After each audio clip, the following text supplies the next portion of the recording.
another Savior. Holy, holy, holy, holy, Adimebujuku, another Savior. Another Savior. Holy, holy, holy, holy, Adimebujuku, another Savior. Well, this is Mobien.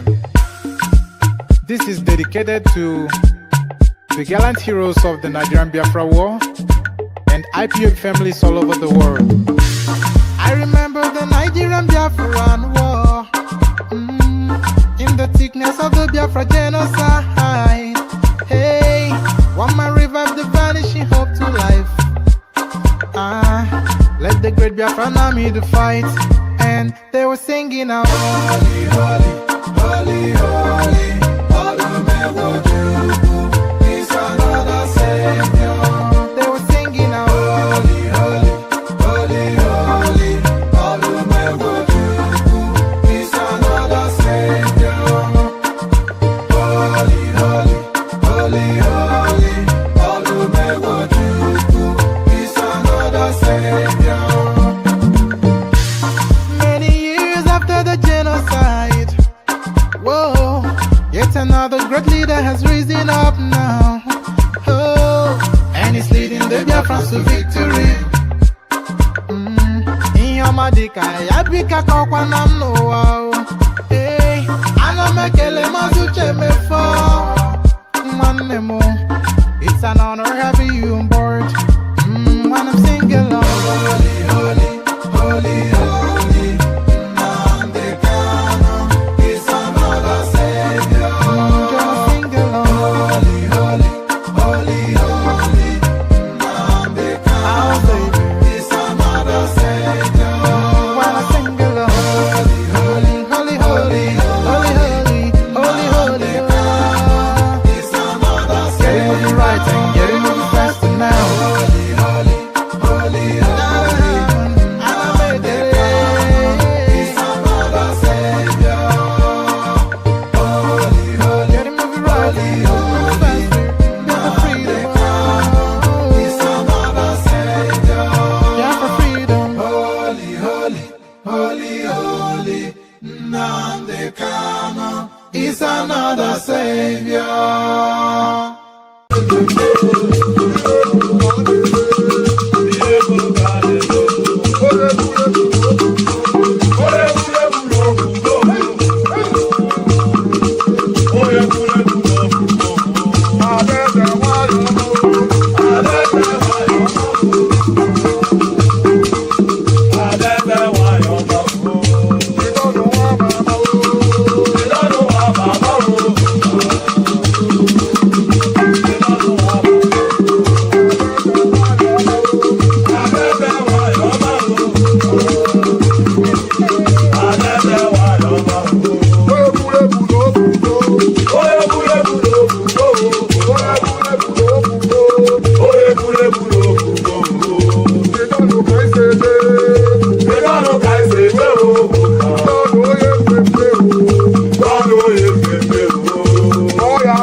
Buhari is dead and buried in a shallow grave in Saudi Arabia. Okay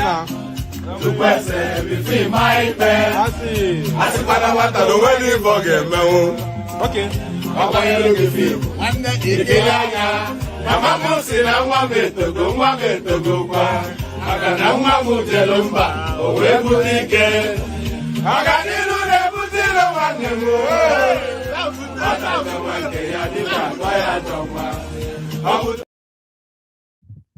When you go to major bands, they live as if they are in the jungle. Lagos is Lagos. It is not jungle. You either obey our law or go to your own jungle.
Since I was born, but now I am getting youth. Hakuna motang, hakuna koga book.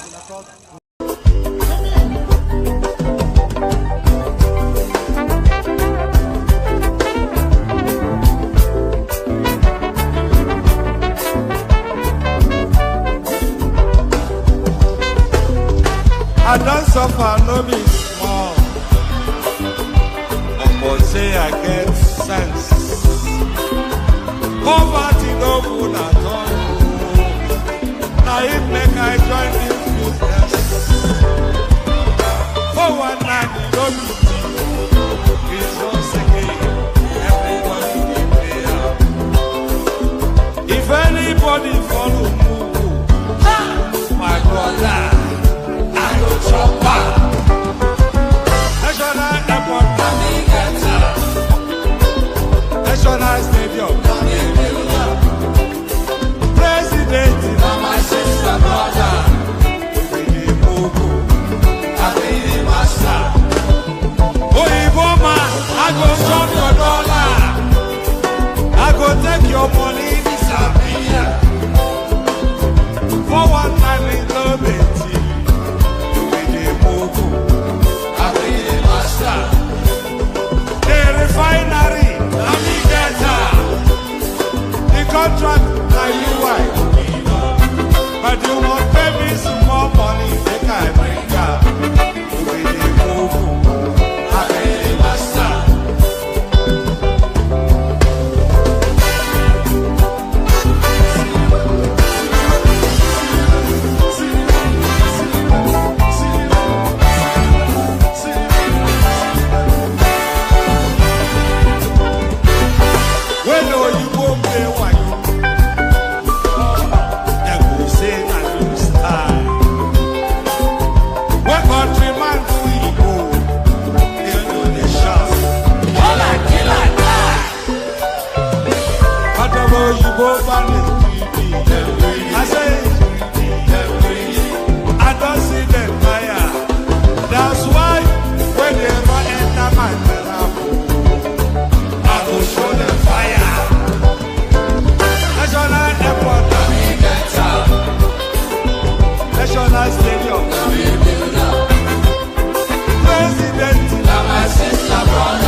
enough of all that.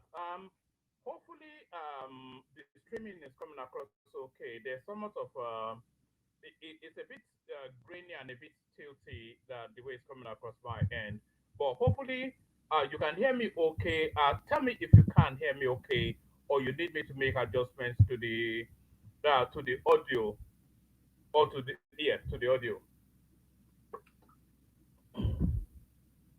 Good day to you. Good to be in your company. Or that. Good day to you. Good to be in your company. And how are you?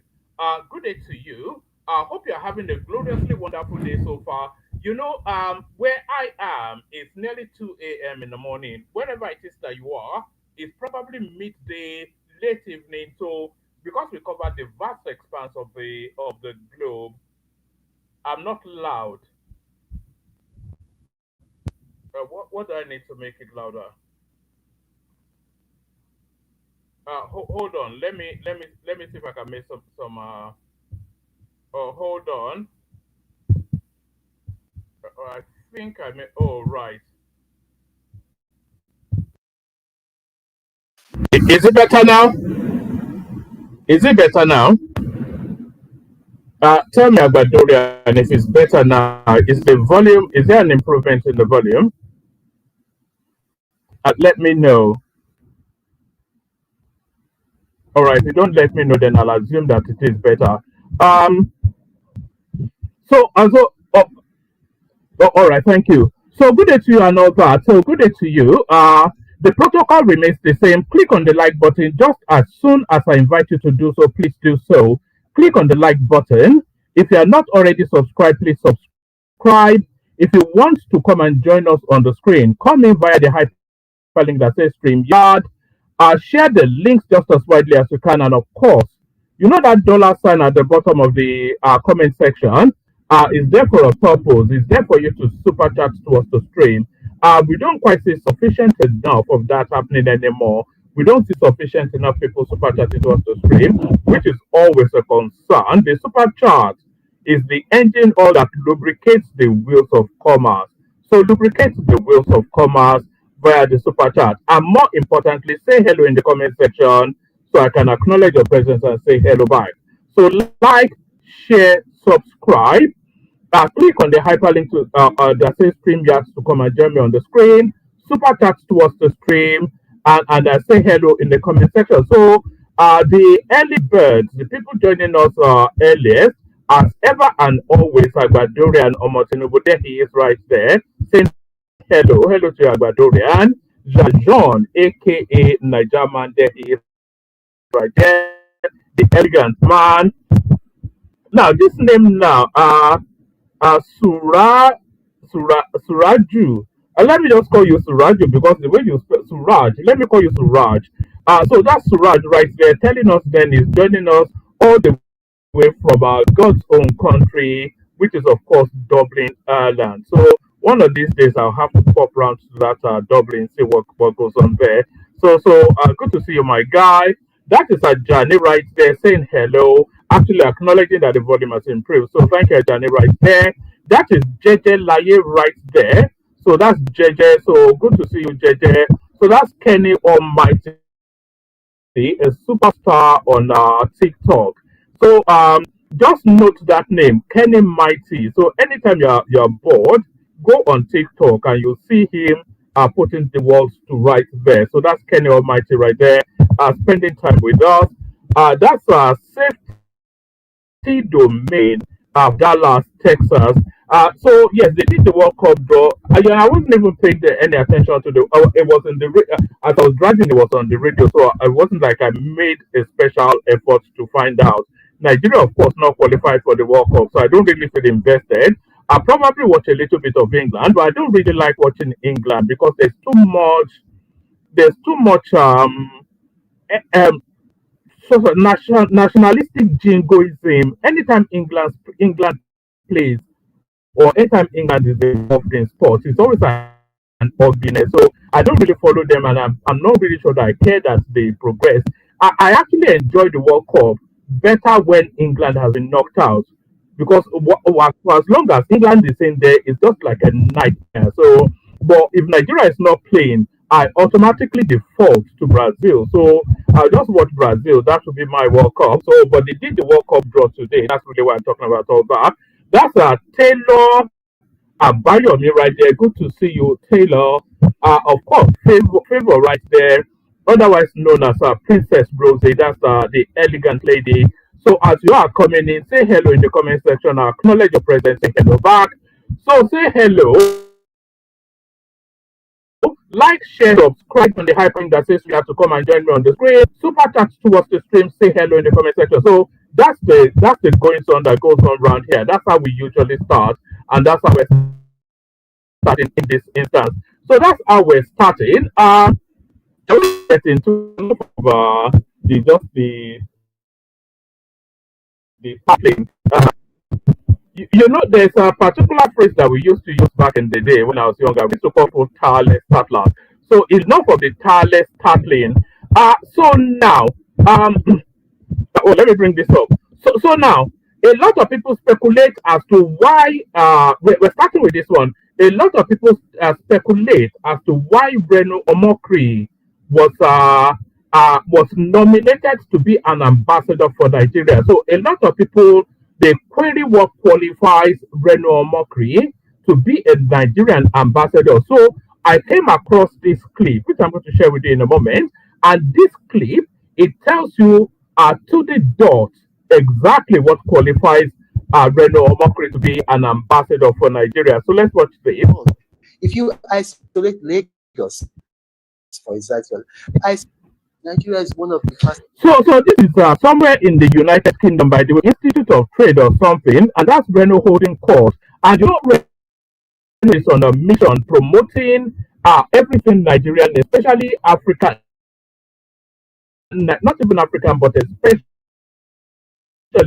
Nigerian attire. So there he is at some event, conference, seminar somewhere in the United Kingdom, holding court and are promoting the Nigerian identity and the Nigerian project. So these are the things that qualify Reno Omokri to be an ambassador. Economies in the world. If you isolate Lagos, for example, if Lagos was a country, Lagos would be one of the fastest growing economies in the whole world, bar none.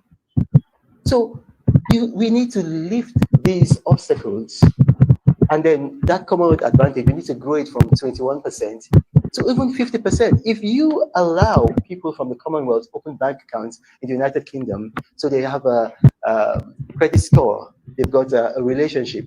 If they want, if I want to start, if I want to, John is a former actor. If I wanted to do a Nollywood movie and I needed $1 million, I wouldn't go to BNP Paris. I wouldn't go to Bank of America. I mean, it would be natural for me to go to the United Kingdom. If I say, is it compulsory? And then I wouldn't have somebody go, because in America, if you use the word compulsory, I mean, like it's like you're speaking French, you have to say mandatory. So that's what we need to say. We're going back to this 65,929. It seems like a lot, right? Because I saw the High Commissioner very excited. It's a lot, right? If you remove the International English Language Testing System, it will be more than that. But that's a barrier. How can I speak English in Nigeria? I want to go to England to study, and they're telling me to prove I can speak English. It's almost like an insult. Don't you think so?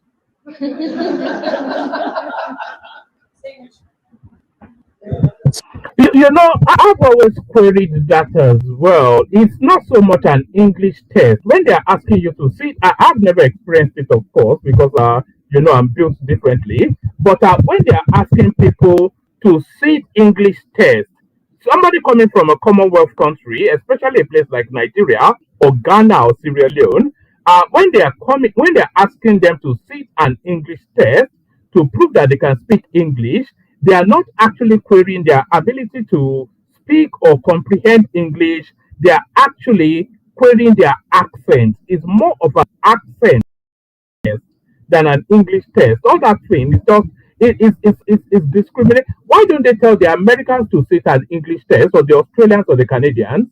You know, they are more illiterate, but I mean they are more illiterate than we are. So why are the Americans, the Canadians, the Australians, the New Zealanders, Why don't they ask them to sit English test to interrogate their capacity to handle the language? So it's just lazy discrimination. But that's a Reno Omokri right there. If you've ever wondered why Reno Omokri was appointed as an ambassador, out of all of the non-career people appointed into that post, Reno Omokri is there for justifiable reasons.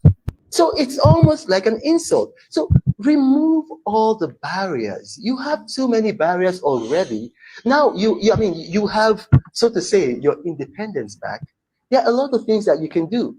A lot of Commonwealth countries right now find it easier doing business with the BRIC countries.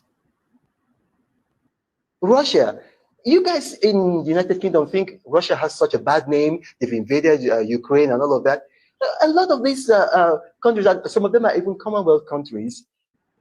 I said, look, we will do business with Russia and China. We will do business not in the dollar, not in the euro, not in the pound, but in the yuan. Why should it be? Because I'm not sure that the reason they are doing that is because they like Russians and Chinese better than they like. I mean, look how lovely Harriet is.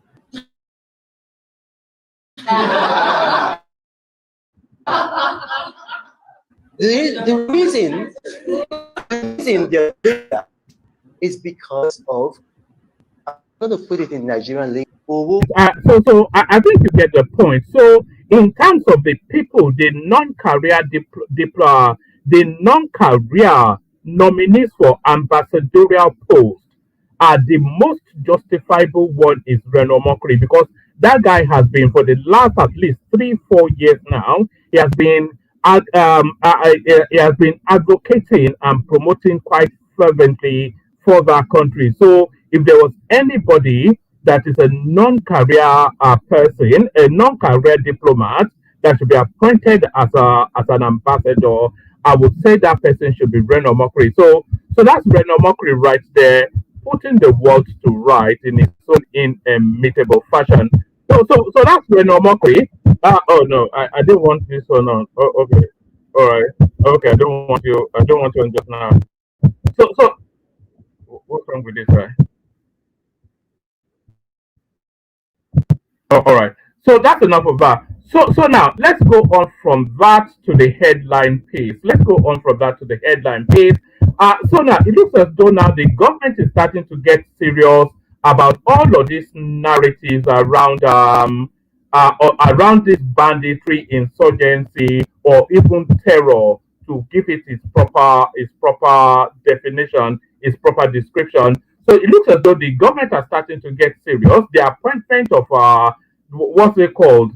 The new guy, what's his name now? I've already forgotten it. The new Minister of Defense, Musa, what's his first name?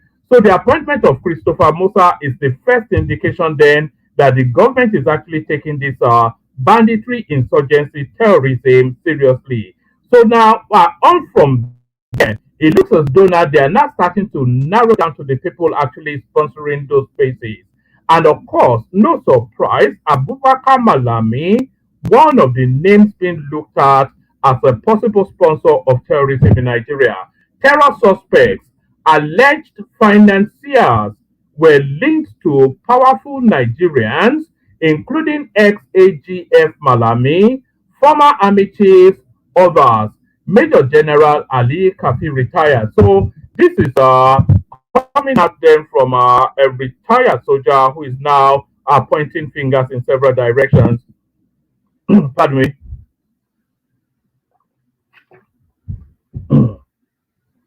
Pardon me. So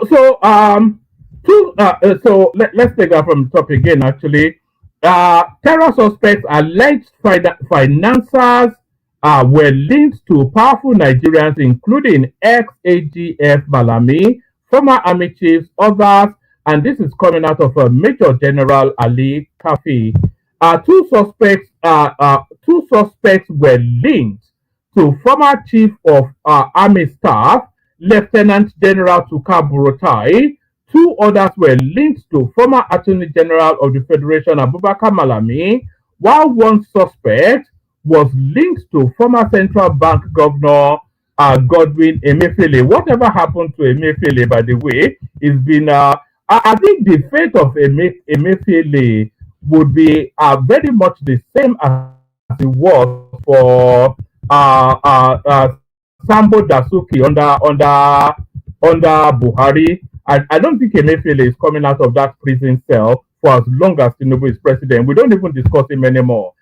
Two suspects were linked to former chief of army staff, Lieutenant General Tukur Buratai. Two others were linked to former Attorney General of the Federation, Abubakar Malami, and one suspect was linked to former central bank governor Godwin Emefiele. A groundbreaking counter-terrorism operation, personally approved by former President Muhammadu Buhari, has resurfaced in controversy following explosive revelations by retired Army General Ali Kafi, who once commanded the 1st Division and served as General Officer Commanding. Ali Kafi was handpicked in 2021 to lead Operation Service Wide, a multi-agency investigative task force mandated to identify Boko Haram masterminds, expose their financial backers, and dismantle the networks enabling the insurgency. But according to the retired general,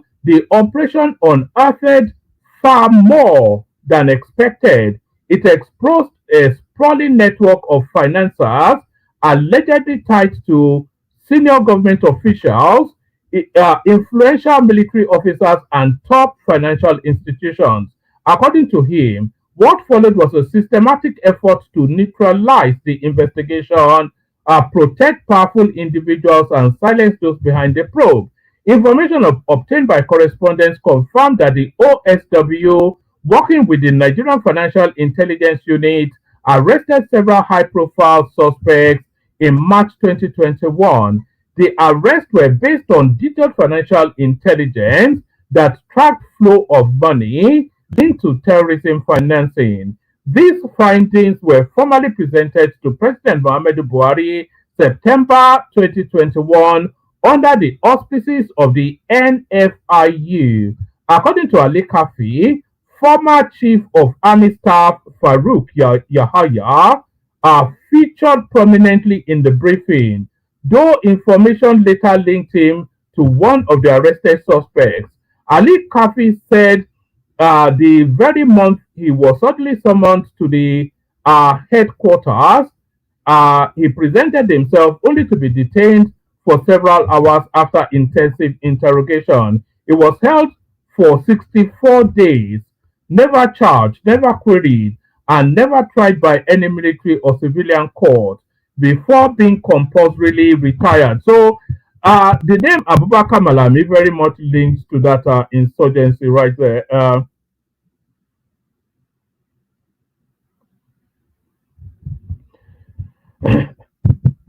Oh, all right. So the name Abubakar Malami very much. Let's see. Do you want to take all of it? It's quite a bit though. All right, let's take all of it because it's the headline piece.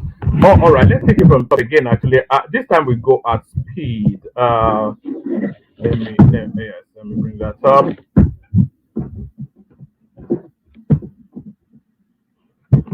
Oh, all right, let's take it from the top again. This time we go at speed.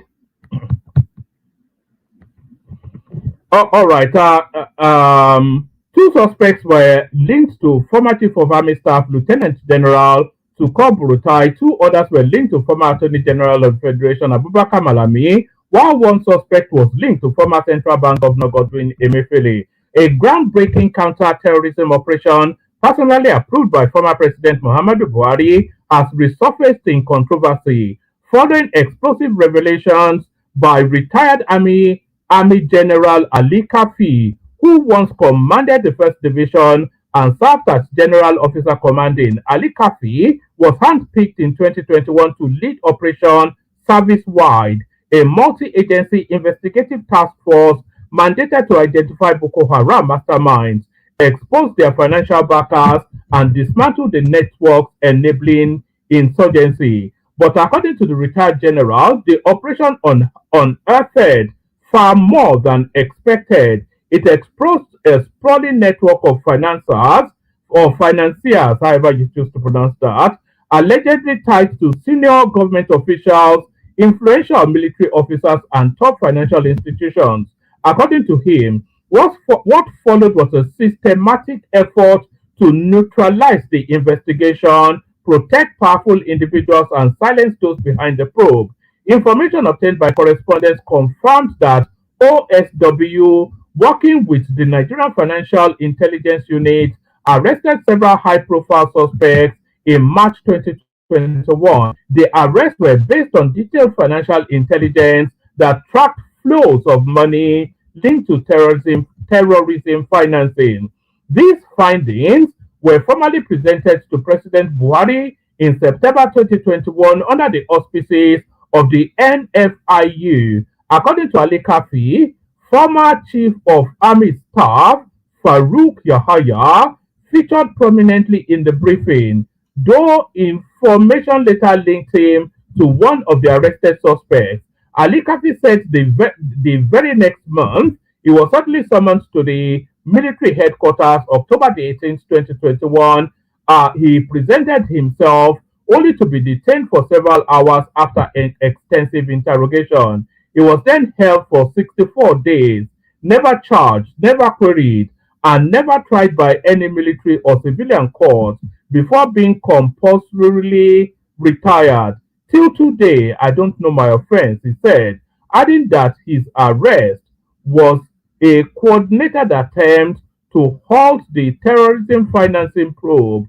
He stated that no action was taken on his petition to President Tinubu seeking redress, pushing him to go public and file a case at the National Industrial Court. Let's just say General Kafi insists that his comments are not based on anonymous sources, but what he personally told, what he was personally told by the then director of the NFIU. So I think these are the results of information carried out under the Buhari administration. So he's come up with those list of names. According to him, two suspects arrested by OSW were linked to former Chief of Army Staff to curb Rutai. Also, two suspects were linked to former Attorney General of the Federation, Abubakar Malami, while one suspect was linked to former Central Bank of Nigeria Governor Godwin Emefiele. General Farouk Yahaya was linked to one suspect. I am not accusing Burutai, Malami, or Emefiele of terrorism financing, he clarified, but I was informed by the former NFIU director that investigations linked them to the suspects. I don't know if they were later cleared, but up to the time that I was arrested, detained, and compulsorily retired and taken off the OSW, they were linked to some of the suspects.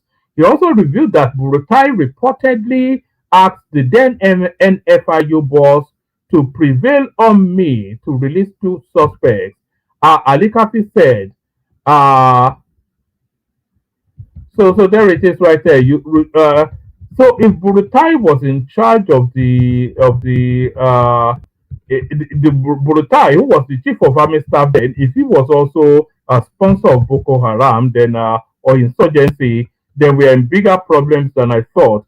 He also revealed that Burutai reportedly asked the then NFIU boss to prevail on me to release two suspects. Ali Kafi said he refused and instead informed Buhari directly without naming Burutai. According to Ali Kafi, Buhari reacted angrily, telling him, "You report to me and to me only."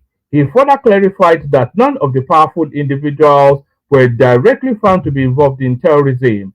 Let me state again that the former director of NFIU told me that General Burutai, Malami Emefiele, and General Yahaya respectively were linked to some of the suspects based on business connections. Note that lots of the suspects were engaged in legitimate business, which was bureau de change, which, however, we suspect were covered for their nefarious activities. So, uh, there it is right there. One of the international suspects, Abubakar Hima, was found to own an offshore account containing $600 million, which the OSW traced through the NFIU.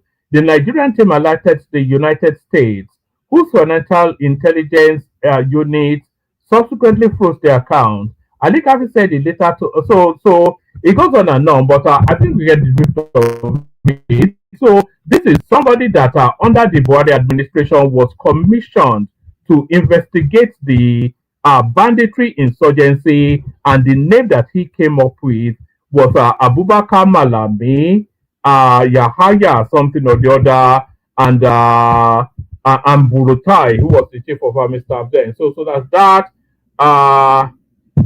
So that's that. So that's that. Let's just go on from that to the next.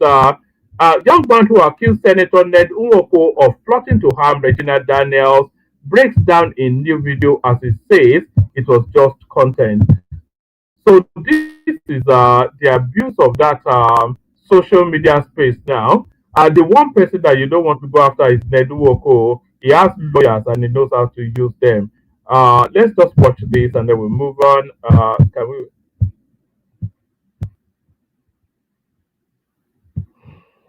All right, we wait for that to load up. All right, what else have we got? Shegumi reveals foreign countries funding terrorism in Nigeria. So here is Shegumi now running for his life.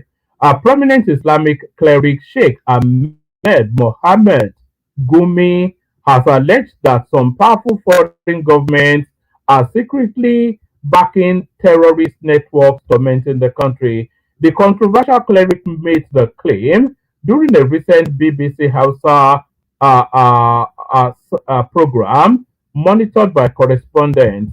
Gumi said the pattern of recent attacks shows signs that external actors are giving support to armed groups. He stressed that the scale, coordination, and sudden resurgence of violence across different regions do not reflect the work of isolated local criminals. So I have to say I agree with that because there's it is clearly political what is going on in terms of the insurgency, the sophistication of the attacks, the coordination of it, the the financing of it is not just random criminals. These are orchestrated, deliberate attacks with a political agenda. I don't even think it's for ransom, it's for politics and power. This is what we're seeing playing out. It's all for politics and power. So that's Gumi right there. According to him, there are footprints that point to deeper international involvement. The cleric noted that several months ago there were visits the highway, which had previously been a symbol of fear for travelers. In its explanation, the route had largely stabilized and many commuters had regained confidence before the renewed wave of bandit activities. He also pointed to the burning quarry in Kaduna, where farmers are, etc., etc. So, did he actually name any countries? So, I think it's just inferring that there's an international dimension to it. I think we all already know that anyway. So, we all already know that anyway. Defamation. Akpabio slams Natasha with fresh 200 billion naira lawsuit. So, we thought this had died off, of course, but for all that Natasha did, I don't think Akpabio would let this one go. Senate President Godswill Akpabio has slammed a fresh 200 billion naira defamation lawsuit on Senator Natasha Akpoti Uduaghan. Akpoti Uduaghan, representing Kogi Central, disclosed this in a Facebook post on Friday, where she attached the notice of the suit before Justice Keke Meke. She said the development will offer her an opportunity to now present her account before the Senate Committee on Ethics and Privileges, which previously declined to hear her complaint. Akpabio, in a suit before the High Court of the Federal Capital Territory, accused the Kogi Central Senator of making false, malicious, and injurious claims that portrayed him as a sexual predator and exposed him to public hatred, contempt, and ridicule. Former Akwa Ibom State Governor is seeking monetary damages, public retractions, and nationwide broadcast apology. The court had, on November the 6th, granted an order for substituted service after bailiffs failed to serve Akpoti Uduaghan directly.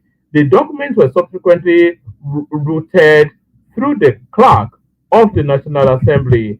Confirming receipt of the suit, Akpoti Uduaghan said she was ready for a full trial, insisting that the case now gives her the platform she was allegedly denied in the Senate. Posting on Facebook and Instagram, she wrote, I am in receipt of the newly instituted 200 billion naira suit against me by Senator Godswill Akpabio, claiming defamation on sexual harassment. Now, I am glad that Akpabio has brought this up because the Senate Committee on Ethics and Privileges failed to grant me an audience on this issue, relying on the fact that Godswill Akpabio's wife had instituted a defamatory case against me. Therefore, they couldn't attend to a matter already in court. Albeit, I couldn't proceed to court because of Senate rules. So that's Godswill Akpabio essentially still lashing out at Natasha Akpoti somewhat. And that's still the same headline. Senate President Akpabio files fresh lawsuit against Uduaghan and all that. So yeah, I think that's enough actually to be going on with.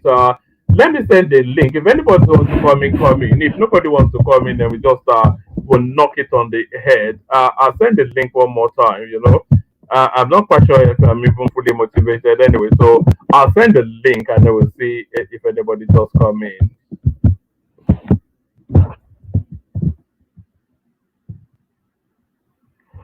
Oh, all right.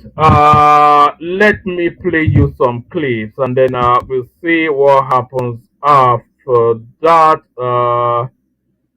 All right. Let me play you. Let me play. Which one do I want to?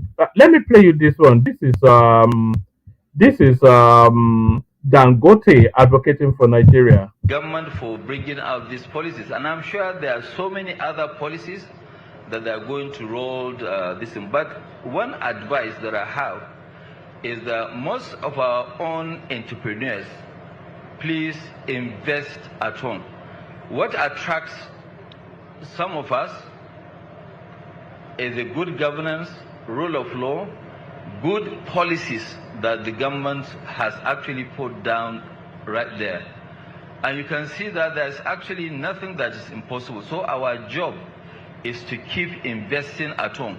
If we don't invest at home, there is nobody on earth that will come and invest here. What attracts foreign investor is a domestic investor.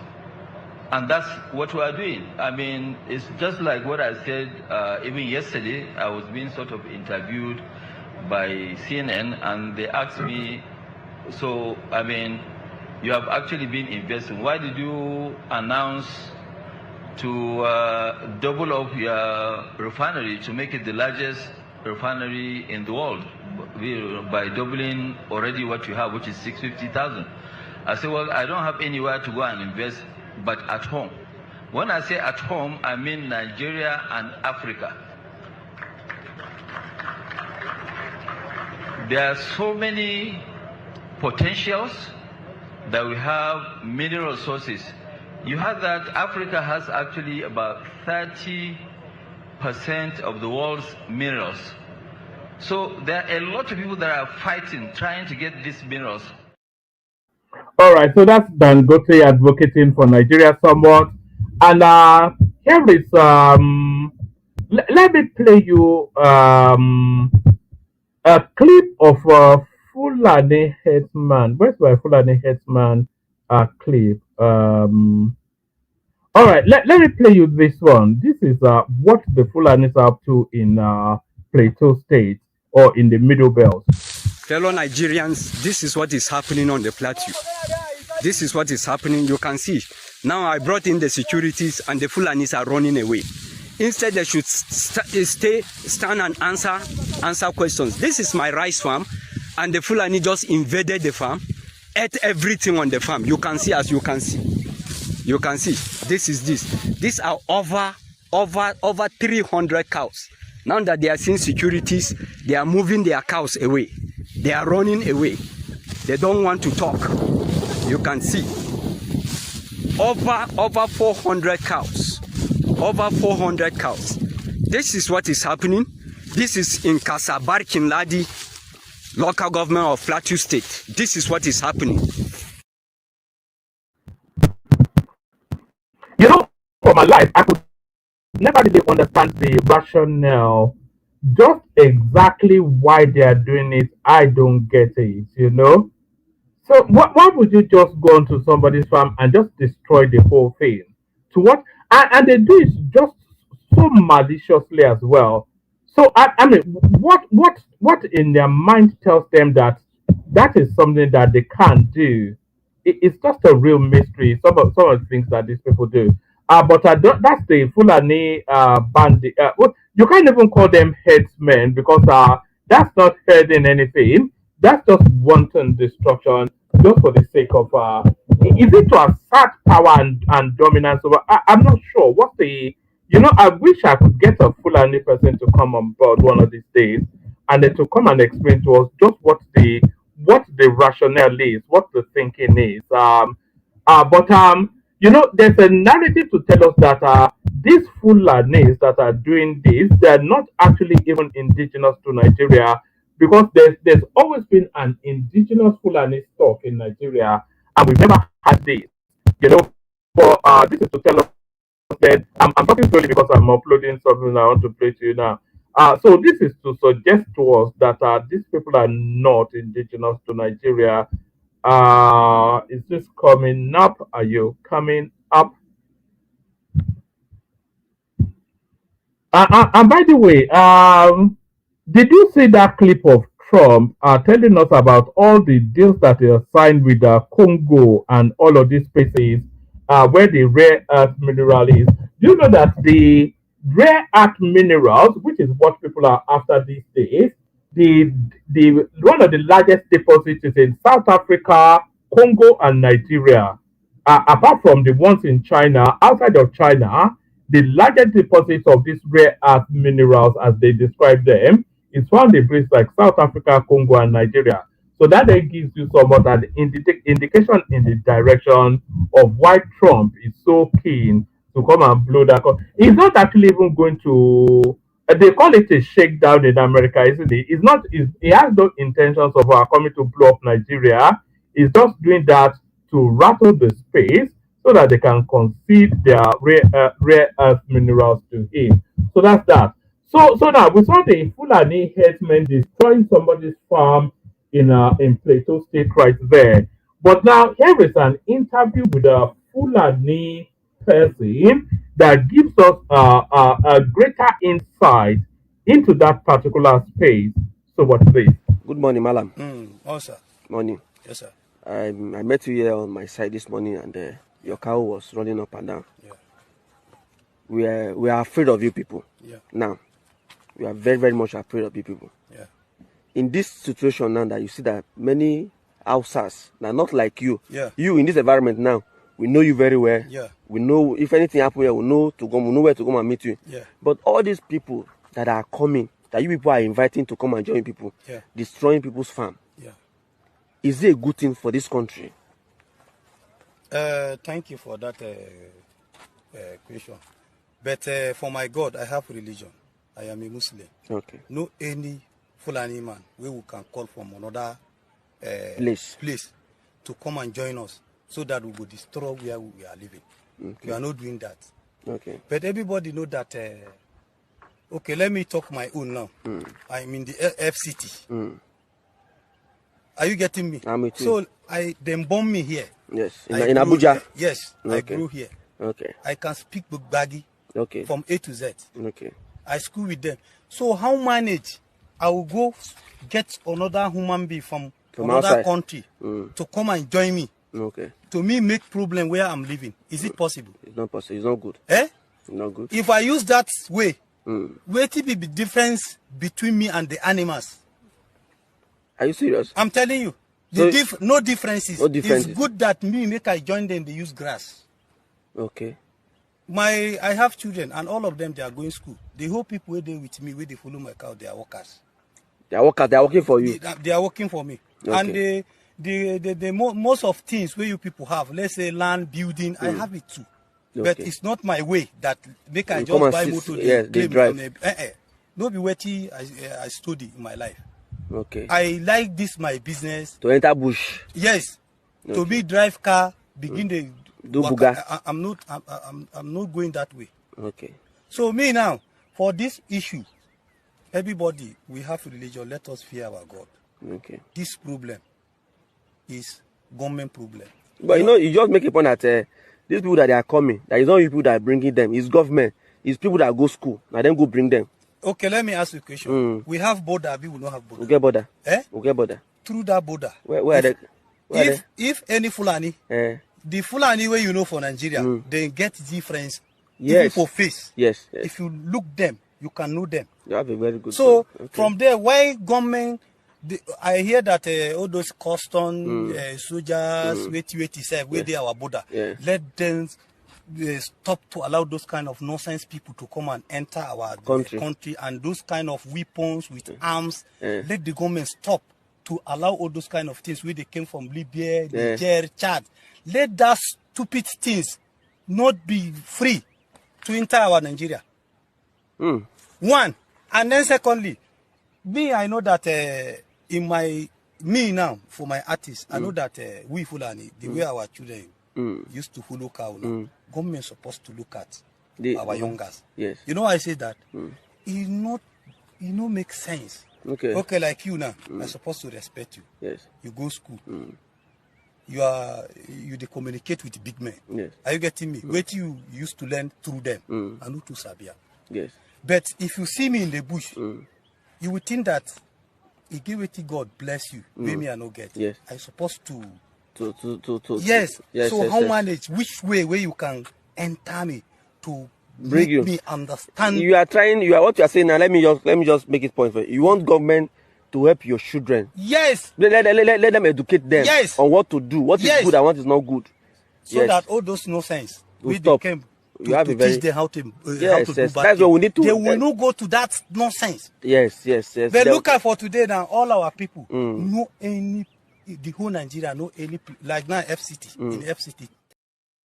The government is not obliged to educate his children. He has the responsibility of educating his own children. So just like you and I, the government provides what the government provides. Then you then have the responsibility to nurture and train your own children. That's why they talk about family planning. But I get his point though, because that's a recurring decimal. What that guy is saying, that the people causing the atrocities in that country, in our country, Nigeria, they are actually aliens, they are actually foreigners in that country. And what we are hearing, even Christopher Musa said this in one of his speeches as he was accepting that post of defense minister, even he said it.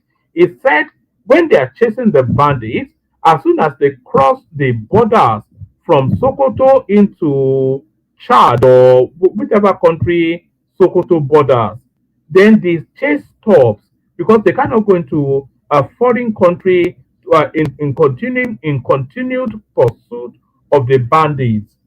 So it's a cross-border banditry, and if we don't get the buy-in of our neighboring countries, which we don't appear to have, like take Niger for instance, Niger Republic. Even if they wanted to support us, they can't now because it's just some cool plotter that is in charge of that country. So it's just the porous borders in the north. That's what we're witnessing in terms of the insurgency. So that's his take. So let me play you one last clip, and then we see if anybody turns up. Did you know that it was actually, this is a history lesson for you guys. Did you know that it was actually Obafemi Awolowo that created Lagos State? Did you know that? You don't believe me? Oh, all right. Okay. Let watch this. All right. So there it is. Yes, indeed, it was Obafemi Awolowo that gave us Lagos State. So that's that. Let me play you the Kegite music, and then we see if anybody turns up. Only water, where they see ma. Water,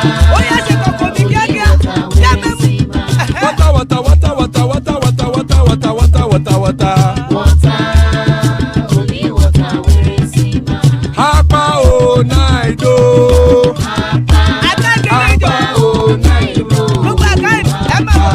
Hapa you don't come o.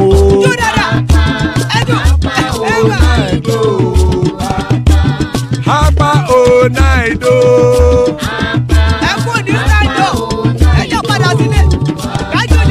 Oro kẹ̀kẹ́ ẹlẹ́mù yé o. Ilé sọ́dí àkẹ́kẹ́ rẹ̀ ẹlẹ́mù rè o. Bobby master kẹ̀kẹ́ rẹ̀ ẹlẹ́mù rè o. Chief Wáìlà tí kẹ̀kẹ́ rẹ̀ ẹlẹ́mù rè o. Eruku lẹ̀lẹ̀ ẹlẹ́mù dé. Eruku lẹ̀lẹ̀ ẹgbẹ́ ẹlẹ́mù dòde ojàre o. Eruku lẹ̀lẹ̀ Ghana ti dé ẹgbẹ́ bọ́dì o. Ọmọ ẹlẹ́yẹ ẹyẹ o ó dilé o. Odúyẹ̀lá ẹyẹ o ó dilé o. Petrosonana ẹyẹ o ó dilé o. Petrosodúnkẹ́ ẹyẹ rẹ̀ ó dilé o. Ẹlẹ́kọ̀ ọ̀run mú ìní o.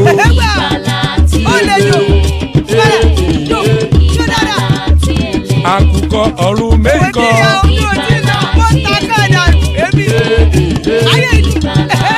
Ikú kò ní ríwà gbéṣe o.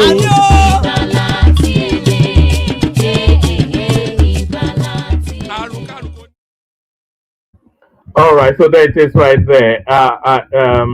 Ikuko Niru Agbeshemi, that have nothing to do with us. Joining us, Prince Daddy, that's the Prince right there, and the Papa Judea. It's not even in Nigeria, but it seems obsessed somewhat with Nigeria.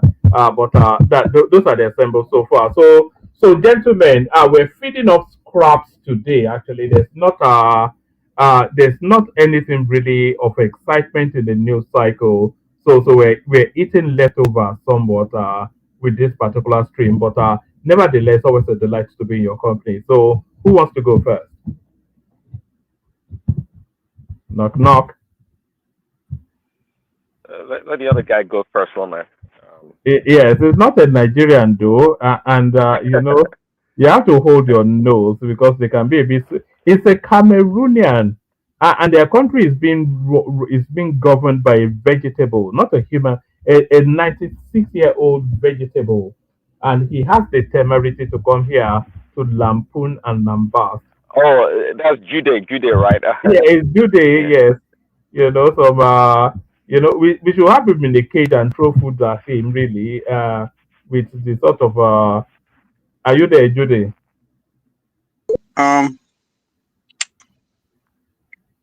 Look at that. Yeah. You see, they don't even have network in your country. What are you even doing here? It's just a nonsense.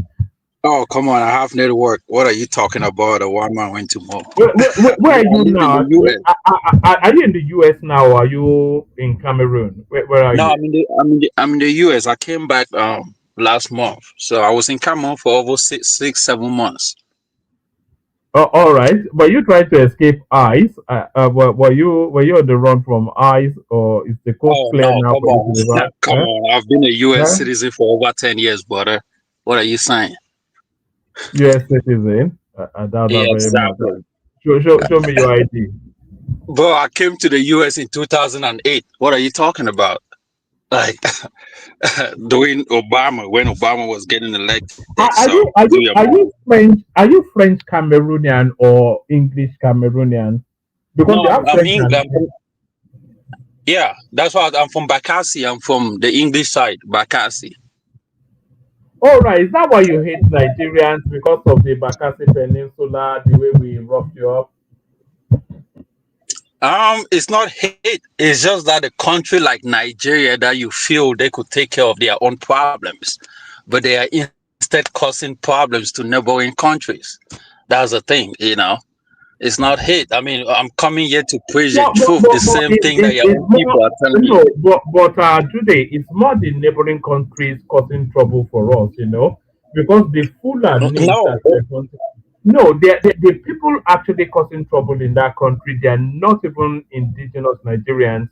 They are coming in as a result of the porous borders in the north to come and wreak but when havoc was in Nigeria. Nigeria? When was Nigeria created? When was Nigeria created? You're talking about they are not indigenous. Where they come from?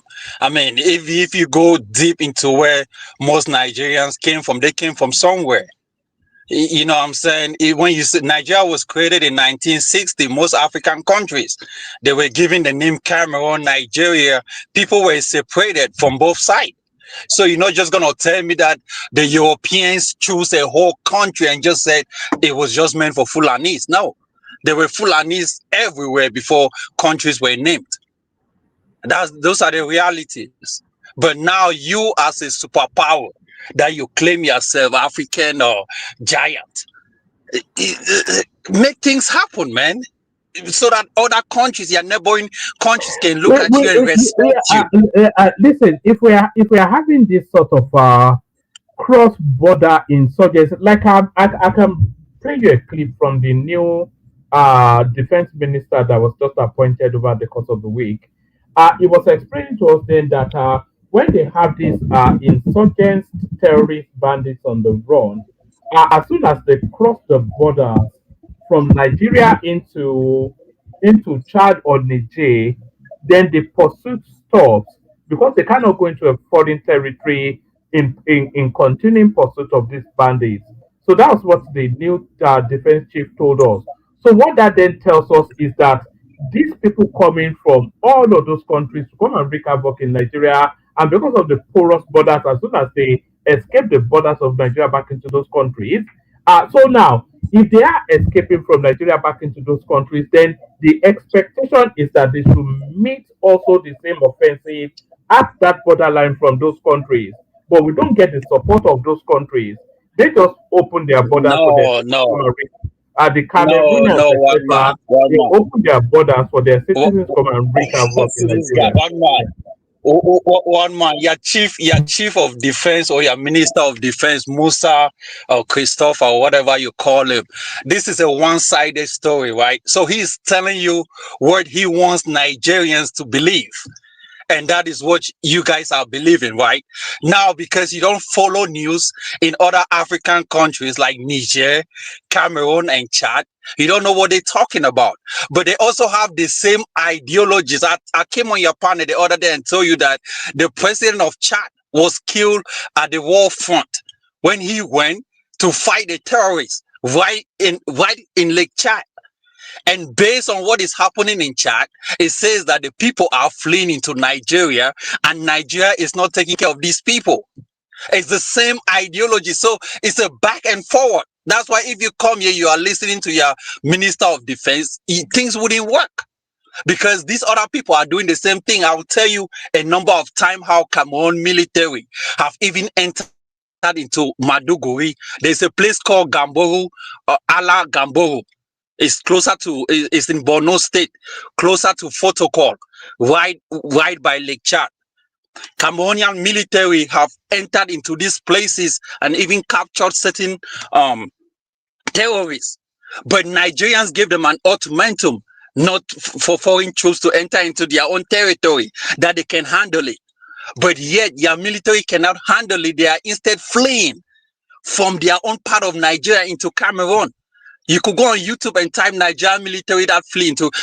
There's the number of them. So one, you lack capacity.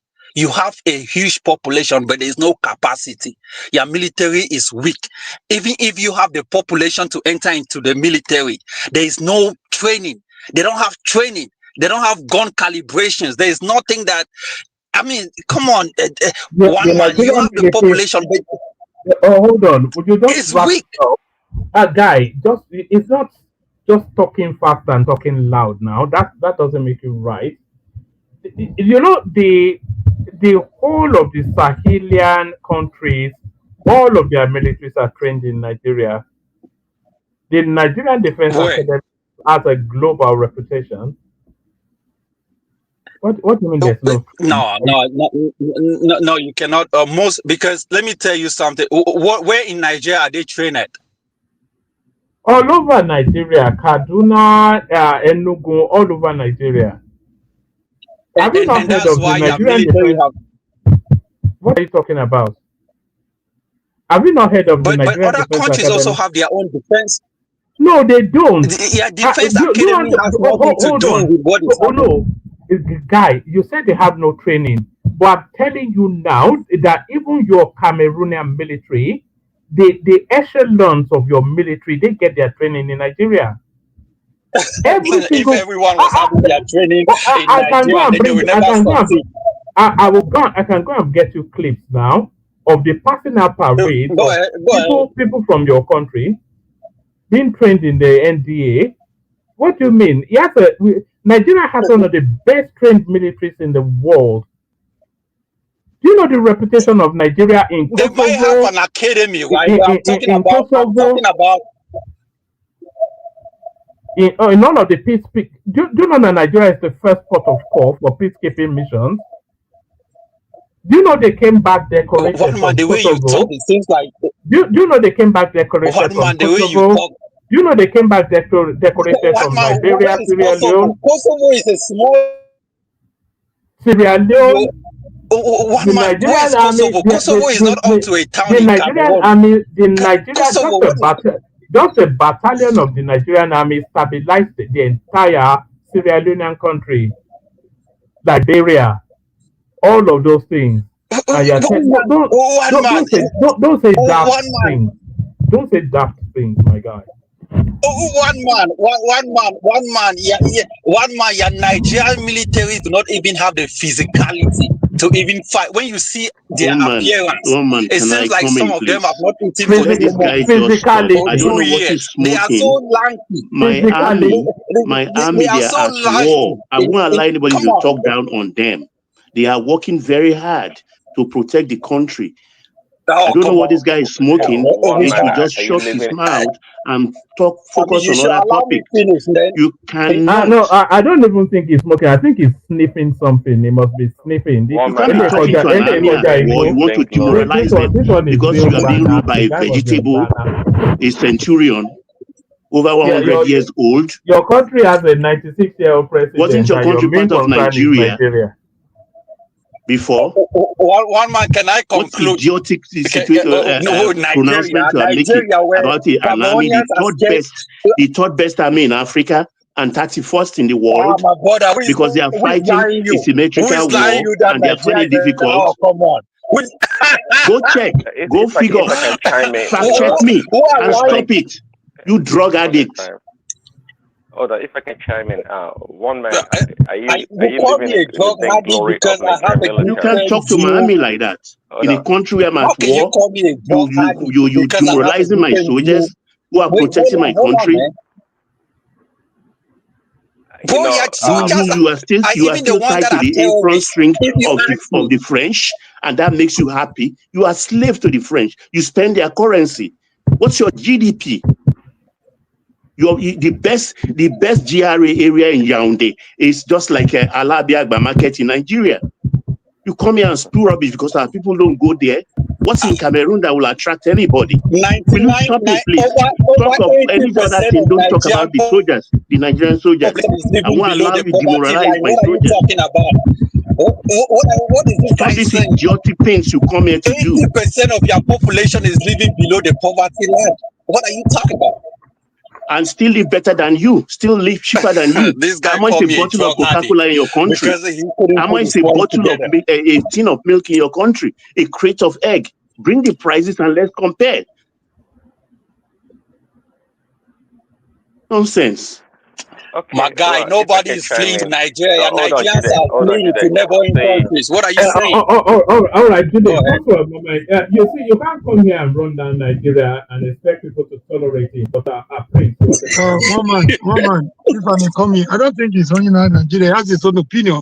He might not necessarily be a No. Nigerian. He's talking about our Give him the soldiers. Please. opportunity to air his opinion. No.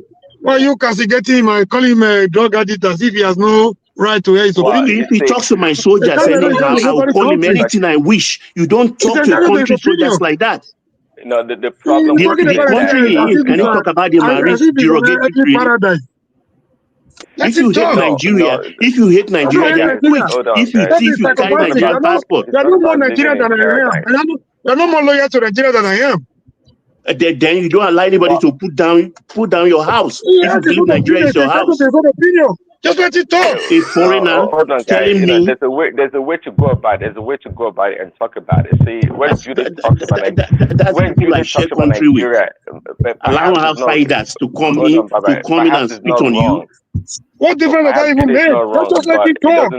If you have a reporter, you give him you counter him when he's done. He might be getting some, have some falsehood. If you feel you want to counter him, you counter him when he's done. It's not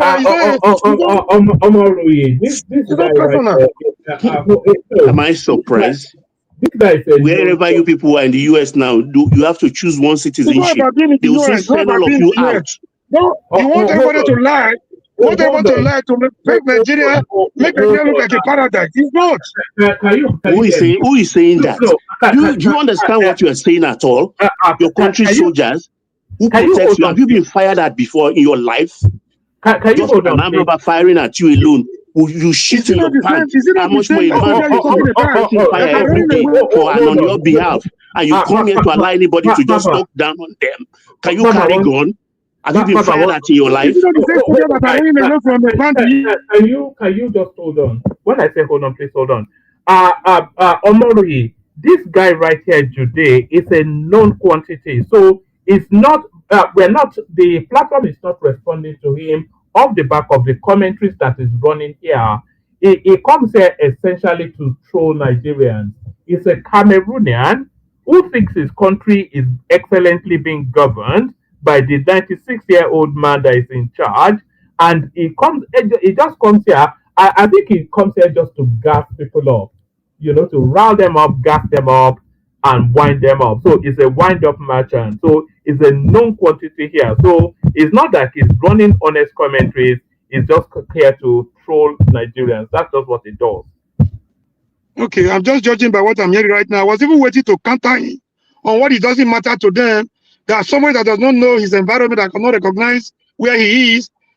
Somebody that went to UN to disgrace them. Why they are not ashamed of having that as the president, being re-elected at 92, but I didn't have the opportunity to. It was almost turning like a war between you and the other panelists that was attacking him. I wanted him to lie. Calling me a drug addict in the US is, that's telling me that you cannot make a constructive point of yours. You know what I mean? So, but this is the fact, right? I even know more about Nigeria more than this Baba guy. I can tell you more about Northeast and that shows you are smoking something.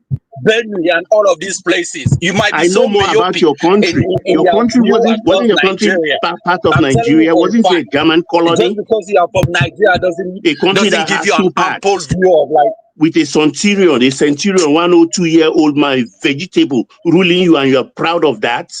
Shouldn't you be ashamed to even call yourself a Cameroonian? A man that has ruled you over 60 years before you were born. That's the man you found on the throne, and you are dying. The man is still on the throne.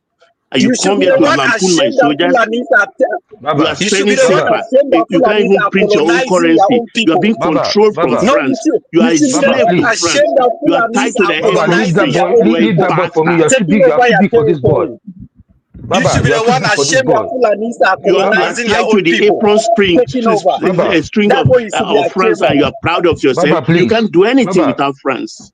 Baba, And please. No, you leave should be that ashamed Baba. that Fulanis Yeah. are colonizing your Baba, own please people. leave that ball That's for what me. you You're should be speaking for him, ashamed of. please. Don't Fire say out anything for me, against me, Jerry. Baba, please. This bastard. Please just Fulanis are colonizing your own people up and down.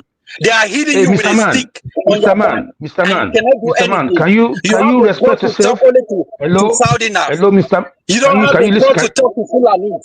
Fulanis are Hello, controlling you up and down, beating you it's on not your your face, it's not your business. slapping you in It's the not your back, business to maybe colonizing your villages. in our stuff. Yeah, you Can you are just scared to come to listen? them. Can you listen? Listen to Yeah, what? it's not. Listen to this guy talking about. Can you shut up? Can you shut your mouth shut? Yeah, it's not your Shut up! business. It's It's not Nigeria, our business, country. okay?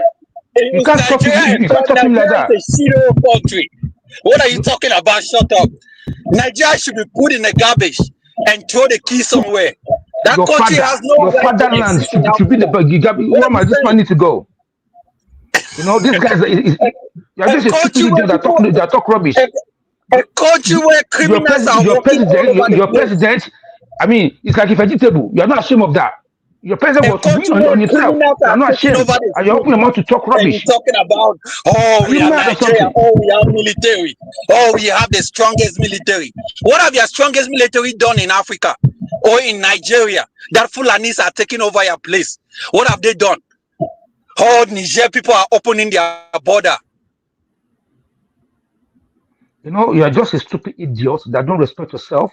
You have a shitty country called Cameroon, and you come in here to talk about Nigeria. Are you stupid in your head or what? And you are talking to another person like that. What are you doing here? Why can't you face your own problem in your own country? And you are comparing Nigeria to your country. You are very stupid in your head. You should be ashamed of yourself defending this guy for you to say. I mean, hey, I'm not defending him. No, you see, don't face me. Why not? Why not? Because I don't know that is. I don't know. You know, I was just trying to. I thought they were judging him based on what he was trying to say. I don't know. It's becoming a pattern. He's becoming a recurrent decimal on this platform. I've never met him before. I never listened to him before. I was just saying, let him learn so that if you want to counter him. I was even waiting to counter him. Our soldier. Listen, I wanted to talk to him about. He's talking to our soldier like that. He's talking to our soldier. People that defending us in that country. That's not nice. Omori, do you live in America? Rubbish. It doesn't really matter where I live. I'm in Nigeria. No matter where I live. I'm asking you. Okay, Prince, you live in America, don't you? Of course, Prince. Who said? Yes. What is Nancy Reagan's most famous quote? What famous quote is most? What are most famous quotes? The most attributable quotes to Nancy Reagan? I can't remember one, man. I've heard of one or two, but it's say no to drugs. That's the most famous quote from so that would be the advice that we take away from that's the advice we take away from today's contribution. Say no to drugs. So say no to drugs. Okay, let me chime in one minute. So Judah not because what Judah is saying is wrong actually, but there's a way to go about things, or the way to speak, right? Judah is not talking reservation. Judah is talking as if he lives or comes from a country that's well put together. And we all know that's not the case. Cameroon cannot be compared to Nigeria in any way, shape, or form. But it doesn't prevent him, though, from making a submission and being critical of Nigeria. But he has to speak or talk with some reservation about it. Okay, that's the problem. It's not really lying. I mean, gone are the days when Nigerian military used to control ECOMOG and went to Sierra Leone, Liberia, and did great works, great exploits. We can't say the same thing for Nigerian military right now. Well, man, Thank you. That was my mind. That was where I was going to. Okay. I didn't know he's becoming a nuisance. He has been a nuisance on the platform. Well, I apologize about that. But there's one thing though about the truth is independent regardless of where the source is from or the person, speaking the truth. Jude may be spilling some truth, but again, and I can see why people like Baba can take umbrage to his submission.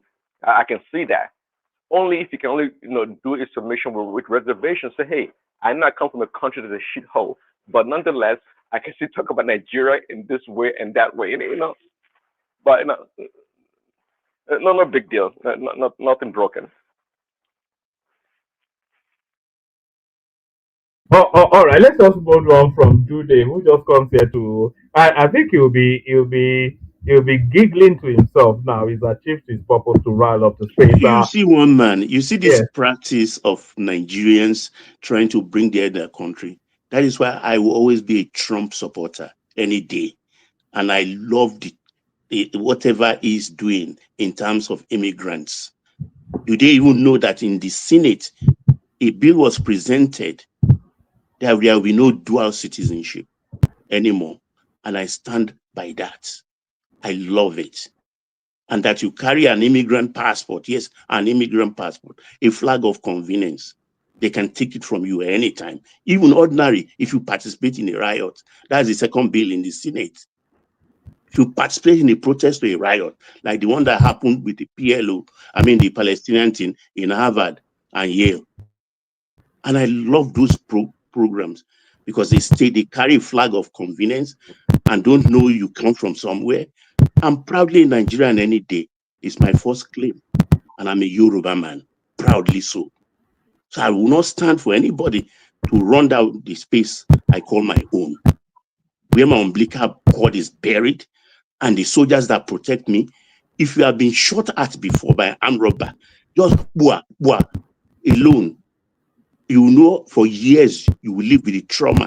No, talk about a young man, uniform, and facing, going into an unconventional warfare and dying in numbers every day, and you are not appreciative of that. Baba, do you make a distinction when somebody criticizes an institution in your country?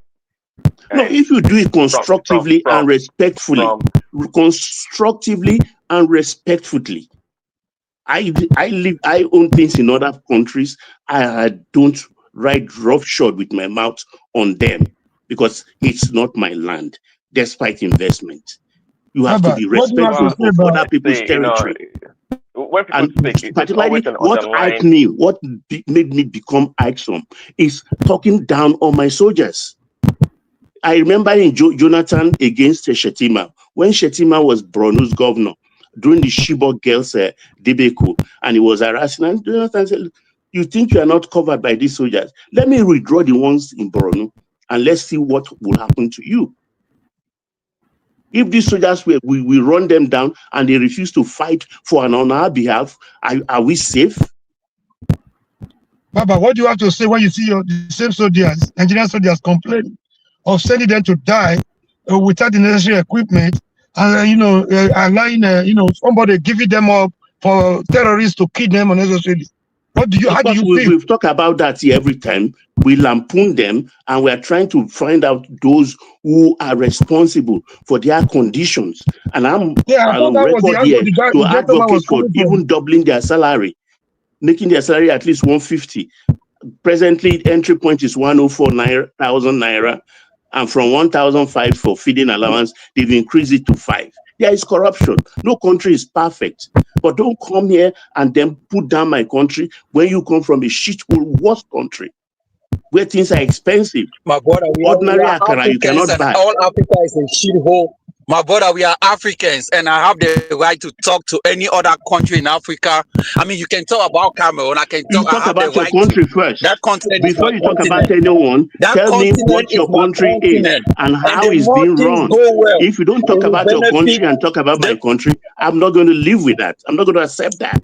My brother, I'm not defending Cameroon. Cameroon is a shithole country. Things are not going well. The guy has been there for so long. I get it. Then concentrate on your Cameroon right now, to make it better, or live where you are, where you can be thrown out at any time. Sorry. My guy, what we are saying is today, can you hold on? Do you know the do you know who the president of Nigeria was when Paul Biya came into power in Cameroon? Harsh. Do you know who the president of I think Nigeria was? the guy. I don't think it's Babangida. I think it was another guy. I think those guys. The guy. Yeah. One man. No, it was Shehu Shagari. Okay. It's Shehu Shagari. Do you know how many? What year was that? One man. What year was that? What year was that? In the 80s. Shagari was, I think, 79 to 83, and your president came in 1982. Do you know how many presidents we've had since Shagari? Yes. One person. I mean, are you counting? Are you counting coup d'etats or are you counting from? I'm counting coup d'etats. After Shehu Shagari, we had Buhari. I think it's even a shame. It's even a shame comparing Nigeria with Cameroon. I mean, there's no basis for comparison. There was a giant of Nigeria, of the giant of Africa. I was listening to him based on that. Nigeria living up to that. I thought it was coming from that angle. What does it mean? In terms of what? When it comes to currency, your currency is the weakest in Africa. Based on that single point that one man just made, actually, I think you should be really be writing on the same line. Yeah, please let me give you the list. Of course. Jude, you just have to pause for a moment. Let me give Prince the list. So we had Shehu Shagari.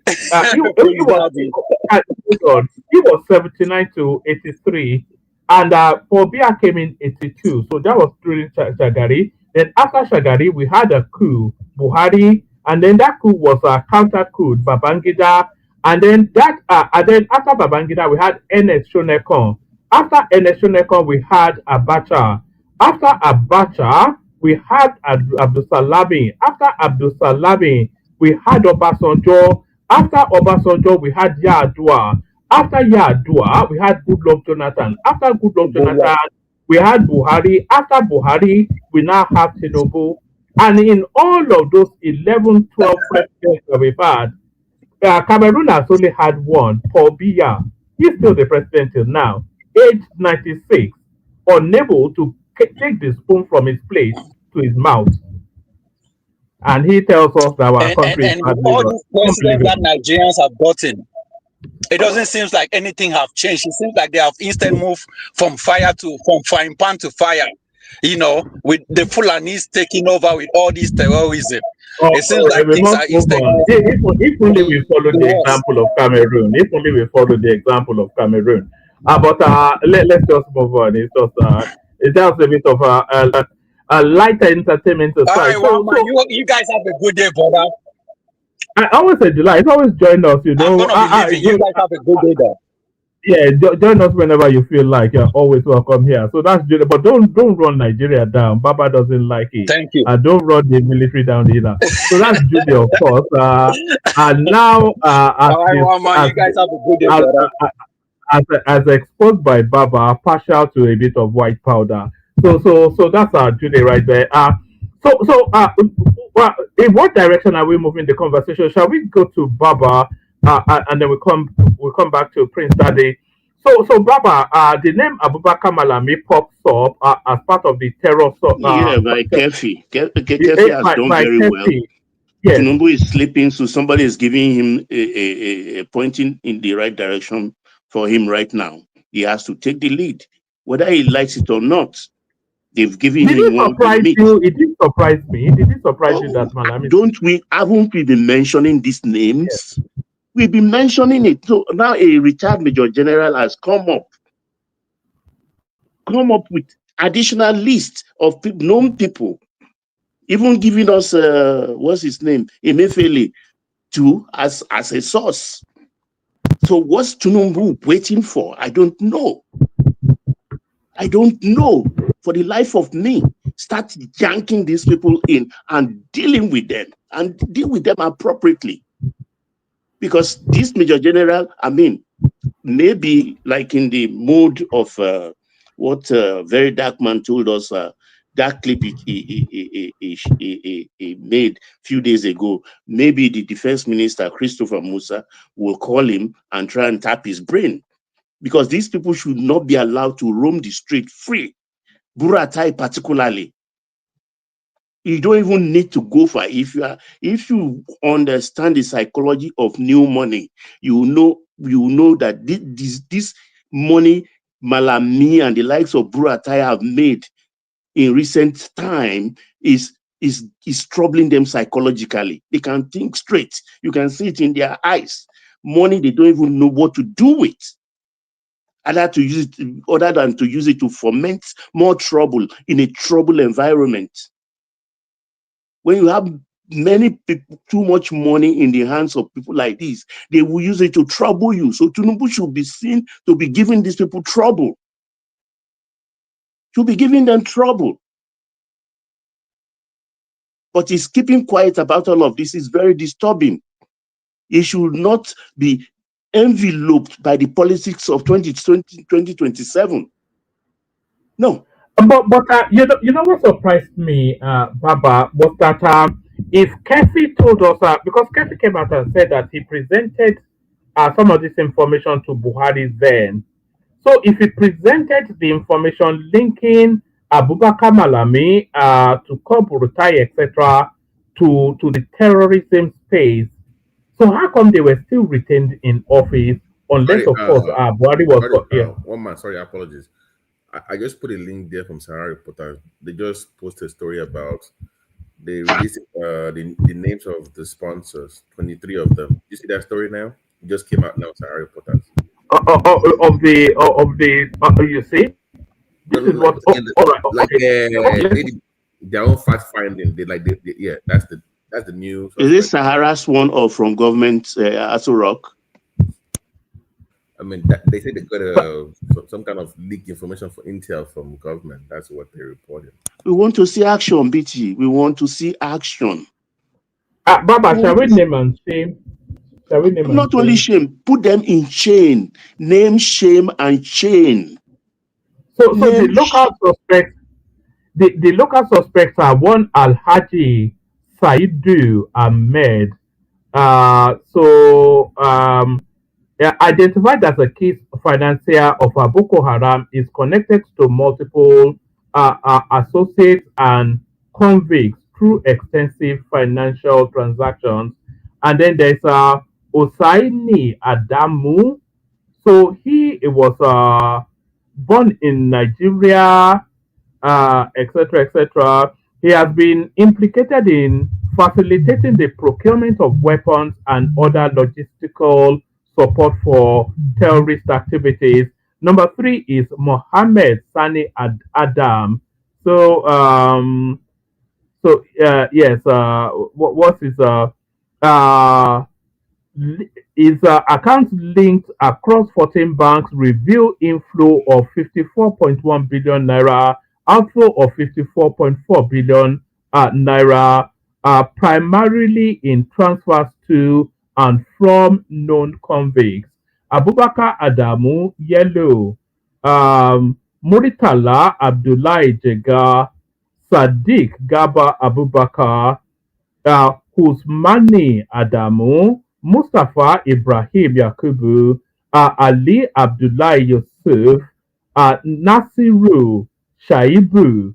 That name strikes almost similar, but that's not the Buhari Shaibu. Yusuf Ghazali.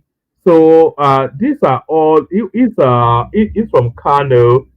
Mansur Mohammed Usman, Yazid Usman Mohammed, Alhaji Musa Ima, Modu Salom, Adamu Aliyu, Kanoma, Habibu Mohammed Usmana, Nuruddin Gani Aliyu, Ladan Ibrahim, Sadiq Gaba Abubakar, Tribet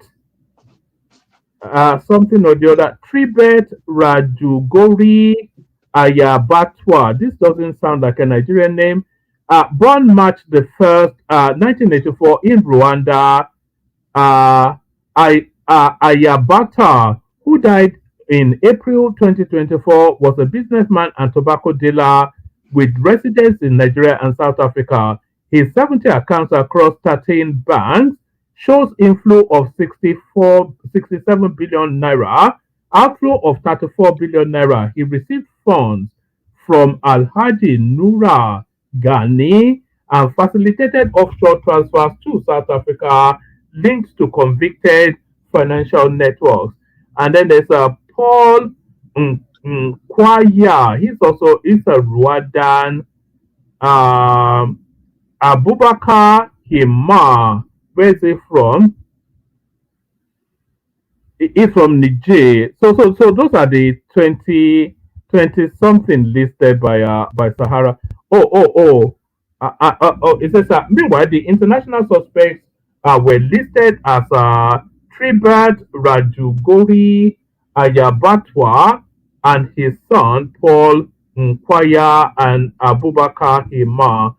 So anyways, let them just have them short, So it's starting to take shape somewhat, Baba. Well, this is just the tipping point of it because it's a no-brainer. I mean, these people are heavily financed, and the government actually, by paying ransom, also is contributing to their success invariably. Because if you live in the forest and you have so much hillocks, those hillocks have to be serviced. Tires have to be changed, oil change, engine breakdown. Same thing for the motorbikes, thousands of them. And these people prefer, by my own source, Honda motorbikes. So the spare parts cannot be going into forest without people saying now. Baba, there's one thing I've always wondered about this. Why do they buy petrol, for instance, or how do they get? Just the basic logistics. This I know. There is a lot of deceit in all of this. There's an economy that goes with this. Somebody is baking bread for them every day because these people are in their thousands.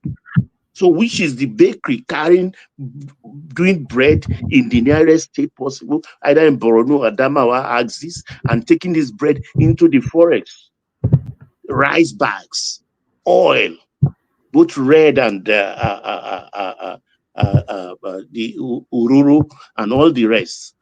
So and medication and treatment as well. Medication and treatment. Yeah. So I mean, with DSS, National Security Agency, they have all these things because they are not actioning it and hold people responsible for whatever reason. We've been damaged, and that Buhari's 8th Holocaust year, because Buhari was hand in glove with them. Nobody can convince me otherwise. Because the people were still on this platform defending Buhari all in the name of APC political affiliation. I don't understand what we're dealing with here. I don't do that. I've always called those 8 years of Holocaust. All in the name of APC. It's years of Holocaust. I refer that 8 years. I have no fact, but I'd like to challenge you that Buhari was not in hands and gloves with the terrorists. It was not. What was he doing then? Why didn't he arrest them? How many arrests did Buhari make? That's a very good question because he's the most incompetent leader Nigeria ever had. You call him incompetent, then you are praising him. Sorry, Baba. Prince, Baba may be right, under the Buhari administration, anytime these insurgents were arrested, they were immediately released and the arresting officer was punished. That was one. And then anytime that we had all these atrocities in the Middle Belt, they would describe it, they would dismiss it out of hand as farmer-herder clashes. And Buhari would say that the farmers should learn to get on with their neighbors, even though they were being slaughtered. That was two. And then he was pushing to push Ruga. Yes, he was pushing to push Ruga in every local government. Ruga being something. Look, Tinubu came with his own plan, rightfully or not. If they are, viable plans or not, that's to be debated. Fine, but don't pretend like Buhari was a leader that had ideas that he wanted to implement and they failed. If that were the case, I would give him a lot of credit. But I'm telling you that no, that was not the case. Buhari was the most disconnected leader, I would say, Nigeria ever had. This guy was out of it. Yes, he did all those things because that's what people told him. He didn't have his own ideas to what he came there to do. He did not. No, you guys I give him a lot of credit. He did not. That guy was out of it. From A to Z, was out of it. But he won second time election. But why must he even take the? Why must he take? I've said it before on this show. I want to mention. Listen, Tinubu's presidency is this first term was his actual third term. This is Tinubu's third term in governance, quote unquote, right? Because without Tinubu in very winning his first term and his second term, I've never seen any. Even if you ask me, I think Tinubu actually campaigned more and burnt more calories in Buhari's second term than Buhari himself ever did. I'm telling you. Wait, well, let me correct you there. While I agree mostly 80% of what you are saying, that second term, Tinubu was out of the government. It was Aisha in the third year of the second term. No. The third year of the first term. The third year of the first term, going into the 2019 election, it was Aisha that had to practically beg Tinubu because the whole thing was shaky. That all indications show that he may not win that election. So they had to go and drag in Tinubu again. Who came in? I agree with you. And I agree with me also that that's the reason why I give Tinubu the credit for it. Because Buhari had no way of, look at Buhari. He had nothing to offer. I've never seen anybody work so hard for somebody's presidency than Tinubu. The guy worked so hard. Knowing that he was incompetent. Now, I would just realizing that Buhari was incompetent. And what is even different from what Buhari did and what Tinubu did recently in Yelewata, when he told them to learn how to live with their neighbors, instead of calling them terrorists, the exact name that they are. So I don't know why the confusion here. So if somebody is telling us, except those that are not patriotic, the most patriotic people are not the people that lie to paint a good picture of their country that is actually bad. So if you tell the truth about your country, it doesn't make you unpatriotic. Listen, Prince, just give me 30 seconds. Give me 30 seconds. There is an Arab saying, ancient Arab saying, me against my brother. Me, my brother, against our cousin. Me, my brother, and my cousins against an outsider. Whether my country is good or not, it's not in the purview or in the mouth of a foreigner, somebody I consider a foreigner, to come and tell me. Toju akataban lewu ki shenu adie lati magbo. If the fox has a boil in his eyes, it's not the hen that will go announce in public, because the hen that sees that boil will not live. We are telling ourselves the truth. But for an outsider, my kind of person, if my father is a criminal, if my father is an armed robber, I call him an armed robber. If my father is a drug addict, I call him a drug addict. If an American is coming to lampoon me, he lives better. He has a higher standard of living. If a Canadian, a German, fine. But a Cameroonian, please. All right, gentlemen, let's do this because the room is fast populated. Let's do 5 minute monologue so that every voice is captured. I think Simba wanted to say something there. So, Simba, did you want to say something, or we do our 5 minute quick round so yes, that everybody speaks? Yes, so I salute everybody. Good morning, woman. Good morning, Baba. Good morning to you. How are you? Yeah. Sorry, I wanted to ask a question because one thing I found out that we normally do is that we like sensationalism.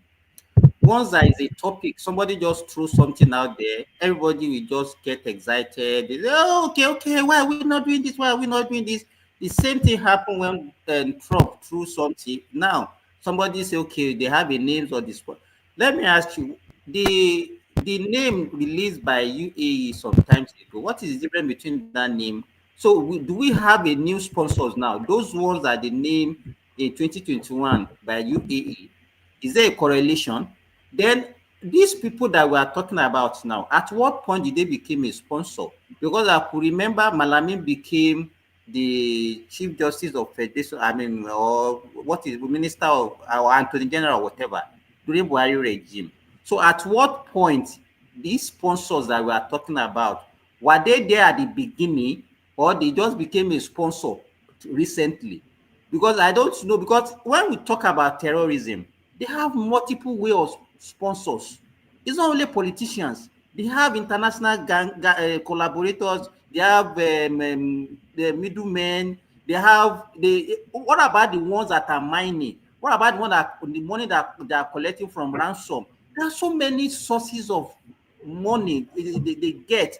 So I don't know why we normally get fixated whenever somebody just throw out one news there and then everybody say, hey, what is government doing about? Let me tell you, government cannot just arrest people when they don't have enough reason.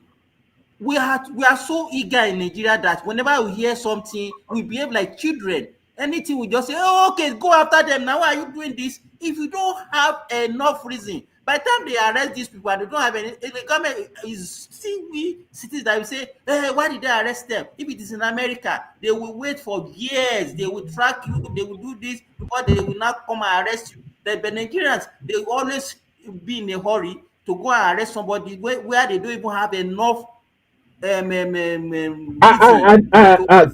these people have not been arrested, but what they are saying is that there's a clear audit trail of monies, huge amount of monies, transacting between these individuals and insurgency and banditry.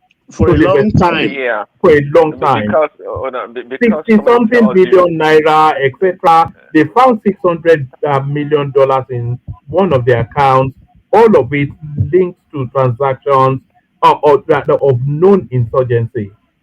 Okay, it's Simba. If somebody tells you to go somewhere, go to from Lagos to Abuja. It's you have to use your discretion, to navigate, to maneuver, to get there. Simply calling people's out or calling their names and mentioning things about them doesn't mean that the authorities should just go and start arresting people. It's up to them to do their due diligence. So I'm not sure what your argument is on this matter. You see, we are at war, so we have to apply emergency tactics. When you start pulling these people in, say again. No, let me say. I agree with you, Baba. Let me ask you. Do you want to tell me that if government have enough evidences, who is talking? You are. We all can. Can you hear me? I think you may be hearing background noise. So let me mute people and then you can but make that point and then we'll give 5 minutes. 5 minutes. Kenny Mighty. Zita using Kenny Mighty Zita. That we whip it round. I should go first. I should go. No, you should go first. Actually, you were here first. So sorry, Prince. Yeah. But land your point, Simba, and then we'll move it around. The what I'm saying, I'm not saying that they don't have politicians, because we get excited when they mention politicians or some people. What I'm saying is that the question we're supposed to ask, well, if government have enough evidences against these people and you can nail them easily in court, don't you think that government will name them? Let me tell you, when we talk about terrorism, do you know what they call the Awala system? Most of this money that they used to finance all these people, they are not even, they don't pass through any digital system. No, but George Bush managed. But George Bush or senior managed to block the Awala system in Pakistan during Desert Storm. They block it. You look, Simba, understand this. You understand? Nigeria is at war. When you are at war, you apply emergency tactics, a Gestapo thing. When you start pulling the lower people in, the upper people will sit up, or even the lower people will give you more information which to work with. But the government is not telling us anything. They just lying low. People are now supplying them names. They should call these people in. Do you think that government should be coming out and be telling us all these are classified information that you don't need No, to be they were leaked information. It wasn't the government that published it. I think somebody leaked it from the security agencies to the media. No. You know, I know that this one is not from government, but what I'm saying is that the reason why government might not be publishing and making all these things known to the public is that it might even defeat the real aim of actually capturing How those did it people. defeat? How does it defeat him? When did he become government spokesperson, Simba? How does it? How does it defeat the No, I people? think Daniel Boala actually said something similar just No, recently. both him and Simba, they are both wrong. It exposes. We need to know about these things. In fact, we need more names. So I disagree with Simba on that one. So we can send a lynch mob to go and you No, want to I have didn't. them lynched? No, Simba, go ahead. But that was the. I don't agree with you on that point. All right. Let's kick off with Prince Okay. Daddy, and then we'll move it around. Prince. So we were talking about the sponsors of terrorism. We were also talking about it says no hiding place for early sponsoring. The Americans are actually even in that space. They say no hiding place for from our satellites. U.S. threatened Boko Haram, Iswa Fulani militants, etc. So we're talking about that, and then we were talking about Nnamdi Kanu in Sokoto prison. He wants to get out of there because he says it's not conducive for his defense.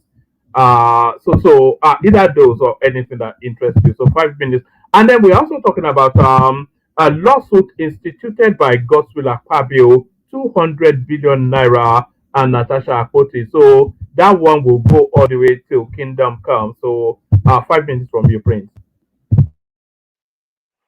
Yeah, thanks, Woman. Hello, everyone.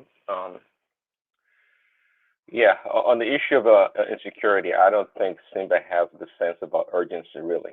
You know, it thinks it's business as usual, and that's not the case. But anyway, we are in a dire situation. I said before this Trump thing came about.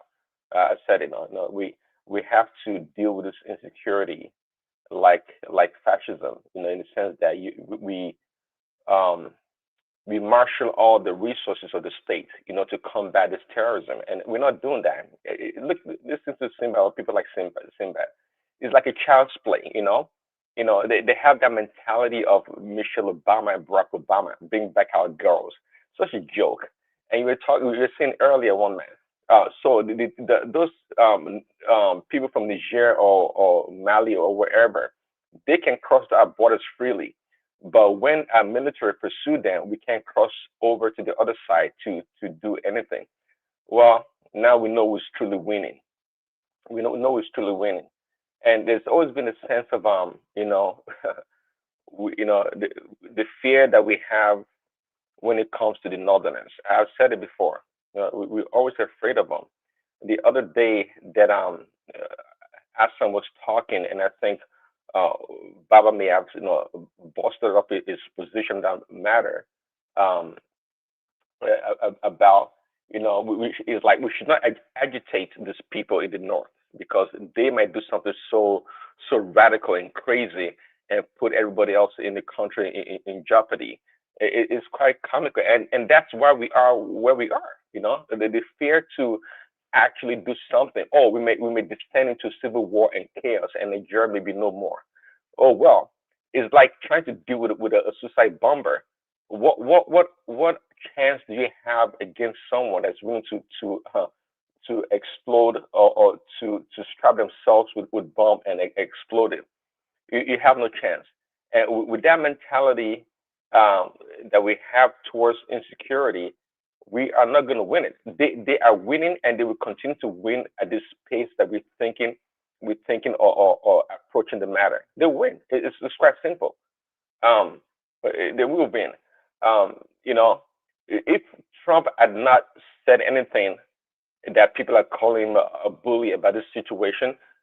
Tinubu himself Just will not have that. imagine, Prince Daddy, without Trump threats, so we'll have been dying gradually, small, until this thing will blow in our faces. I thank Trump for waking us up.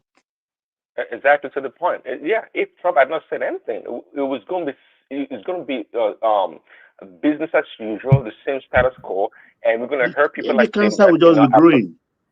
yeah, and it's gonna get. I mean, the notion that we think that if you treat this terrorists, these killers with a kid's glove, eventually the terrorism or the insurgency is gonna abate and things are gonna go well. No. See, people don't think of these people as human beings. I think that's the problem. I see them as human beings, as equal human beings as everybody else in the country because they're human beings in the sense that look, they will take advantage of the situation to the last drop. And that's the way we are as human beings. I don't know why you get to think forever that they will put down the weapons for any reason. You paid from Aerofire and coal. They pay these people raw cash to get people back, for ransom. Sorry, And you think they're 5 seconds, Prince. Let me make you laugh. Tukoromamu, the aide to Gumi, who is standing trial at the moment, is on record. After collecting ransom, the terrorist told him, okay, Tukur, take 50 million, keep for yourself. And when you are bringing the money, buy also so and so and so and so and so and so.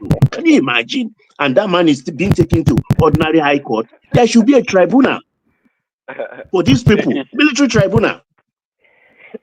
It shows how unserious we are. And I say, at the end of the day, regardless of what people may think about Trump coming from Nigeria's rare earth mineral and all this other stuff that doesn't make sense to me, it's up to us to take advantage of the situation and do right by our people.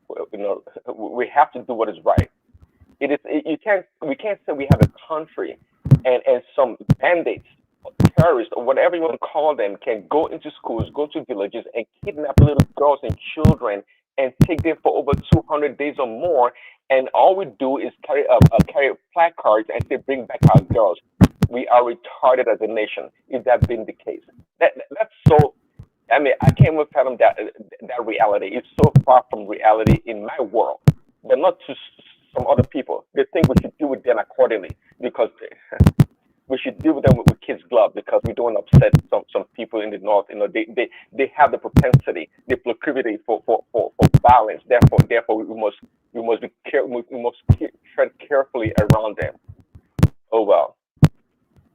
Let me wrap it up by saying, I'm MAGA. I'm Trump's fan. I think a lot of people know that. But nonetheless, not because I'm blind or I can't think for myself. Recently, one night, if you've been following what is going on in the Somalian community in America, in the state of Minnesota, I don't know if you heard about it. There's been a lot of attack on Somalians, and Trump, threatening to. I got somebody in that Somalia is not a country, which I somewhat agree with. It's not even a country. It's just the poor man's Ethiopia, isn't it? Really, Somali. Well, yeah, well, as a country, yeah, they have poor leadership. They are greedy. They have greedy leaders, and their leaders have decided to go to war, as we've done also in the past, and many African countries also have done. But the issue here is not about Somalia as a country, but more so Somalians as a people, as a community in America. And I like to say that, regardless of what Trump says about the Somalian people, I think they are very fine people. They are strong people as a people. They're strong. I think they're industrious in so many ways, and they are a smart people. Yeah, and overall, I mean, I have Somalian friends. I think they are brilliant people, trustworthy people. By the way, more so than other Africans or Black people that I know. So they're well-established people. They are a good people. I don't see them any differently from other Africans or other Americans, those that are naturalized to be Americans. And I don't want any Somalian or their community to be demonized for whatever reason. Of course, they're mostly Muslims, but that's totally irrelevant. They are fine people. I don't agree with Trump attacking the community and attacking the leaders. The issue, the main cause of the issue here is about what we call corruption that's going on in that community. Is there corruption going on in the Somalian community? Absolutely, there's corruption going on there. Am I in support of the corruption? Of course not. But we're not looking at the overarching issue here. What is truly going on? Just like the USAID, the USAID is a cesspool of corruption, and we know the people that are in charge of USAID. The reason why, keep in mind, the Somali community and the leaders, they are not the people writing the checks that goes to the community and to perpetrate those fraud. Not the Somalians. It is the people, the Americans rather, that are in cahoot with some of the leaders in the community and fostering this corruption that funnels money into the community. Sure, there'll be millions, perhaps billions of funds that are going into the Somalian community, but nonetheless, I can guarantee that there have been times 10 or 100. I think they are estimating that about 7 billion went into that. They said they'll get the money from the American system and then funnel it through whatever it is that Simba just said there into insurgency in Somali. So by osmosis, yeah. Well, I'm not disputing that. I'm not disputing that. Nor can I counter that. But my point here, my overarching point here is that the true corruption is occurring at the top. If you see $7 billion going to the Somalian community, you might as well be assured that at least 70 billion was the estimate that was put on the books, in which many other people, especially Americans, that are benefiting from this corruption. Do you get my point? So I'm not into the finger pointing and trying to demonize the Somalian people, or the community, or the leaders for corruption or trying to support terrorism. It's being done at the behest, if you ask me, of the American bureaucracy. That's what we should be looking at, just like the USAID has uncovered how both the Democrats and the Republicans use that institution for nefarious dealings around the world. It's well documented. So that's my point. So we should stop demonizing the Somalian people. They are fine people, they are great people, and they are true Americans. All right, brilliant, excellent. Thank you, Prince. So from Prince, we go on to Comrade Omori. So, Comrade, the floor is yours. Just as you will to the conversation. Sponsors of terrorism, Natasha versus Fabio never-ending saga. You may even want to talk about Tubaba and Natasha. This is somewhat like domestic violence, but the other way around. The man being the victim in this particular instance. Maybe we should bring Duxie back to come and talk about all that. But our floor is yours, Comrade. Yeah. Good evening, everybody. Let me quickly start with that Two-Face and Natasha space. You can't bring him here when the victim is telling you he has no problem. So that would be difficult to deal with. That's just by the wayside. You're looking at domestic violence. Classic victim something, isn't it? So exactly. Omori, fire fit to the dance for him body now. Yes, but he's telling you he has. You can see he's under. Can I see under a spell? He's not himself. He's forced to say certain things, but he's defending his oppressor every day. The woman don't go nail him picture for wood somewhere. This is more than this is beyond that. It could just be a psychological thing. It could just be a psychological thing. I don't know what's going on there. Did you see the images of her slapping him in England? Did you see he got arrested. He was in cuffs, publicly and all that. He told everybody not to let anybody know. So when those that were keeping that secret discovered that they could not hide it no more, they summoned courage to come out to say, let's save this guy first. It's not about the money we're making from him. He's still busy saying, I'm okay, I have no problem. So even the best lawyer, Gani cannot even, nobody can do that. When the victim is telling you it's okay. She was breaking bottle on except you want to go to the house and boggle him out of that house. You'll be violating his rights. He might sue you for that. If he goes back the next day, what happened? That's my question to one man before you invite him to to the They said she's to the, to the pregnant as Bible. well. Yeah, that's not where what I want to talk on. That's just by Okay, the go on. wayside. Okay. I want to address this issue of patriotism. Most of us believe in being patriotic to our country. We are not rebellious against our country. We believe in the country where we didn't even know what patriotism was actually about. So we put our lives on the line to fight for the country because we believe the country could be better. So if we didn't believe in the country, we wouldn't take most of the risk we took. If I look back to say, why was I even doing what I did? Maybe was I crazy? Was I high or something? You know, sometimes I have reason to say, okay, thank God I did what I did because I will have I look at myself and say, I'm a coward if I didn't contribute anything in my own little way when I had the opportunity. It wasn't convenient for us. So I don't think nobody is more patriotic Nigerian than the other. But the only thing I'm not comfortable with is when people believe we must lie. When we see black, we have to call it white before we know we are patriotic. I'm not part of that. I've had a series of confrontation with my biological father, with my biological mother, because of things I feel they were not supposed to do. So I can tell you, if my brother is a thief, I'll call him a thief. So if that makes me a bad person or a bad son, I don't care what you say about me. So for those that are coming here to praise Trump tonight, as soon as that pronouncement was made by Trump, the same people that were telling Trump that Nigeria is a sovereign country, we don't need you, we don't do this. So I said on this platform that even if he had not come, his utterances, his threat has started yielding results already, even before he even, make any attempt to come. So now we are beginning to see the results. And again, I ask, do we really have to wait for a Trump, for a Tinubu to wake up to his responsibility as the president of a nation? For those that are blaming Buhari, if Buhari was so bad, Buhari was of the APC. I mean, do you reward a failure? Do you promote your child if he fails in level, primary, level one in year one? Do you allow a failure to go to year two?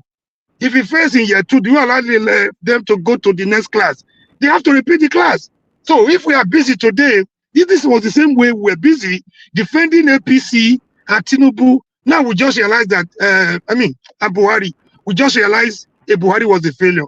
If we had really spoken against Buhari and APC the way we are doing today, probably the Tinubu may not even emerge.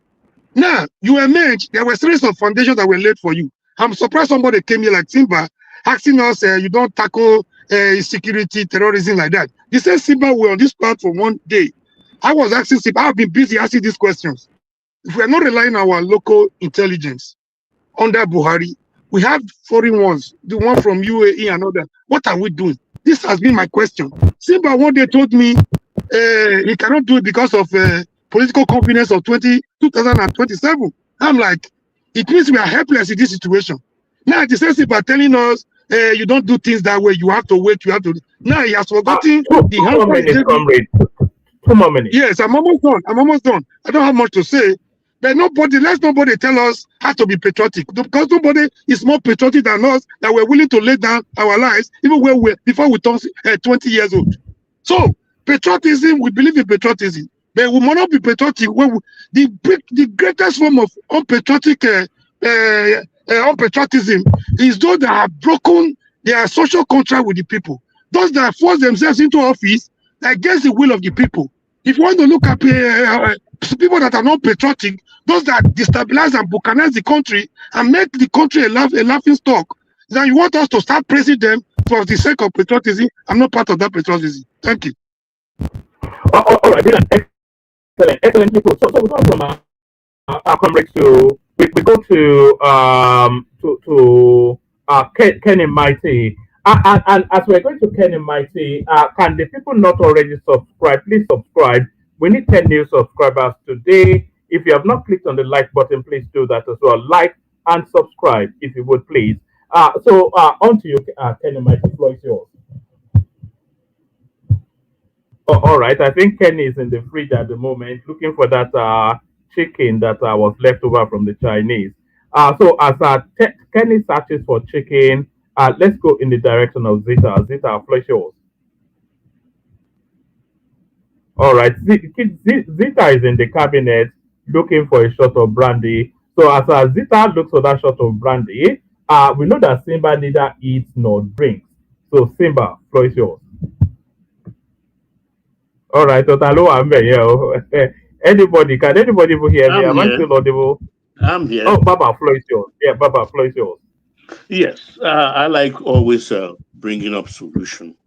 I think the president should do it because at times in a situation, emergency situation like this, optics can work very well for you because the president and the presidency is not being served properly by his PR men. I watched the other day what's his name now? The chief press secretary or the uh, press advisor, Adenuga or Dunuga, Ononuga with Anyogulu. That was a very poor outing. That was poor. Everything is said. If you know you are not prepared, make an excuse. Don't go to that kind of interview. Because he said explicitly that the security people, they are in communication with it's a reference to the Eruku debacle, that they are in contact with the terrorists, the bandits. They communicate with them, and they are talking about the release. At the same time, you say they didn't pay money, they didn't do that. So Anyogulu was asking, so they have the contacts, phone numbers of these people and things like. He said yes. He was just the president, if he's to win the next election, I think he should change his people. Now, we are at war and an emergency situation. These people, they are going to rake in. Like Mahmoud Turko already standing trial. What's a terrorist? Because whether you're a financier, a supporter in one form or the other of terrorism, killing people every day, then you have to go to a military tribunal, not a high court. High court is for civil people. Because as far as I'm concerned, the danger of these people, even in Geneva Convention guiding warfare, right from the 40s, once you put on a military uniform, you are determined or termed to be a soldier. Once you put on uniform or you strap yourself up in military gear, you are a soldier and deserving of the same kind of punishment a serving soldier will get. So these people should set up military tribunals. A military tribunal should be set up in 2-3 zones, not central, not east, not west. Because those are the theaters of the conflict, and they should be trying these people in the glare of the public. Let the public know you are doing something. Nothing should be covert. At this stage of this problem, nothing should be covert. It should be open. Let's see punishment being meted out to these people. Because this silence from the presidency and is disturbing. If you say you are doing something, how do I know you are doing something when I'm not seeing it? It's not tenable. Do something, let me see with my kuro eyes.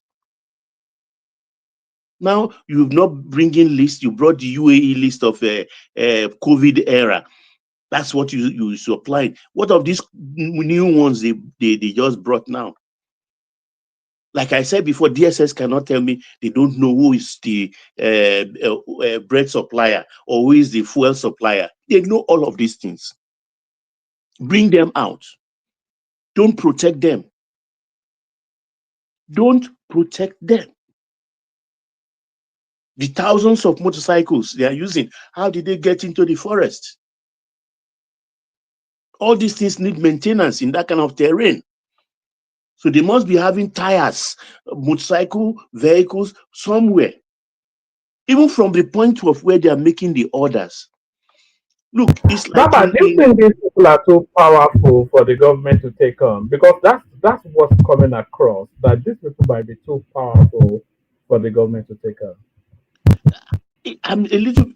Yes, they are powerful, but I have always rated, though I'm having a reconsideration, that Tinubu has no godfather and that he is a very, very stubborn man. But not naming these people and keeping quiet, I mean, it's making me do a rethink about this because it's a no brainer. If we are here on this platform thinking it, then that means it's commonsensical. Baba, Yes, sir. you by naming them, you mean that you should just make public the names that were given to him? And action it too. No, without investigating. Look,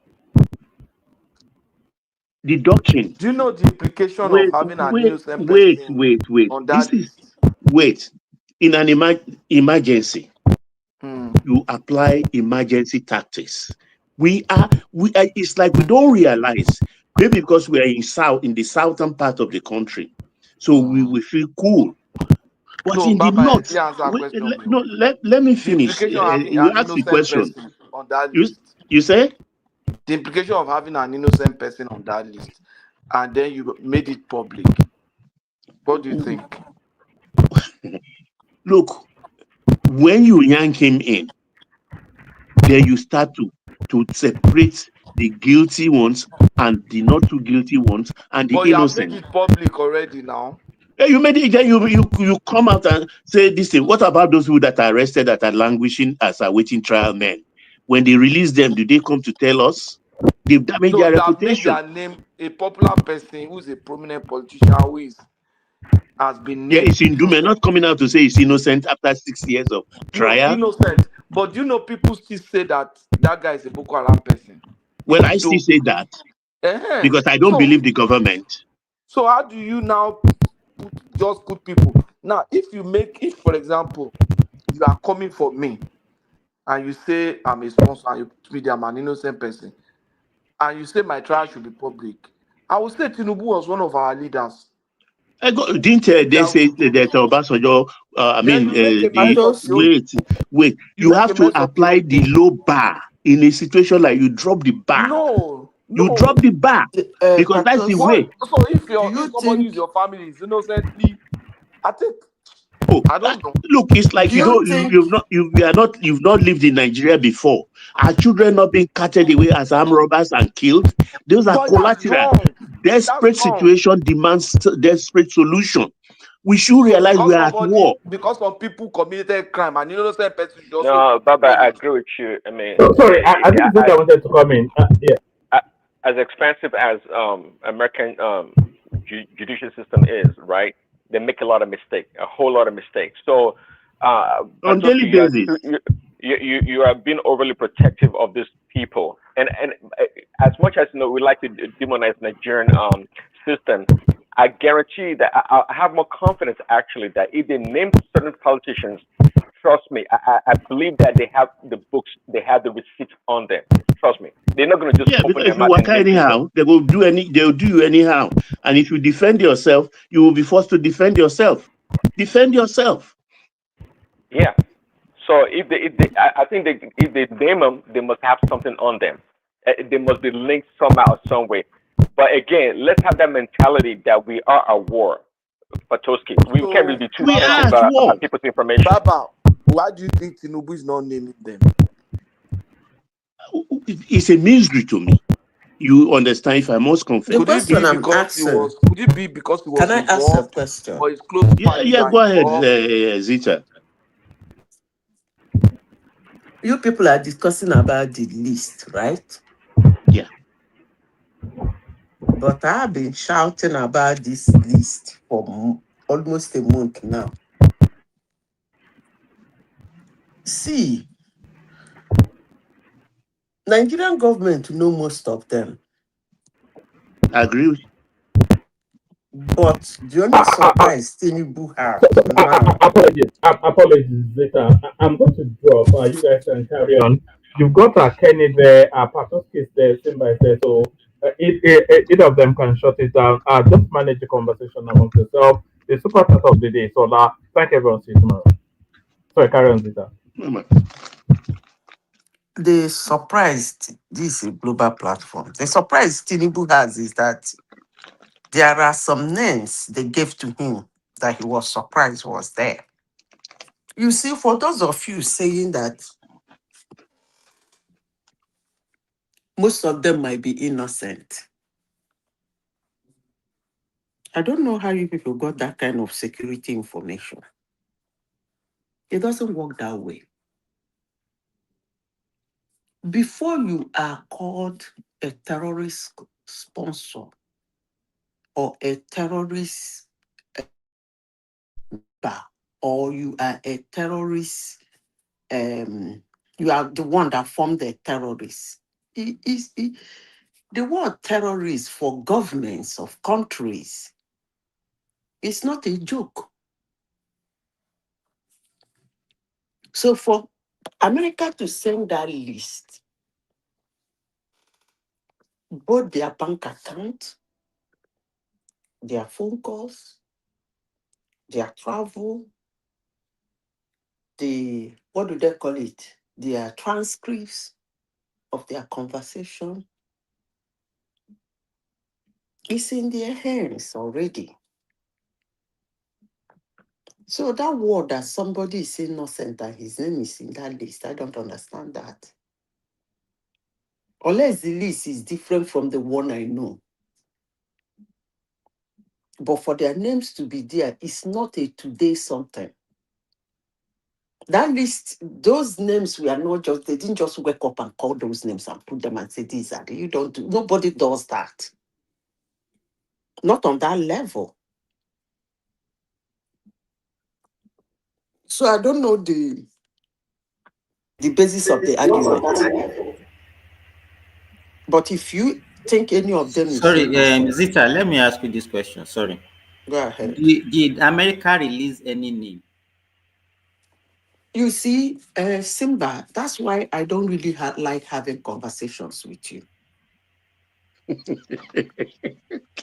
Honestly, sincerely speaking. No, you are talking. You said Hold that on, please. release, and you are Hold on. talking as if The you are other giving us day, classified information. I came here. I said something. That was almost close to a month ago. When I told you people here that for somebody in the military, for you to go on a mission, it's not a round table discussion. They don't sit down on a table and they say, hey, this week, tomorrow, you people will go this place to go and kill these people. They don't do that. It's one man's decision. And I said on this platform that the person that sent those 7 military men to go and do that thing was that same person that told those boys that they are coming. You challenged me here and asked me to tell That's you good his thinking. name and Good his phone thinking. number. Yeah, possible. You said I should tell him his. I don't have such discussions. If what I am saying you think is not true, or I should lay I'm it not saying out. it's not Hold true. on. Let me finish. A lot of people are listening to us. Or you want me to lay it down and say, in the White House of United States, they have Mr. A, Mr. B, Mr. C, Mr. A. And then Tinubu has Mr. W, Mr. Z. And they add Z and W and gave to Tinubu. And now, if you think that is the level of conversation I'm going to have in this platform, please Okay, don't sorry. ask me a question. Continue, so that everybody will be imagining what you are talking about. You can continue now. I'm not saying anything that is imagining. I don't know what you're imagining in what I just said. I told you the people that have the list. I told you how they compiled the list. If you're expecting me to start calling the names of the people in the list and match it with all the names of the people in Tinubu's list and match it with them, if that's what you're expecting, you're not going to get it now. Come here and be talking as if you have so imagine it. Wait, Zita. Anybody, what you are saying, anybody can say it. Anybody can concord. So why are you asking question? If anybody can say it, I'm just trying to clarify what you are saying, and you are getting angry as if you are. I am not angry. You I don't even get angry, not even with this kind of a thing. Are you an intelligent officer? So no, I'm not agitated for what? I've been the one screaming list, even when you people didn't know there was a list. I've been screaming of this list. I was laughed at on this platform when I said so Christian many genocide. Hold on, lists. please. There are so you many people have been out talking there. for People hours. come Can I with speak, different please? lists. So we have so many lists about these people. Hold So on, what please. are you talking about? Let me say my gibberish. I beg. I was the one who came to this list, this platform, and started shouting of list. I was the one that came to this platform and said, separate insecurity in Nigeria from Christian genocide. I was the one that came to this platform and said, Christian genocide are being done by neighbors. And they laughed at me. And they told me, how would they know the neighbors? And I called one or two names. They laughed at me. I said, they know those neighbors. It doesn't necessarily. I was the one that came to this platform and said, the main people are not the people, street boys, the ragtag smelling idiots that carry gun and run around. Their life is not even important to people who send to them. They are not important people. If anybody, I have said this several times, think he can start bombing those people and he will stop insecurity. The joke is on the person. Because even the people using them, their life doesn't mean anything to them. They die, they recruit another one. So for you to attack them, it is those people who give them that thing. Those are the people you have to take care of. Again, the way Baba is saying, bring them out, shame them, lock them, jail them. They don't handle such people that way. That's not the best way to handle them. The way they handle them is waste them. Chikina, Kasun Sulamani style, period. That's what the new defense minister advocated. He said, shoot them. Don't wait for orders from anybody. You can't, Tinubu will not be the one to send them to be killed. They know how to handle those people. You see, Baba, what I have to say is that these people have built a kingdom for themselves. They might even have somebody in your Aso Rock or White House or somewhere who can poison you. That's how much their kingdom is built. So it's not a case of arrest them, do this. I don't even know who published this ridiculous list, Seth. They have been in Aso Rock since the time of Jonathan. Jonathan confirmed that, madam. It's not a question of publishing list. You don't need to publish the list. Keep the names with you and waste them. Period. That's how it works. I don't understand this drama of kangaroo of publishing lists and calling names and people coming to say this person is innocent. What of this? That is not the way to handle such level of insecurity. After all, we have NIA, National Intelligence Agency. We have Directorate of Military Intelligence, DMI. Let them go quietly, covertly. Israel does it every day. Yeah, give them Israel style. You don't need to announce Madam, them. you know what they're trying to do? They're trying to create the pressure to Trump that they are doing something. They're not doing anything. No, not doing anything. Because So that's all not the way to handle only them. motion, no movement. You don't tell them you are coming for them. No. It's only a tree you will tell you are coming for. He will still be there. You go even say, go work, get money, save. After so many years, make money, come back, come put them down. Human beings are not like that. I don't know who published the ridiculous list, but for all I can say, it's all about yo-yo. Imagine carry 300 students at once.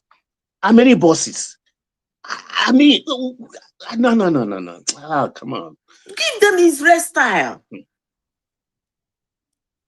They go waka like this, come out from a meeting, inside a meeting, the thing go pop hole in the wall, enter. Look at them, match the one will be the person they're looking for. Tuasha, case closed. What is all this announcement all about? I don't get it. Honestly. Can I add my own 1 cent? I greet everybody. Well, peace. I greet everybody. Fine, I'm fine. I mean, everybody talking since, and everybody want to solve a particular subject with theory ideology. How can that work? what we have in our front right now is uh, manual or practical work, which you need boot on ground. You want people to work. Like Madazila said, give them the kind of treatment they want. But again, people forgot that Nigeria used to have this squad. Let me take people mind back. There was a reason they create SWAT in police then. During the time of Anini, a special squad was created. And when that squad is created, the only thing that stopped that squad, the only thing that can stop that squad is when the squad has finished carrying out their mission, then they will disband them. When they set in motion, nobody can stop them. They brought late Pararase, IGR, to Benin to come and catch Anini. Don't you think how they were able to catch Anini? Now, if Nigeria wants to catch these people, they set up a kind of a Ruku commission. They pick the best of the best. Those that will track them financially, those that will track them combatantly, start tracking them. When they put them in motion, nobody have executive order to stop them. They go on till the only thing that will stop them is when they are carry out their mission. Now in America, people just think that they only have CIA, FBI in America. They have sections in America No, that section take off. now. Plenty. There's one they call Section Specialized. 7. They specialize. The government the president don't have control over them. Once it's put on motion, the only thing that stops that motion is when they have got their job done. You know where they Same learned with that their lesson? When those airborne were going to Iran to rescue the hostages during Jimmy Carter's time, and he stopped that mission. Yeah. So same with England. There's some things that are going on in England. The secretary, the journalist that released one kind of funny information one time in England. What happened? They blew his head off in the street of London. Now.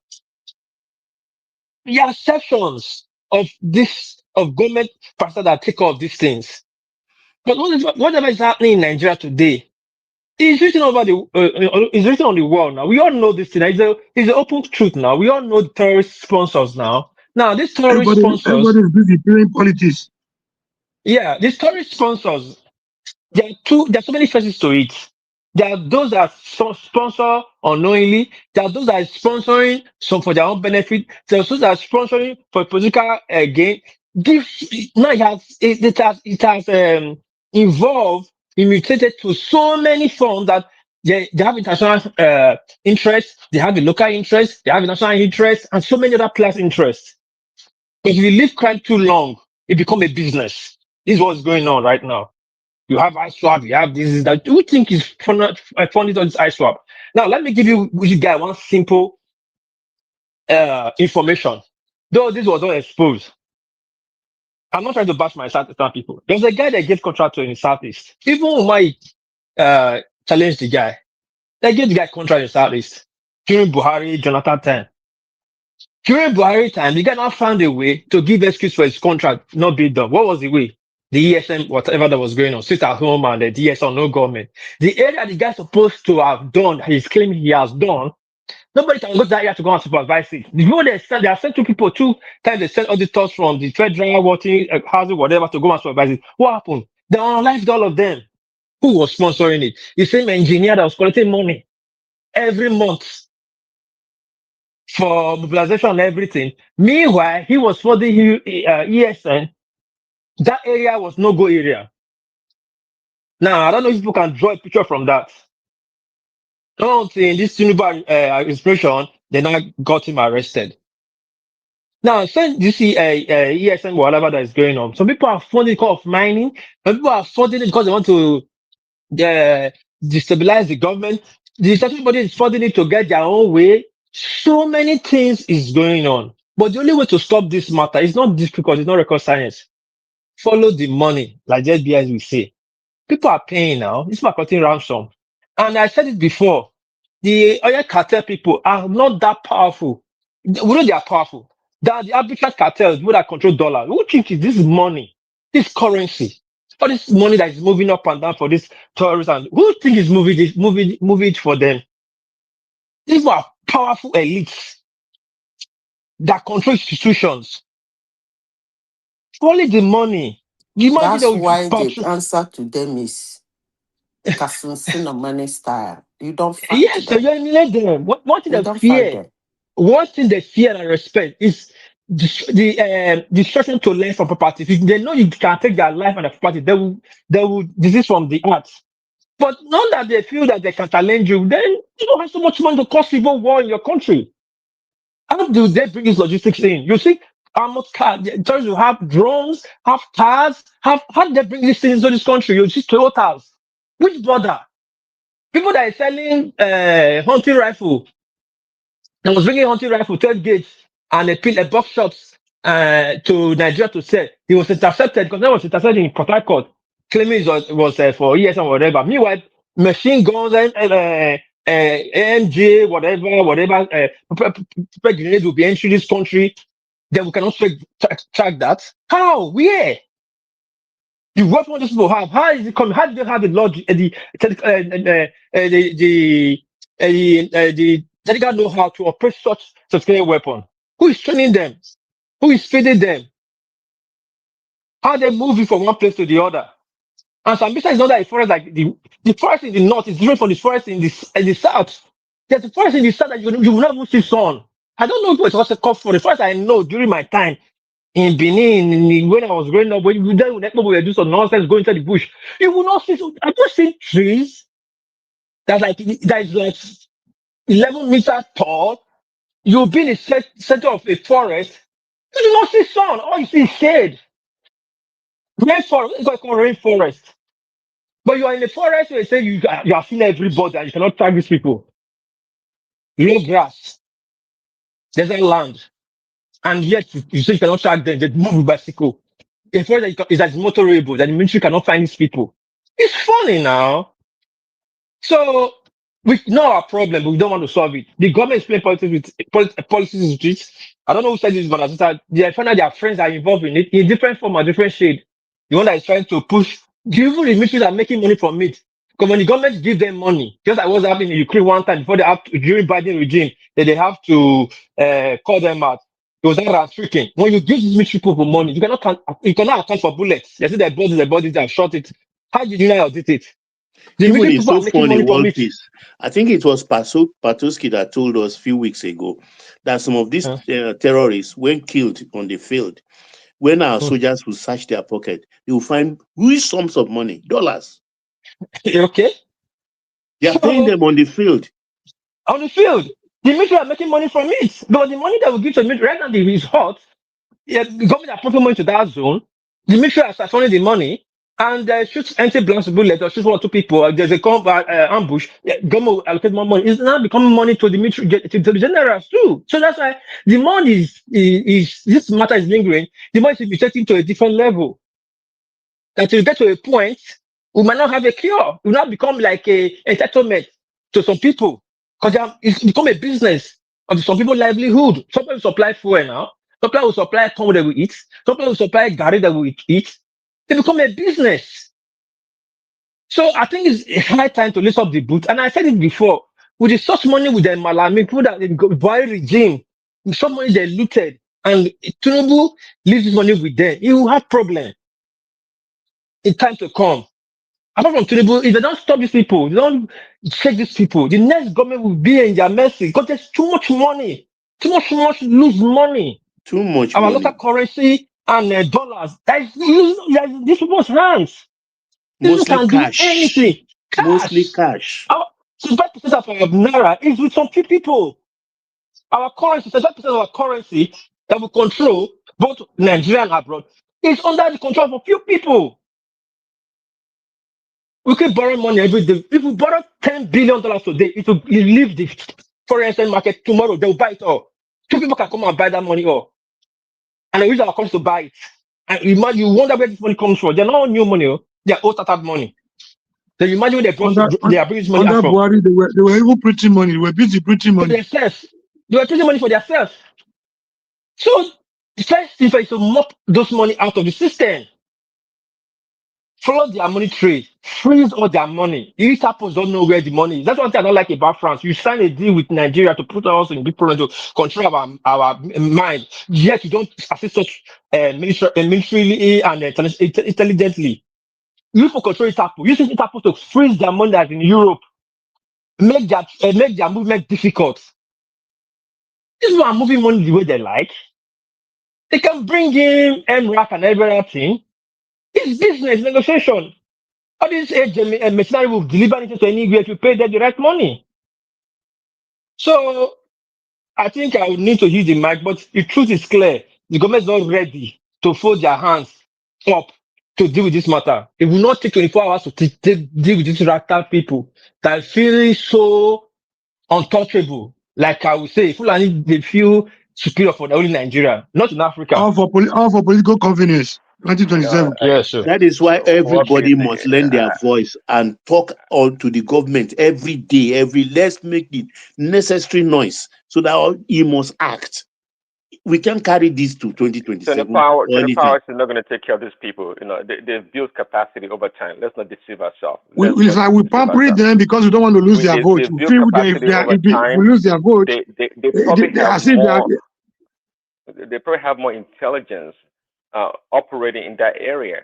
They do, and they've worked in cahoots with our military and some other people in that country. So it's not a child's game, a child's play. They are a formidable opponent. I tell you that war piece. Look, but they should apply, Prince Daddy. Look, in America, for instance, maybe your charge should be maybe just theft. They are not going to charge you just theft. They can even bring RICO charge on it and pile it up. Just one charge, they'll make it like 10 to drive the fear of God into you, to make you own up. And we have that unexplained wealth. I think is a part of our law. So use that against these people. Seize the money up front and let them prove the source.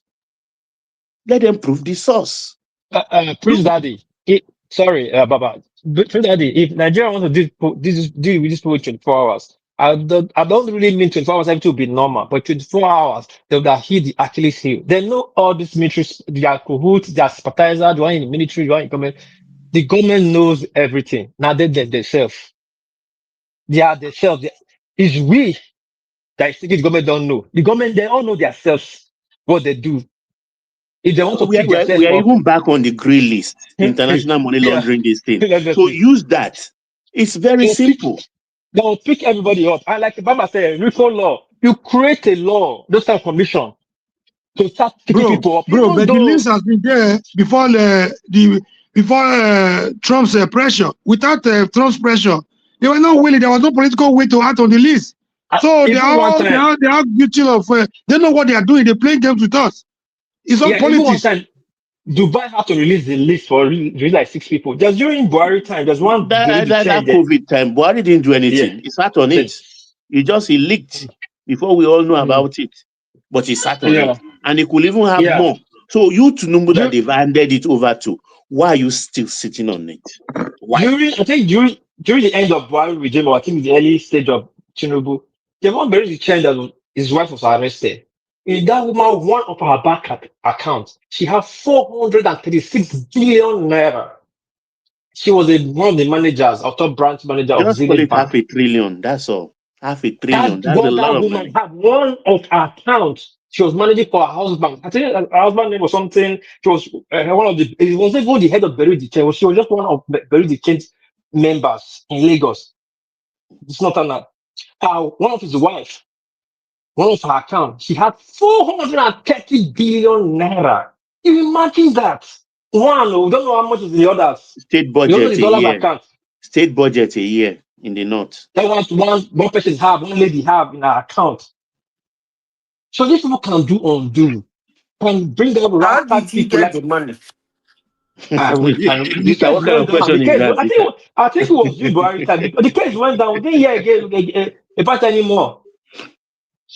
Like Banazita said, like I also say, the local stress is not really the problem. The local people you share are not really people recruit them not to go and go shoot around and come back.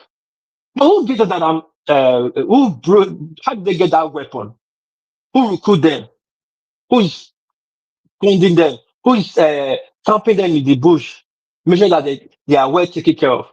That's people you go after when that resources run dry. You see these people. Bro, can I ask you a question? Can I ask you a question, bro? Go ahead. With all these revelations we are getting now from APC, with all the atrocities they committed, with the revelation we are getting on how they imported bandits and terrorists to come and win election in 2015, will it be justified to say that we rewarded the APC's failure in Tinubu presidency? Will it be justified? Will it be correct to say we rewarded APC's failure? Now, all of us are talking like this, blaming Buhari. It means APC was a woeful failure in I don't do 2023. party politics. I support individual. It's just a question I asked. Would that question be okay? Will it be correct? Let me answer you. Let me answer you. This thing that is happening is not a party problem. Rather, is a Nigerian problem. This is what is doing this. They belong to both parties, either PDP, APC, the new parties, everyone people.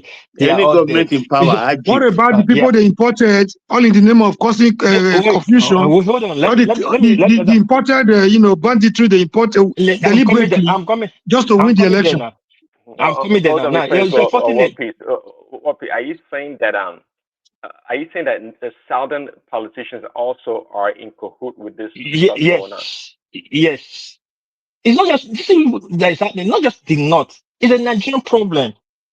It's the elite problem.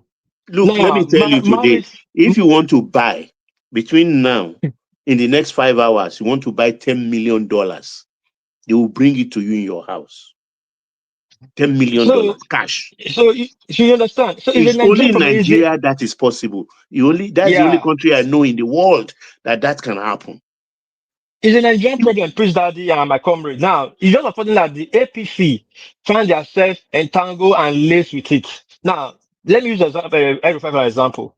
When R5 was doing this thing, he was once a PDP. Now he moved to APC. From APC, he's moved to AD. Does that mean now his sins have been forgiven? That's what you have done. You'll be left and with APC alone to deal with. It's the same in Benin. If you are drawing the wood they used to draw the mango, the same wood you are used to drawing yourself too. The same hand, the same problem hold everybody because you are pulling the mango, you are pulling your hand, you are pulling the wood. We cannot start judging it from the middle. People that is doing this, they are moving from party to party. They're not moving from party to party because they enjoy the party. One piece, it is the money. Look at the convention that brought Wike and this problem. On the floor of that convention, Wike distributed $30,000 to each delegate, 1,000 and something. I calculated it. On that spot alone, $7 million went to delegates. Cash. No talk of any other side something. Did you just say? Did you mention Wike? Did I hear you mention Wike? Exactly. And the same Wike telling us about impunity or how to do things right when it comes to dealing with the soldier. $30,000 per delegate. Even Atiku couldn't match him. So we were in trouble. Too much money in the system. The government have to find a way to match it by only seizing this money, impounding it, and make them come and explain to the courts how did they acquire this money. President, let me tell you, if the military setup was like politics, parties, guys, believe me, these people will be by tomorrow. Some of them will be colonel, major, and general. You know what? Party to party.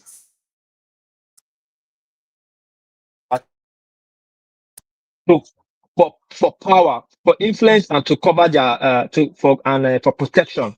Hello, can you guys still hear me? Hello? Yeah, I can hear you. Loud and clear. Okay. Now these people are moving. These people are moving from party for party for cover, influence, and to cover their clan. Now I don't know the right word to use. They are moving for there to secure their security. That's why they are going from party to party. Not that they like the party, but they must align themselves with power because they know that's actually what they are doing. And the law can caught up with them. So if they are in the law, they can control that law. Now imagine, let's just think now that the law, the military setup is like political parties. Best believe me, people will be connected and denied tomorrow to protect themselves, not for your country or the military formation, but just for them to protect themselves because the atrocities they are committing in that country. You understand? So we should understand this thing that it's not that complex though. We just making people feel like they're invisible. They are so much in this impunity. It's not like a right to them. So let me use the floor for the next person. Thank you. Yeah, but in this business, there are insiders and outsiders. And so, Baba, you keep asking the question, what is Tinubu doing about it, or why is Tinubu not doing anything? Look, Yeah, it's a valid Tinubu question. is an outsider. Do you think if Tinubu could do something about it to squelch this insecurity overnight, he wouldn't do it? Meetings. If we are not close to 2027, or is not threatened by the possibility of a second term for him, he will act differently. That's what I think. Baba, sorry, Prince Daddy. Baba, yeah, Baba, Remy. quick. Welcome. Don't you think that for the last 1.5 years, or maybe 2 years, they have been able to relative peace in terms of insecurity? Just like 2 or 3 or 4 months ago, this thing is ugly again. If we must say the truth. Oh, yeah, sure. No doubt about that. Yes. So, so my question is that he should also lead by example. This is high time he should make some people to face the music. But unfortunately, while you are doing that, sometimes the innocent will also face the rot. And I hope Nigerians will not cry when they pick some people that are innocently alleged or maybe pointed out. Because the Nigerian situation is like a web of cobweb. It's so complex. So you have to be very careful how you maneuver your It's way. so complex. So when somebody has power, quote unquote, unlimited power like Tinubu, right, to do something and they're not doing it, inherently, doesn't that tell you that it's something fundamentally wrong with the whole thing? I mean, if he does the right thing, wipe out insecurity overnight, it will be to the benefit or to the betterment of the country and to his own credit, and people will love it and support him. So the question is, why is he not doing it? See, listen, Tinubu is quite clear, is an outsider, and again, the way we're talking, makes it sound like we are undermining this institution of terrorism. It's a powerful institution. One needs not to be told. You can see already they've built that capacity over time. They are a powerful institution. If you ask me, perhaps they're probably the most organized and well-oiled institution right now in Nigeria. This banditry stuff, this terrorism stuff, they're doing very, very well for themselves. So I mean, Buhari gave them a huge capital to consolidate. So they had opportunity to consolidate under Buhari. So the point we are surprised, we expected Tinubu to play a different game altogether with them. And he was quiet until recently when an alarm was raised by a foreigner, a bully from America. That's my surprise. I think, comrade, if you are really looking at it critically, you will understand that as election nears and as Tinubu is battling them in the north, they have to come up with a game plan. Before, the economy was in shambles. At least the economy is in the right footing now. We got that one. Now they have to use something against him because there is something he's doing against them that they are not really comfortable about. And like Prince Daddy said, these are not just chicken terrorists or something like that. They are well organized. And if we look at the Sahel very well, we can see that after they decimate them in Europe or wherever, they find a way to go to Africa. You are cold. So sometimes you have to look at it critically. I think they are fighting him because they know that. Remy, let me say this. It's very easy for all of us to come here and say, it's not rocket science. It's very simple. Why can't he just do this? Why can't he just name them? Why can't he just kill them? Why can't he just kill them? It's very easy because that is what we do. Baba, Baba, I had to change my name to Olatu for Simba to let me in on the platform. Just want to report him. So, please,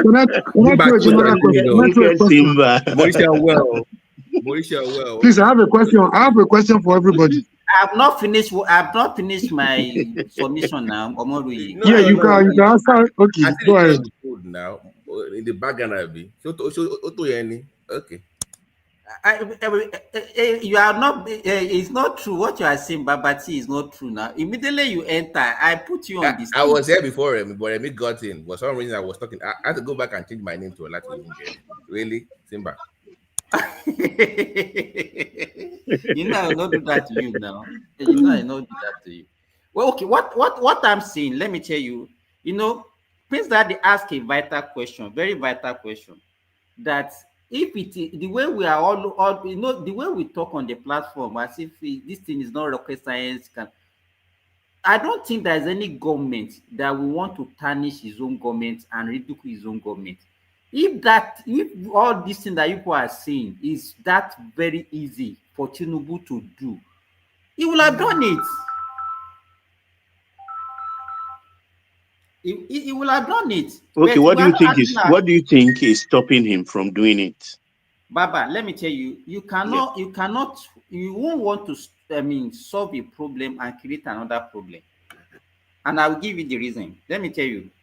You are saying they should name the sponsors, they should arrest them. And Zita said they should even kill them. They should do this, they should kill them silently. And let me tell you, all these things are not easy in a country like Nigeria. Let me tell you, if you name the sponsors, look at what happened when they even ordinarily naming the people that are involved in the alleged coup. You hear what the Northerners are saying about it. That it was a setup against the Northerners. It was against Does the it really Islam. matter what they say? Does it really matter what they say? Comrade, please. You have been talking. I have not been talking to you understand. Your own ideology is different from my own ideology. I've not been talking. I've not been talking. I just only asked a question the So last time. just keep quiet. And I have please. one question for you when you are done. So, let me tell you, if we do that, we will know the people, all these people that you are naming, the other politicians, businessmen, people, elite, that it can lead to regional tension, it can lead to ethnic accusations, it can lead to religious backlash, it can lead to political crisis. You have to tread softly. All these things that we are doing, we are individual. That's the way we are looking at it. That is very easy. Just arrest this, arrest that. We know the country. So we have to continue to pamper them. Simba, let me tell you something. This thing, I saw a video. The way they are decimating them in Sambisa Forest, you will never believe your eyes. And the way they are arresting bandits all over the country now, you never believe. Because when you are fighting terrorism in a country like Nigeria, that you know that some of your security men are compromised. Even some of us in this platform, don't be surprised that some of us are also compromised because you can be playing double face. This is not the so-called Western world that they have all the data. They can follow you easily. They can know all your information. This is a country where we don't have... Let me say this. Simba, let me give you just an example of what happened. I know you and Remy will be familiar with this story. In the 90s, even up to 1998, Lagos State was like under siege of armed robbers of different shades. They rob morning, noon, and night. They even rob a whole street. But how did they solve the problem? By elimination, blind elimination. They were calling them grass cutter. If you go to Dudua, you will see pile of them overnight. General and Co. They did a lot of killings for years. Okay. So that is a peace we're enjoying today. Baba, you cannot liken armed robber situation to what? No, I'm just saying on a lower scale. Just like the solution, total wipeout. In Nigeria, let me tell you this, and I think I've said it before. It's like a sabotage cycle that we are facing, and I will explain what I mean by sabotage cycle. We claim that we use terrorism to get rid of Jonathan, right? Buhari came in. Whether Buhari deal their bid or what, the terrorism and everything continue under Buhari. We want to use that same sabotage cycle now to remove Tinubu. Let me tell you, if Nigerians, the way we are going, because everybody is getting agitated, hey, it's a failure, he's not doing anything, he's just doing that, remove him. Let them use this insecurity, remove him, put another person there. And I'll bet you get a worse kind of insecurity under the next person that you put there, and you continue that cycle and you continue. Nigerians will have to wake up. We have to look at this thing from, it's not about the person that is in the Aso Rock. If let's assume that Tinubu agree with these people to even to get to the position, why are they against him now? Just because maybe he's not doing their bits. You remove him, you put another person that will do their bits there, and you continue that cycle and continue that cycle.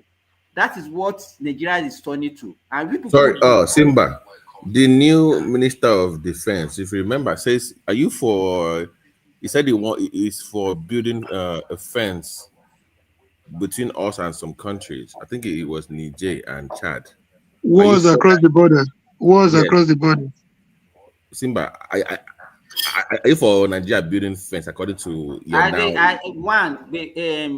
one? How do we even have the fund to do that? Two, we are talking about internal saboteurs. You understand? That one will only eliminate people that will come in from another country. What about the internal saboteurs? Simba, can I ask you a question based on what you just said? Can I ask you a question? All right. You've made a very valid point. So, if from what you're getting from them, from the APC members and others, or how they brought in banditry to dislodge Jonathan, if that one is ready to go by, and he worked for them in 2014, 2015, and Buhari had his 8 years, Buhari left and they were able to bring, that led to emergence of Tinubu. Will it be correct that in the build up to 2027, they may want to repeat the same style, based on what you just said? No, Simba, before you go, please. Simba, I beg you, please. Whose benefit I beg you, is that please. if they repeat No, the if same you work style? for them, they have APC applauded it. No. Let's assume. Okay, comrade, I got your point. Let's assume it work, and they remove Tinubu with the same style. Put another. No, Jonathan. Starting from Jonathan. So you want us to continue in that cycle? Is that what? No. I'm not justifying it. I'm asking you a question based on what you said. Simba. Why can't we try and break the cycle? Simba, there is one thing about Jonathan. Let us finish with this, comrade. Why can't we not try and break the cycle? We are saying no more this waiting. It's becoming a vicious cycle, right? That's what you're saying. Yes. That's exactly what I mean. Comrade, please, because you keep bringing up APC or whatever. Yes. These guys that you are accusing of, they were in the PDP before. They're no longer in the APC. They were CPC. It's not about political parties. It's about individuals that just have this belief about how they should run Nigeria. So if you really want to fix the problem, making the Pakistan issue will not solve the problem. You make it worse. The name of the party doesn't even matter to me. I'm just mentioning if they're telling me what they used in 2014, 15 that worked for them. They will think it's going to work again. It's not about political party. Let me tell you. It doesn't matter the name of the party. Okay, let me not mention APC. If they told you how it worked for them. Sorry, Babati. Let me tell comrade this. The reason why Jonathan lost that election is not even because the terrorism alone. There are several factors. During his time, we were buoyant. Money was coming in. It did not rule very well. It was a total failure. Let's say the truth. And at the same time, the gentleman agreement between the North and South, he did not want to uphold it. When he won the election in 2011, everybody thought by 2015 he's supposed to go back to the North from his party.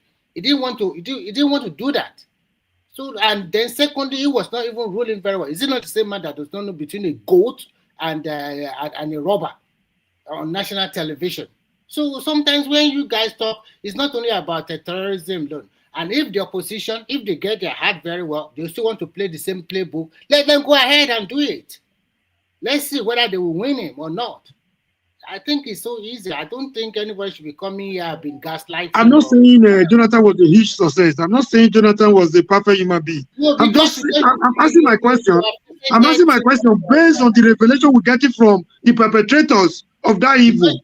Of what they are telling us they did, or what they did between 2014 and 2015. Why are you comrade? Why are you repeating this same thing? I'm not the one repeating it. I'm asking you a question based on what you said. I'm answering your question. Do you want the cycle to continue? It's a dangerous vicious cycle. It's a dangerous vicious cycle. But I'm just saying. You don't get this kind of people. What he's trying to say is that he know categorically that I don't know who is supporting between Obi and Showore.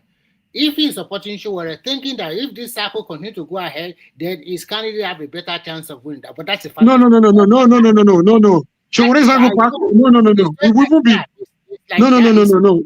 No. That's a very wrong impression. A very wrong one. Showore has no capability to even do that. It is not going to favor Showore. How does it do with banditry? If you're looking at it holistically, you will know that this is a game. And this kind of side, what they are doing, as we have internal saboteurs, we also have external collaborators. So if you are fighting this guy, in fact, I think unfortunately for Africa, sometimes the West does not also cooperate with us 100%. That is not the truth. They also have their own game. So, and of course, and as a citizen of this country, most of Nigerians too, they are also not patriotic enough because these people live among us. Why don't you point them out in your community, in your villages? And when we are talking about terrorism, although it's very rampant in the northwest and northeast, even the southern part of the country, some people are criminal and they are also using this kind of element to also foment trouble in the southern part of the country. So sometimes I see Nigerians that, okay, it does not favor me. I will look so which party is Peter Obi? I don't know. Peter Obi said the other day that the ADC is in level. Who raised that question? It's Madam Zita. Maybe you can tell me ask which party were in there. You don't go to show a party. It's not 3 days ago. He said he was still in labor as of 3 days ago. Remy, don't spread propaganda now. I'm not spreading propaganda. It's got to be show in AAC now so that they can fight it out. So who is going to be the vice? Still obedient from him. So who is is? No, I'm sure somebody planted that story. It's evil story. No. That one cannot even fly. That story cannot fly. It can fly up. Can two work together unless they agree? Can two work together unless they agree? What do they have in common? They can never work together. I think the problem Obi is having is that it now clearly shows that Obi is not welcome in AGC. He cannot be their presidential candidate, and he does not want to be VP to Atiku as well. So he's ready, but his followers will not stand for it. Yes, that is a man that is confused. He doesn't know what he really wants. Because in the interview like 2 or 3 days ago, will he benefit by being the he was even talking about AGC does not lay out. Nothing. He almost agreed. He almost agreed to be a vice, but he was just looking at the. He already agreed. The reaction, the negative reaction from the obedience. No, not that. He already agreed. I think the puppet master in AGC, they play a very good game. They kept him very well, pushed him to the tail end, and now he's in a trouble water. I don't know how he's going to swim out from it. Even the Labour Party, if he's not careful, they will give it to that Ahmed. They won't give it to him. So which faction does he even belong to in the Labour Party? Do you think Abuja people will trust him? Never. So sometimes as a politician, you must know how you play your game. He didn't play the game very well at all. And now it's not relevant anymore. So what's the big deal? It's not relevant at all. He really boxed himself into a corner. Yeah. He really boxed. It's so sad. Yeah. If you say Obi is a bad political strategist, the followers, the people around him are even worse. Because they seem to see the man like somebody that does not make mistake, like an airline, like somebody that is infallible, somebody that is indispensable politically. Whatever he says, whatever he does is right. Instead of at least checkmating him and telling him what to do, you have a bulk of people following him, believing that whatever decision he takes is going to be right.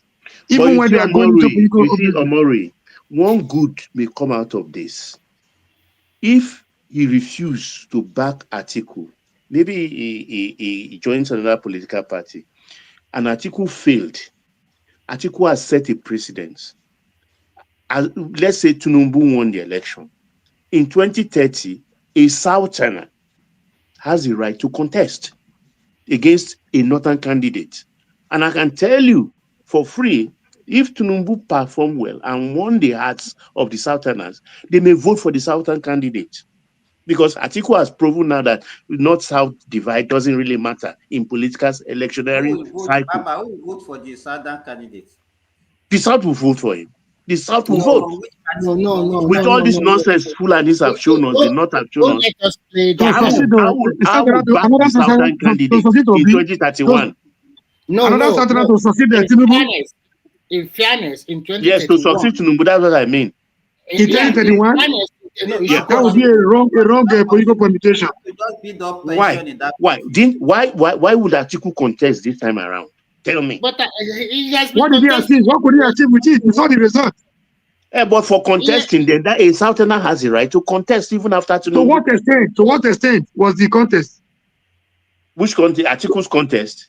Yeah. What was the end result? It doesn't matter, but he shouldn't contest in the first place. They should have given that thing. That was not scattered the PDP now and it's already in the mortuary. Baba, this ADC that he just got his card now, I learned that there are like 5 already. So it should not sing hallelujah yet. And now, you mean after Atiku? forming ATC, you can see all these big politicians all over the federation. Which one among them going to ADC? They know they cannot. And in Nigeria, if we must tell ourselves the truth, the most powerful people in Nigerians are the governors of every state of that federation. They control the state. So if you don't have any governor with you, it's impossible. The reason why Obi was able to get that kind of vote in that election is because of the sentiment against, and the ruling party did not get their act together very well. They don't want the candidate from that party. Some of them, they work against Tinubu. If they do not work against him, they are in charge. Who is Obi? Who is Atiku? And the Muslim ticket too. And do you think that result will go that way? It's because they were divided as the ruling party. But now they were not divided. They were even getting more people into their party. And you after election, you not say which. But Atiku has no right to contest. It should have been a pure Southern affair. But unfortunately, you are right. And I don't think what does he really want? But you saw the catastrophe that one caused to PDP. Oh God. Exactly. Yeah, and I support Wike for doing that. He is the architect of the downfall of that party. The same thing is trying to repeat in AGC. The party will fight him, you will see. But I think, Baba, Tinubu should think of handing over to somebody from North Central or Northeast. At least at the minimum, North Central. North Central, yeah. I totally agree North Central. Not again to Northwest. Northwest. Why? Not Northwest. North Central. I agree. That should be the permutation in 2031. But the position will always be looking for the numbers, where the population is, the demography. So no, but they don't think the way we think. If you give North Central, that person will sweep North Central. It will sweep South. It will sweep Southwest. It will sweep Northwest and Northeast will not. They would which number? Which number is remaining there? You know, Patoski. We have 2 axes of North Central. Let me tell you. You know there are 5 states. In fact, if you look at North Central, a state like Kwara, Niger, Kogi, and Nasarawa, they like functioning towards the Northwest. Yeah. But Niger is different. What is Niger is the same now. Niger is the same. Nasarawa to me sometimes is it's not totally up. The only difference, let me tell you, the only difference Nasarawa has is that it has a large chunk of Christians. Yes, and the voting pattern can change. But if you look at Kwara, places like Kwara, Kogi, Niger, Kogi, so they are more aligned to Northwest. They are more aligned to the Northwest. But if they are giving them the presidential slot, don't you think they will? Who is there to be giving? No, you cannot say that. They are people now. They are people too. It will have been. It will be sweet. I have one politician. Let me tell you, it will be sweet if the South is homogeneous and we can back a candidate from the Northwest and the North Central, and the North Central also sees that candidate as their own. And so we can use that to break the hegemony of the Northwest. You understand what I'm saying? It will have been sweet. Exactly. I think even with the Southerners, we are not homogeneous. We cannot even speak with one voice and say, okay, this is what we want to do. We are terrible people too. When it comes to politics, sometimes you cannot tell. But I have two people in mind in the North Central. I like this guy from Nasarawa, their present governor. He is well articulated, calm head, experienced in both private and public sector. You mean Sule? Yes, I think it's. He came from private sector. He was one of the MD of the subsidiary of Dangote. Yeah, I think it's going to be a good presidential material. The same thing with George Akume of Benue State. Is calm, cerebral, and these are people. What is cerebral about George Akume? Somebody, do you know when Akume was the governor of Benue State? What did he do? What is cerebral about Akume? Okay. If you are not hearing how, what about Sule? I beg you, I don't know. I don't even know much about all those. So I'm thinking, because even if you go to the Northwest, can you give us a candidate? They don't have. And if you go to the Northeast, they only have two candidates. If you are not picking Chetima, you go to Ribadu. So give me another name from the Northeast. We don't have it. So then that means Nigeria have problem of leadership then. Because we are not breeding leadership from childhood. We don't have that. You are saying that we don't have people who are good enough to rule, to lead us. The only person in the North Central that we can still be talking about is somebody like Saraki from Kwara. I've been asking Remy which party will be there and where you keep. Okay. They don't answer you now. They don't answer you. As I yesterday was still in like trouble. You like trouble too much. As I yesterday was still in Lagos. Party. Abemuna help me ask Remy whether you don't go visiting Nnamdi Kanu. Yeah, that one tough. That one enter. Whether we don't go visit Nnamdi Kanu. Nigeria Jersey was. He said that he go a few days ago. That one enter. He never go. Has he gone to visit Nnamdi Kanu? He said that he go a few days ago. Obi never go. He send Oti. Who go send who? Now to go send governor.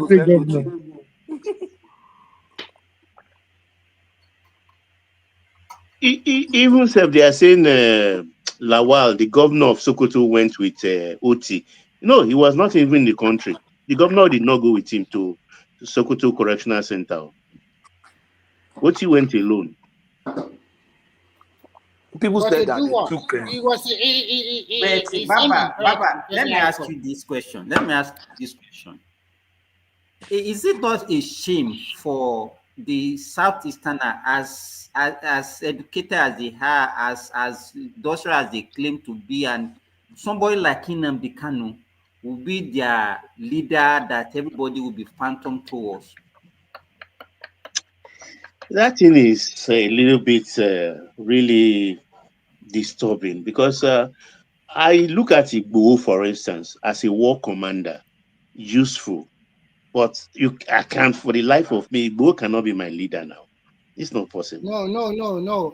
Baba, so how come Nnamdi Kanu gained that kind of status? It's still amazing to me. Baba, that Igboho is a political talk for a long time, and that guy have take a lot of people away politically. But Baba, I can answer that question. For a cleaner, so he can never be a leader of go ahead, Patricia. I can answer that question. You see, that Nnamdi Kanu represent majority of the people from that place. That's why they can really align with him. That's why he resonates. How did he represent them? In what way? Now he resonates with them. People like the message, not the messenger. Like the message and the messenger resonates with them. People like Joe Igbokwe, people like Zita, they are not the majority in character and in essence. They are not the kind of majority you find from that place. No, you are wrong. You are wrong. People like Zita are in the majority. Baba, No, Baba, let me even ask why. Patoski. That What is does that why one mean? he can lead them. If majority of people can resonate with somebody like that, what does that one say about the people?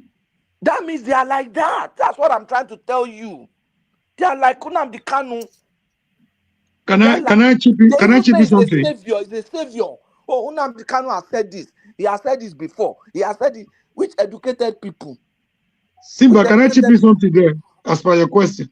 Now, majority of them be like that. Because Nnamdi Kanu is the one championing the idea of marginalization of the East. Exactly, that's the word I wanted to use.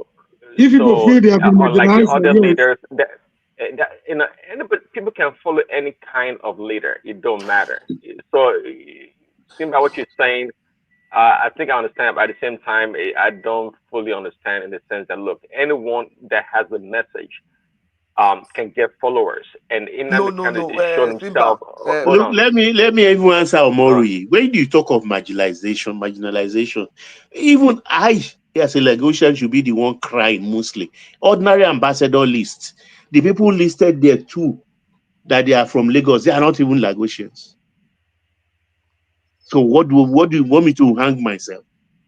Yeah, Simba, I want to answer your question. There's a saying that one man's hero is another man's one man's terrorist could be another man's hero, depending on where you're looking at it from, and depending on the people involved.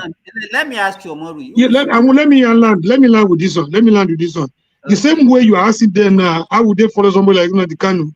The same way most of them will ask you, how will you open your eyes and make somebody like Tinubu your president? It's almost like the same person. That is not a good comparison. It's almost like the same. It's almost like the same thing. Okay, it's funny. Almost the same thing. To them, is you know here what they say? It's another savior. Holy, holy, holy. Nnamdi Kanu is another savior. So if somebody is telling you this is my savior.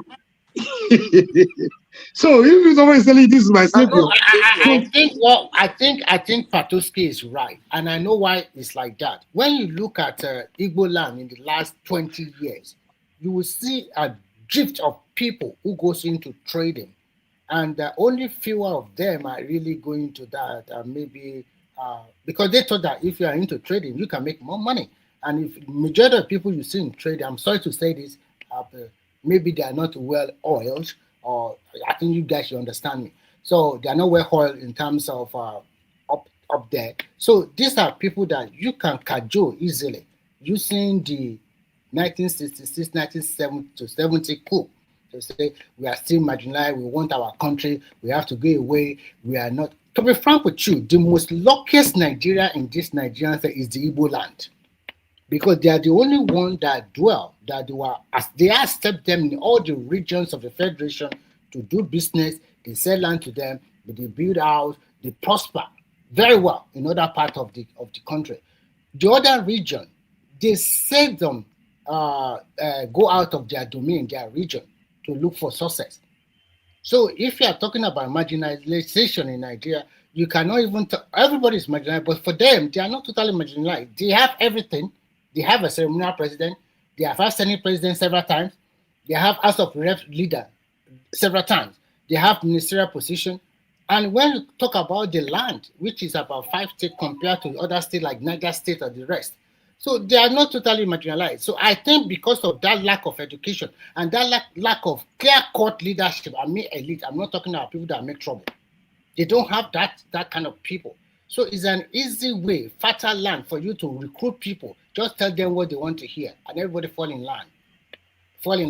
And that has been the order. Yeah, but is it not now time for the so-called elite, the educated ones, to actually educate the populace and not be falling victim of all these people that are taking that opportunity of saying Biafra, that everybody will follow them and they'll be using them? Wait. Ojuku did the same thing. He put them in trouble. He left with so much money without any repercussion. And people have learned that. And you see, one person after the other, they are just taking over and taking over and taking that advantage and be using the same method. Why can't they wake up? Hold on, So Simba. When Ojukwu was hold on, when Ojukwu was hold on, Remy. When Ojukwu was agitating, do you think or did you think the Southeasterners were marginalized? The one, let me tell you, the issue of marginalization and all these things did not even start with Ojukwu. This thing predates our independence. It's Zik that started all this rubbish of using marginalization as a weapon of negotiation. I could remember I read a book as far back as 1947, even during the colonial rule. He said something, and the governor general at that time told him that the eastern region actually contributed the least to the federation. So why are you crying of marginalization? It's Simba, just a weapon. Simba, can I just answer you? You are not getting what I said. This is your own definition. This is how you feel about them. They feel marginalized, either perceived or otherwise. They feel they're being marginalized, right? That is a very popular slogan. Let me land. Let me answer you. It's a very popular slogan in that region. So they fought. Somebody started the fight that led to Nigerian Civil War in 1967 and 1970. So he could not win what he wanted to. But then they are not satisfied. They still feel it has even worsened. It has even gone to another level beyond what it was. What is it not becoming the president of the country in new dispensation? That is why they're marginalized, right? Remy, hold on. You want to define? Remy, just answer the question. 1 second, Remy, just answer the question. See, when Remy always bring it up, they've been 4 times or 5 times Senate president. They've been 10 times this and that. That's totally irrelevant to what you just said right now, Remy. It's the presidency is the ultimate, and since they've not been able to attain that position, they feel marginalized. And just like Carmen is saying, right? It's all relative. You may think that they're not marginalized. Exactly. Just add this thing to your discussion. I said it was even before we gained independence. So it's not about having presidency. It's not. What was it before independence? Sorry, I just told you what happened in 1947.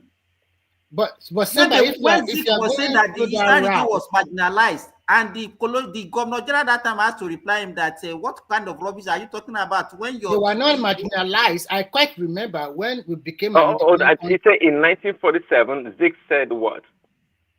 He said that the Eastern region was marginalized. Because of what?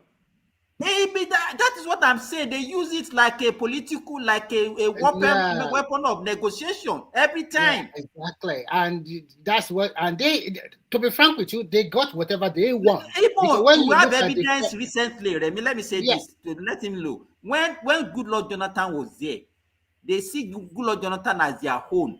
They never cry for any kind of marginalization.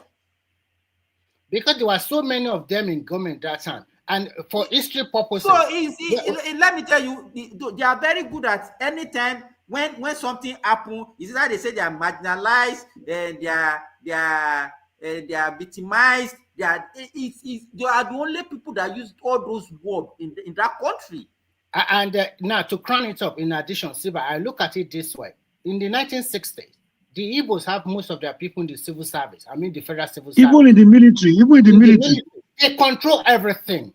And the senior civil servants across Nigeria, we almost all Igbos. Yes. So, and I don't know how they filter it away. Maybe they got too cocky and they think that they didn't filter it away. Go and take census. Even up to today, they are still the highest. Highest in terms of what? Even in the civil service, go to the federal level, they are still there. Even if you go to some state in the southwest, you still see them, especially Lagos State. You know the problem. Let me tell you, when they start saying all these things, some of us we will not even go and check, and whatever they are saying, everybody will just take it. Okay, since they have been saying this for long, So it's likely that this thing is likely to be true, and everybody starts sympathizing with them because we don't even bother to check and fact check whatever they are putting out there.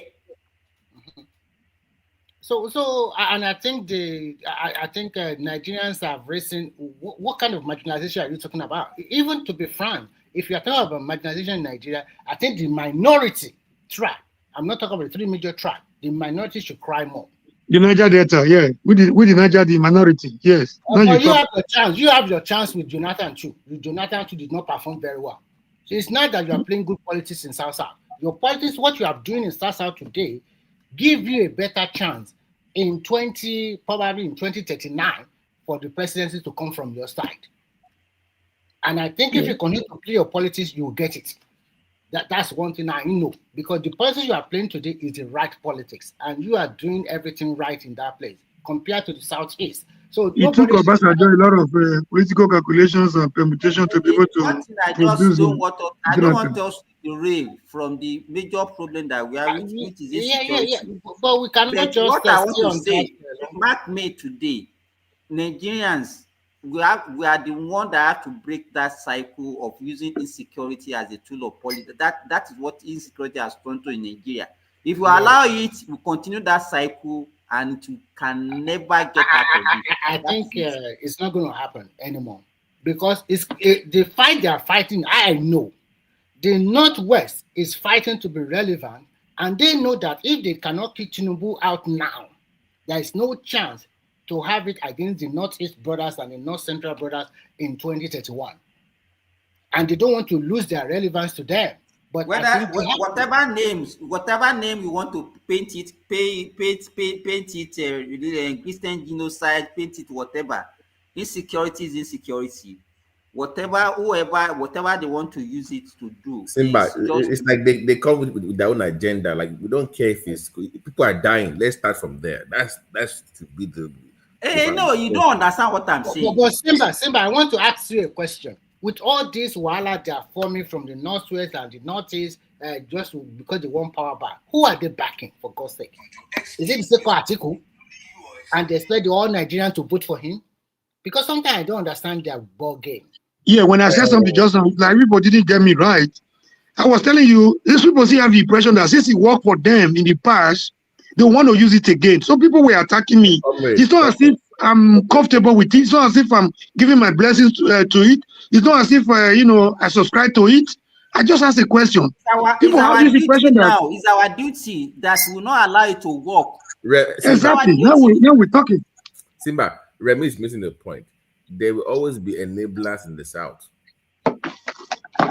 That's the part that you're missing. When you say you will not vote for them, you'll be surprised we will vote for them down south. I think we will see win some state down south in the fair elections. So don't be dismissive that because Atiku is the face of northern politics right now, that they will not vote for him in down south. Why are they promoting all this nonsense? No, they know what they're doing. I think I know that the swing state you are talking about is the Osun state, but from the way I see it now, if APC can get their heart very well, I think they have a better chance of winning that election. Because already, Adeleke is already. Remy, it's a bit back in Labour. Is he still confused? Obi is confused. He said he's still in Labour, and he also accused ADC of fracturing. He accused ADC of not laying all the cards on the table. He denied all today. He denied. He said he didn't talk that about ADC. So where is he now? It's an interview on YouTube. Why is he? I wonder too, because I saw him. It was not AI, and he's denying it. 1 minute. I listen to him. Let me quote him. Let me quote what he said. He said because somebody promised you dinner, that you want to miss breakfast and lunch in your house because you are waiting to eat dinner with somebody in the night, in the evening. That was exactly his words. I'm quoting him verbatim. So what does it mean? Yeah, as for now, he is still in Labour Party. That there was an agreement for them to work together towards 2027. There was That no. does not mean he's putting everything.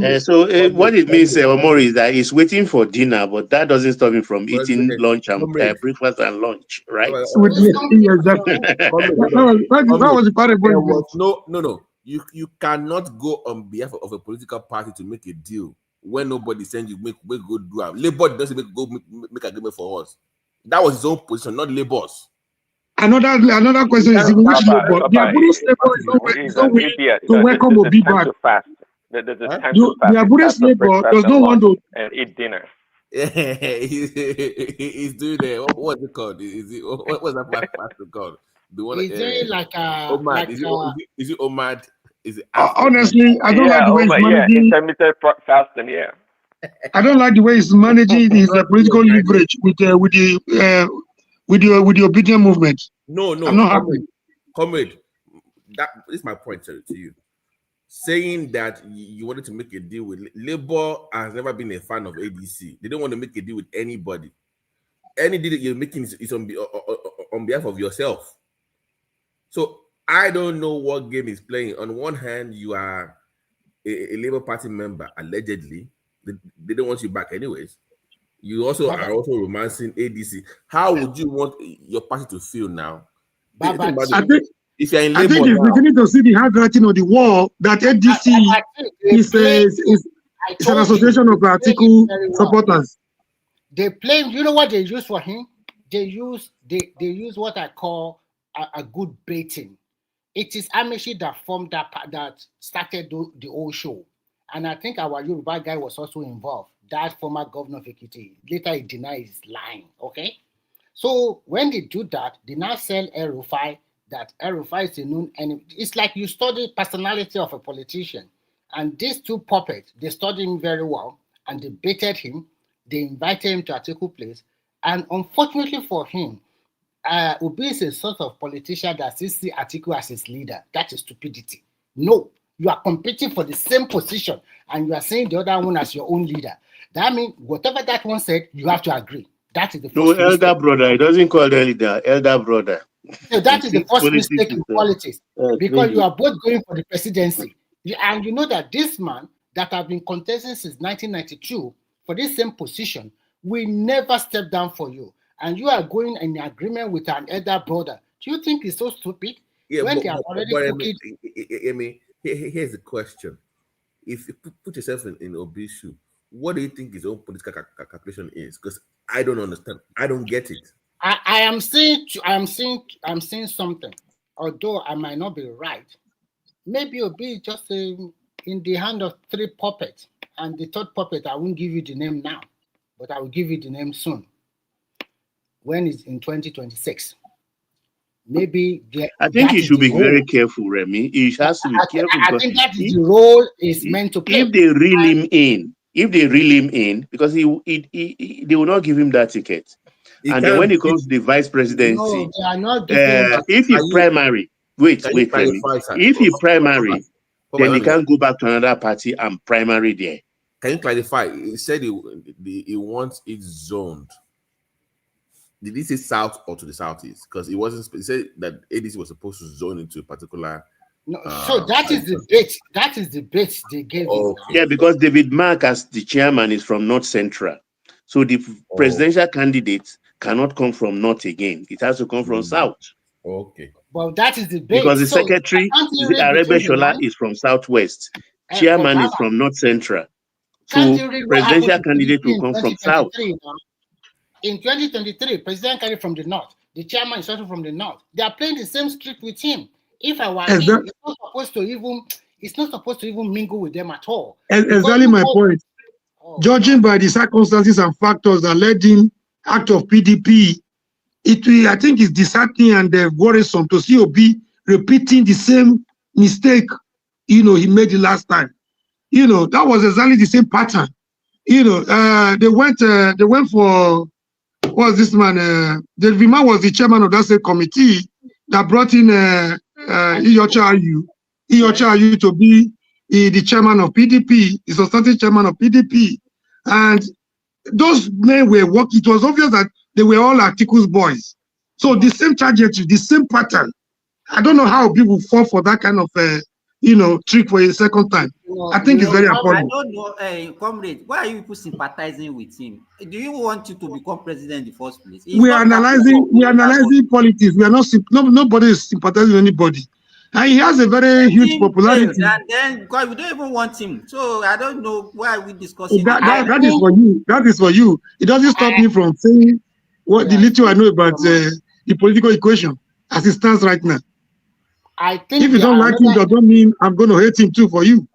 I think another issue with him is that he does not have that leadership trait or quality at all. If you cannot manage a party and cannot manage your success, that 2023 with your 6 million vote, if you are good enough, you're supposed to stay in that Labour Party, build it very well, attract more people to that Labour Party. After the election, the first thing we see is that you quickly went to Adamawa Dread, go and kneel down for Atiku. Who is Atiku, for God's sake? The total vote that this guy surpassed you is just several thousands. So that is the first one you have to eliminate before you now go against. I think he has a lot of bad managers around him. No, he's not a good politician. Let me give you. Let me give you. Does he even have any? You say he has a lot of bad managers. Does he even have any manager? Let me give you an example of what I'm saying. Like in America here, for example, even when it comes to debates at the presidential level, they divided it into two: domestic issues, economy, foreign policy, and security. So look at Obi right now. Would you trust him to be a commander-in-chief right now? It looks weak. And it's not once the issue of once Trump made a statement about America, you should have found maybe former generals or former army officers that have credibility around you to brush you up so that when you speak, people can trust you when it comes to security. He's still to do that. Somebody offers you help. No, you don't talk that way as a candidate running for presidency. You must show strength. So you are nobody sees you as a strong leader when it comes to when it comes to security. You're supposed to kind of, like to your point, Remy, where are his political advisors to remind him of this? Dude, the main issue in India is what security, right? That's the main issue that everybody discussing. Give us your own policy. What you will do differently beyond this Trump. Leave Trump alone. You as a man, if you were to be in that shoe, what would you do differently? Get some political advice that actually know what they're talking about. Some press conference. That way, you sound like you know what's going on. Because right now he looks weak to me. I can't trust him to be in that office with Boko Haram and everybody around. I can't.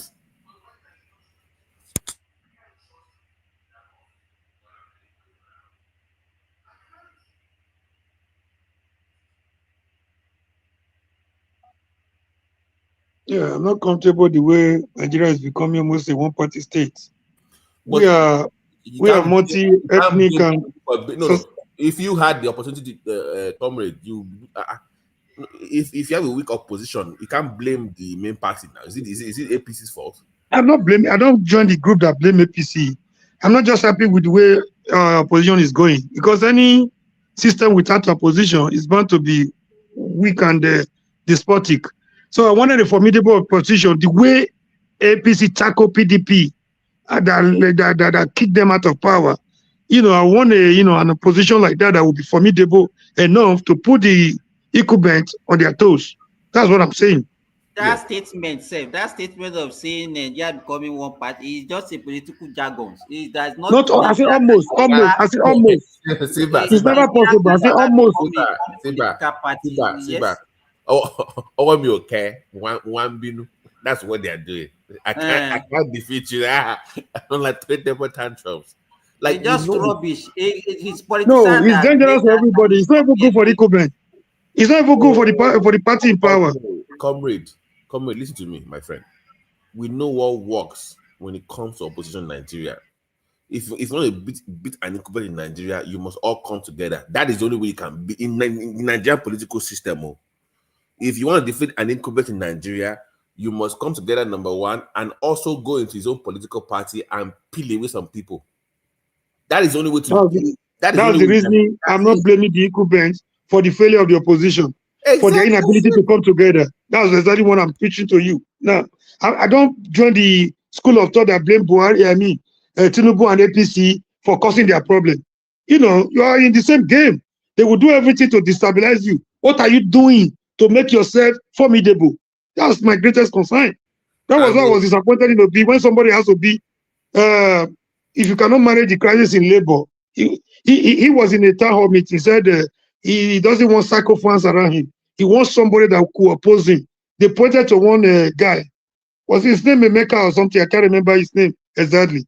So the boy was happy. He hugged the guy and said, what do you think I'm doing wrong? The boy said, Mr. President, we voted for you, we labored for you. If you had won, how would you have been able to manage Nigeria if you could not manage the crisis in labor? So I'm not too happy the way you handle the crisis in labor. Instead of Obi giving him an answer, he was busy giving him excuses. What he told the boy was that, oh, the crisis in labor is being caused by APC and, the boy wasn't satisfied either. He's not telling you. People will sponsor problem for you. They will sponsor bandit for you. They will sponsor Boko Haram for you. How are you going to manage it? How are you going to handle it? That was the answer the guy expected from Obi. He was busy giving excuses as usual. I wasn't comfortable with that. Now, Amori, if you had competent advisors, they would have. No, it's about prepping. You prep your candidates for these questions. This is what they do here. You're supposed to prep him. That you likely to get this kind of questions from people. We need this because it needs people. There are so many people that don't vote. They are what are they called in America? We call them independent voters, the undecided. If you want to sway their votes in your direction, they don't care about party politics. They care about the substance or what you have to offer. That is what I think is missing in his campaign. And he doesn't have advisors to tell him this. Number one, if I were to advise P2B, brush up on foreign policy. That is hot cake right now. You have less than 1 year. If they move that thing back, I heard that they want to move it back to 2026, right? The elections. So you have less than 1 year. Brush up on foreign policy. When it comes to economy, please actually know what the hell you're talking about. Okay, it needs to work on those two things. Direct responses, don't dance around like you said, Omori. So that's what he needs to do. And tell us what platform you're running on. You have less than 13 months to run for this thing, for God's sake. So I think he needs to do a better job. I wish him well, but to your point, it was a mistake for him to even hang around there. Abati, don't expect anything from BT, say foreign policy for P2B. How is that an advantage for him? How's that an advantage? Because right now, security is on the forefront right now. That's what everybody's discussing. Oh, okay, for the future. Okay, sure. Exactly. So, yeah, if the person that is there appears to be incompetent, according to most Nigerians, and you want to take over from him, what would you do differently? Not what Trump would do for you. You as the president, incoming president, what would you do? But do you hear him speaking about that? No. All he is saying is, Trump wants to offer you help. You should take it. That's not the way you talk as a leader now. You must first, what do you have to offer first before seeking help? I think first thing they must do about to be is delivery is not good enough. When he even composing the sentence, putting them together is not good enough for me. And I guess the majority of people is supposed to be selling. Let him go and be doing his forwarding what they call. He's supposed to be selling ice cream. It's not a presidential material. Forget about it. The which party where in there now? We don't even know. Madam Zita, don't tell you say you there for Showore party now. How can that be possible now? He won't drag because Showore won't drag obedience away from him. Okay, Showore has agreed to give him the ticket for free. I'm kidding. I don't believe it. Okay, because he doesn't do primaries. You people know that. Zita, in Nigeria Constitution, I think you have to be a member of a political party for 6 months before you can even contest for primary in that party. He still have time now. When the primary will be by middle of next year now. Mm-hmm. You still have 6 months now. You don't understand. The primary is middle of next year, so 6 months. What are you? Okay, let me ask you a question. Don't Okay, worry. hold on. They said it's going to ZLP, okay? Okay, hold on. You see, in 2023, was he a member of Labour Party for 6 months before they give him that ticket? No, it wasn't. I think there was one waiver that they used for you. Okay, they can still use that.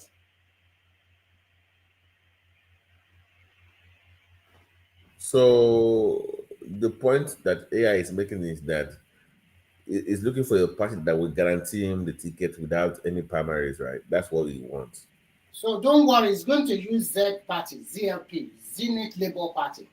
That is where they are pushing into. You know, as I just a minute, as about 6, 7, 8 months ago, I was discussing with somebody. I said the issue of platform is very necessary. The last time you complained of starting very late, and look at what you could garner. You know, I said you to start earlier right now because you cannot continue to make the same mistake and expect a different result. You know what they told me? They gave me excuse like it was a strategy. They're keeping that one to his chest. That's going to really be known at the 11th hour. I said no. The issue of a party to run is not a strategy. It's just a mere excuse to me. You know, it's not a Romeo and Juliet affair that should be done in the bedroom.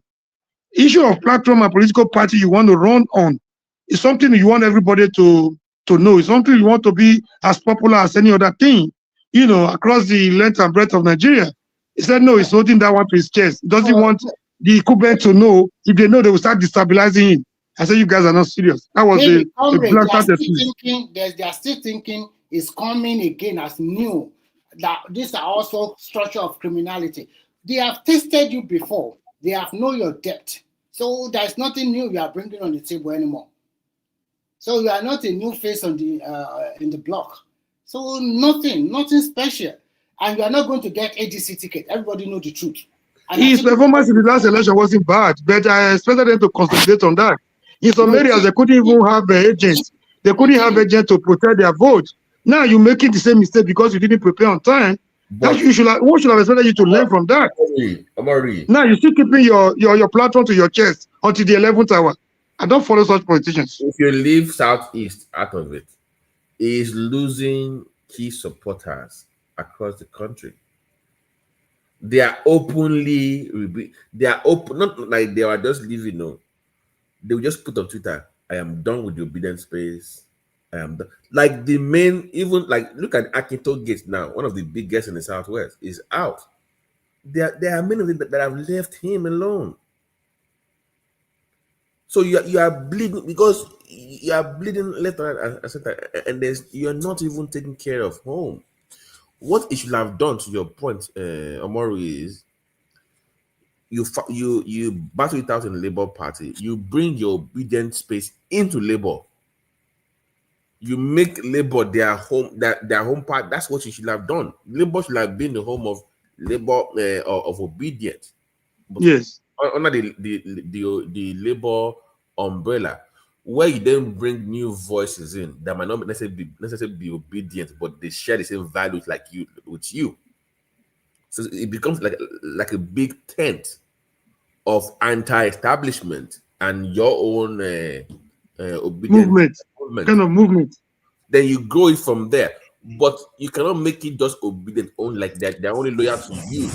They must be loyal to a belief system, to a political belief system.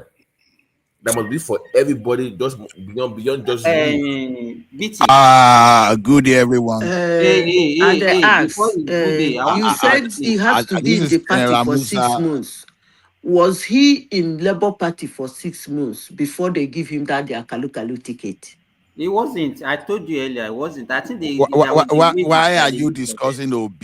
Why are you discussing OB when there's no vacancy in Aso Rock in 2027. In fact, I the, asked them more. so Whether everybody there's should. no, We should be discussing who we think that can deliver better thing. It's not. We can't be discussing. We should be talking of who is going to become the president in 2031, not who is going to become the president in 2027. We are just wasting our time discussing somebody that we know he cannot even perform up to the expectation of the person that is there now. How did you people know that? I'm just Simba. My point is that I think Obi missed a golden opportunity to build a solid political base that will last even beyond when it's no longer around. I think that he had an opportunity that I think he fumbled. That's what I believe. I believe he has something there, but he got lost in the, like I say, he got lost in the sauce. So that's what to me is disappointing. No, tell me. Elijah. Just tell me mention one political associate of Obi. No. Simba, right. Let me respond to no. He had a huge organic followership. Let's not dispute that. Simba. Online. He didn't have organic followership. Hold on now. Let me respond to him. 6.something million wasn't easy. Let's not play politics with that. Omari, hold on. What I'm saying is that whatever it is that people like about Peter Obi, each as a person should have sacrificed that for the greater good, where he's not the focal point. He had to be a belief system that transcended even beyond himself. But he made it about himself, where it's a one-man mobile, where everybody's like a magnet pool. No, you must then say, okay, this is my political belief. It's open to all. It becomes like an umbrella party for everyone to come in that shares the same belief with you. They might not be obedient at all. But he missed that opportunity. My point is, he missed that window. It was a very small window. And because you see why you are saying that is that you understand it as Obi. That's why you are saying that. You understand it that Obi, the vote was for Obi as a personality, for who he is. If that vote was for him and for who he is, you can't take it away from him. If you are very good at studying politics, if you know politics very well, hello? No, we're not discussing what he got. We're saying, go ahead, we can hear you. What you are saying is that he would have built on that. Expanded beyond. Yeah, but I am saying he cannot build on what he doesn't have. Okay. When I say it, people don't seem to believe me. But if you are in politics, okay, let me give you people an example. If that vote, it's just like the things I say about, what is his name? About, what's the fourth person? What's that his name again? There were 4. What's the name of the 4th guy that got 1 million vote? Oh. Papanzo. Papanzo's vote is for Papanzo. Is built on Papanzo. The Caucasians. Yes. That his vote, he doesn't have the capacity and capability to transfer it. Hey, who is suggesting Kwakwanso? Who is that? No, I'm not suggesting Kwakwanso. I'm just giving an example. Okay. I know. The same thing with Buhari. Buhari's vote is built on his personality. That one has a window to transfer it. But because he's not too sure, he didn't. Now come to Obi. Obi's own vote is not on Obi's personality. So he doesn't even own his votes, let alone transferring it or keeping it further. Why do I say this when I say people don't like me? If Papanzo moved to a party and he's not at the helm of affairs, contesting on that position, Those party is not going to get that Pampazia. He has moved party before from 2-4, they didn't follow him. But the moment he came out to contest on himself, they followed him. That is personality vote. Now, Peter Obi's vote is what I call circumstantial vote. But Madam Zita, most of the factors that gave him that political leverage are still very much with us today. No, they Everything are not. might not be 100%. Okay, they're not. Listen, let me Most tell of the you factors are still available. No, let me tell you why they're not. You see, when those factors were there, people believe, just like this guy is saying now, they believe it's Obi. So when the election ended, he couldn't build on that vote. But the people, listen carefully, the people want to build on him. And they found out that he cannot be built on. So you see, he has double problem. The first problem was that when that circumstantial situations were going on, people who were voting for him were voting for him that he can solve that circumstantial. Most of them didn't know who he is. They don't even care to know. They didn't know he's a resident in Anambra. All they knew is that they are being told that there is a special person coming out from where. And because of their anger for establishment, because of everything that is happening in Nigeria, they say, okay, let's vote for this person. People were tired of PDP and APC too. Yes. Anger. At the end of Labour was not new anyway. So all those things were things people believed in. People believe he's young, he's fresh, he's new in politics. But all those things now are clear. People now know that he's not young in politics. He's not new in politics. He's not a young man per se. So his personality now is what would have attracted back that circumstantial vote. But most people are looking at him that say, some people are even saying, is this person I voted for? So that's why when you say he has 6 million votes, some people will say, Zita doesn't like talking good about Toby. Yes, he had 6 million votes, but he's not going to have it again. Because both of them could not build on each other. I understand your analysis, but then if he had consolidated on that achievement, he would have even gotten more. If he had consolidated on that, that is where the problem is. That if condition, that condition is where the problem is. We all expected him to consolidate on that. He cannot now. Take advantage of the obedient movement if it wasn't originally for him. He can't. He can't. A good political leader and strategist. How can you build on something you don't have? He can't. He will have been able to take advantage of their support. Build on him. They find out he's not even somebody to build on. So that's why he had problem. So he's not capable, is what you're saying. He's not capable. There you go. But I think we're almost close. We're almost close. Mismanagement. Let me explain this situation. Mismanagement of the fortune of the support is what we're talking about. That's exactly where you're going. You're almost saying the same thing. No, I'm not saying. You are saying it wasn't originally for him. No. But he got the support. He will have, as a good strategist and a good politician, he will have been able to take advantage of that to move himself to the next level. That's my point. Now, you don't understand. See, a movement that you own, you create. A movement you own, you create. They believe in you. They believe in your capability. You talk to them. You bring them together. You brainwash them. They follow you about. That is somebody who has a movement.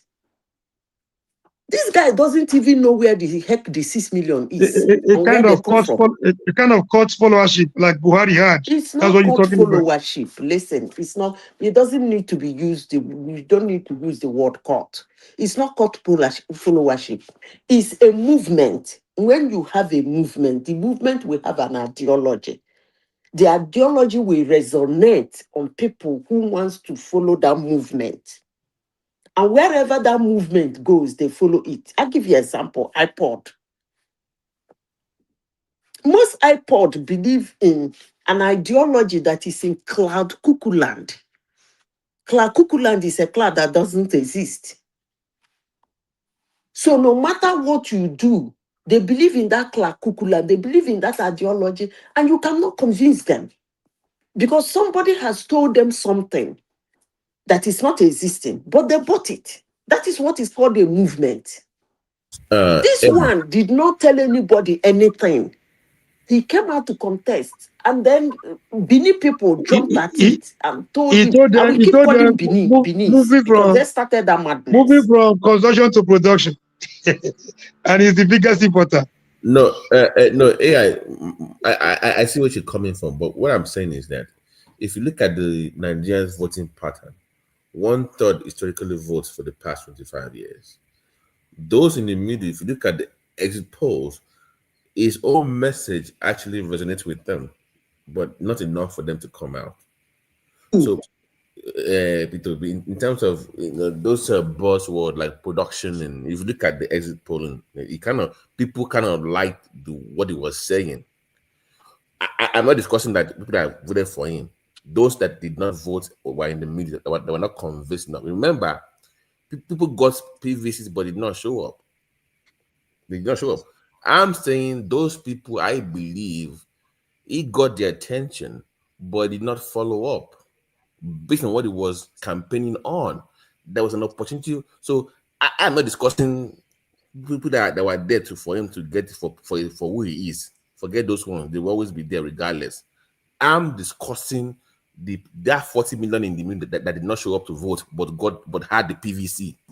That you had a chance with them. That's my point. And he did not do that. But they listened to him. That means you didn't understand what I'm saying. If you look closely the way that 2023 election was run, 80% of that election was on anger. It was anger, more especially for APC. Sometimes I sit down and I begin to think how Tinubu pulled that and all. Yeah, it was like a magic. Huh? No, it was magical. Even when the Buhari's party wasn't for him. It was magical. Buhari was not. They have to disturb Buhari. Buhari went to endorse him from which country, self? It was forceful. AI, you mean the anti-establishment vote? No. It's apart from anti-establishment. No. Let me give you. Even the Muslim ticket didn't help matters. Comment, hold on now. So it's where I'm coming from. You said the anger was there. What I'm saying that people got angry and they were getting PVC in their millions. Remember that story? People were getting PVC in their millions. But it was not enough for them. They were angry, but not angry enough to show up to vote. So that something was missing there in that middle, where I think that he had an opportunity, where you can say,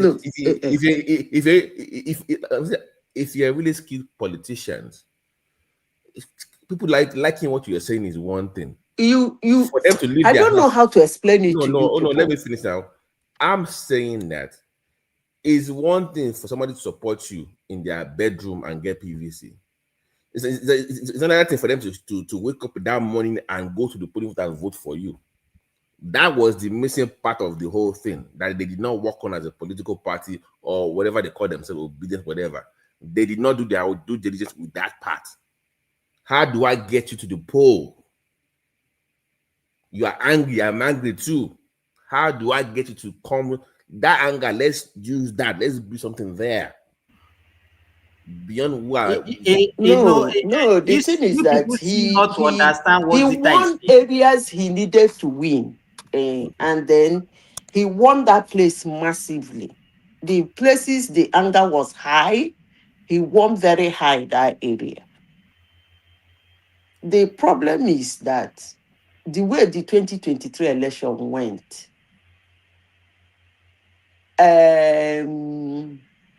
actually want them to because somebody like Atiku, I want to see Atiku's political clout.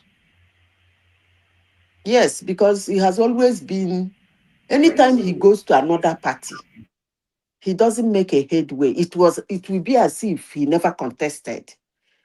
But if he goes to a big party, they will hear his name. So now that he has gone to ADC, I want to see how much of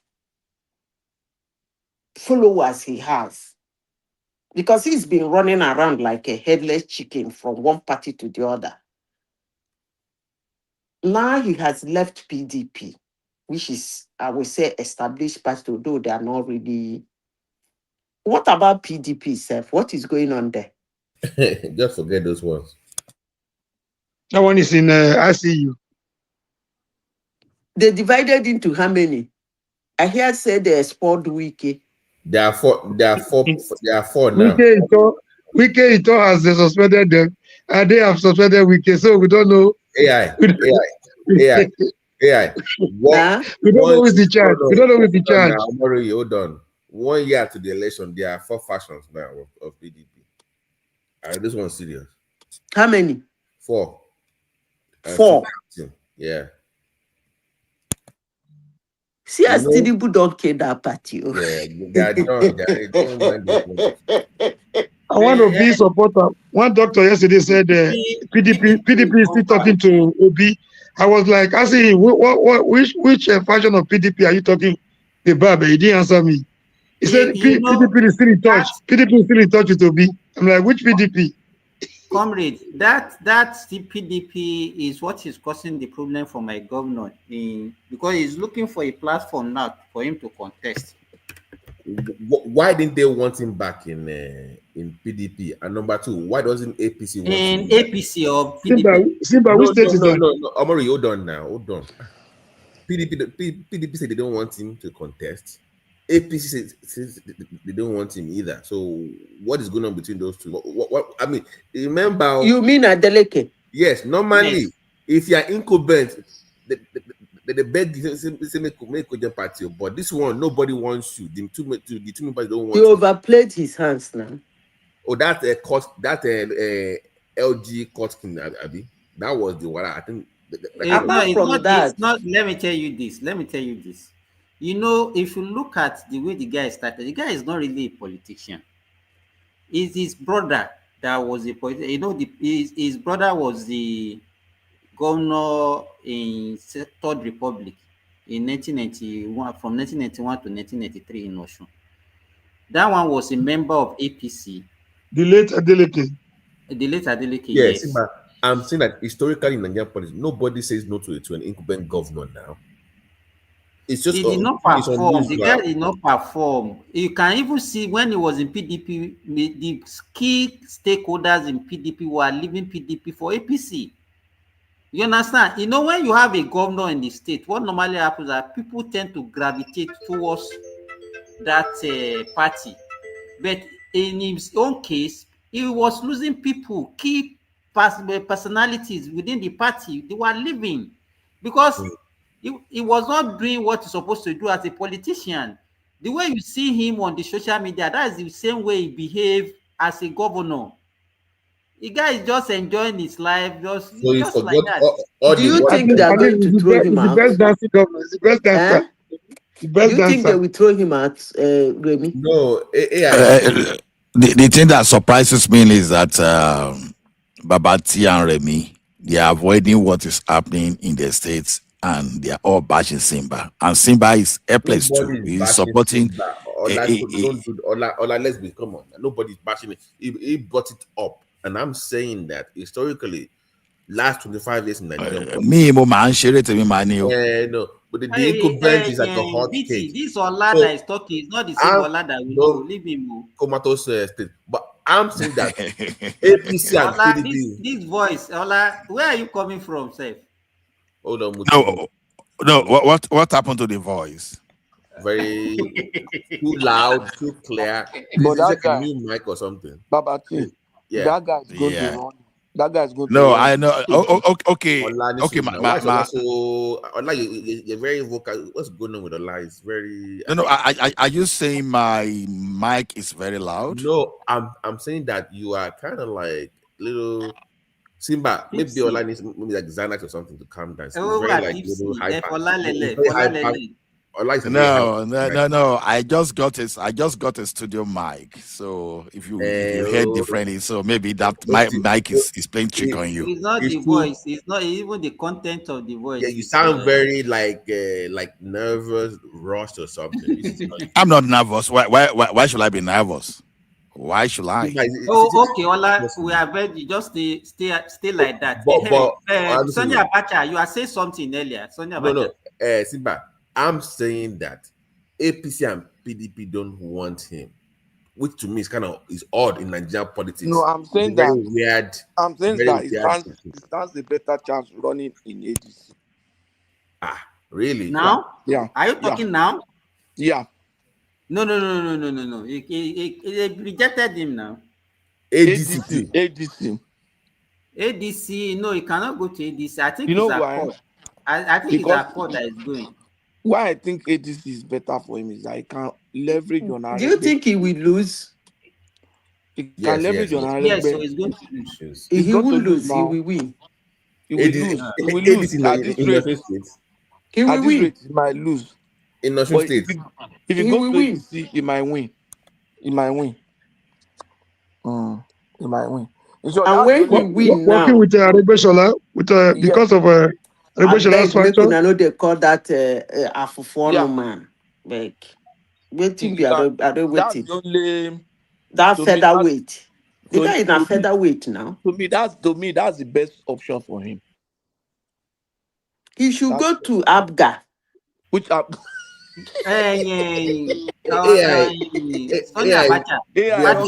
Patrick. He's not even considering ADC. No, he should go to Abga. Then Obi should pick Abga presidential ticket. AI, we are discussing Adeleke, not Obi. No, I want to Obi. I want to make we discuss Obi. Bro, the one that suggested ADC for him, I think that would be his worst decision. I'll tell you why. If he goes to ADC, I don't know his relationship with Tinubu. What happened in Edo State will repeat itself. What happened in Edo will be a child's play compared to what will happen in Osun. Already have their governorship candidate, so he cannot go to ADC. No, even if he goes there, even if it's accepted there, what happened to Obaseki in Edo State will be a child's play compared to the kind of politics. They are talking about not APC. Listen, ADC, not APC. But he cannot go to ADC, Babati. ADC everybody, good morning. Candidate. Good morning. If he goes to ADC, he will regret going there. What happened to Obaseki will be a choice play in Edo State. Simba, good morning. Good morning. And Mr. Rene, Oga, good morning. All I know is that APC will not win Osun State. APC will not win Osun State. Since all of you have decided to play FYI, Aro's uncle is running for APC. So two of my cousins are running, both of them. So we want to cousin them at this point. We want to cousin them, right?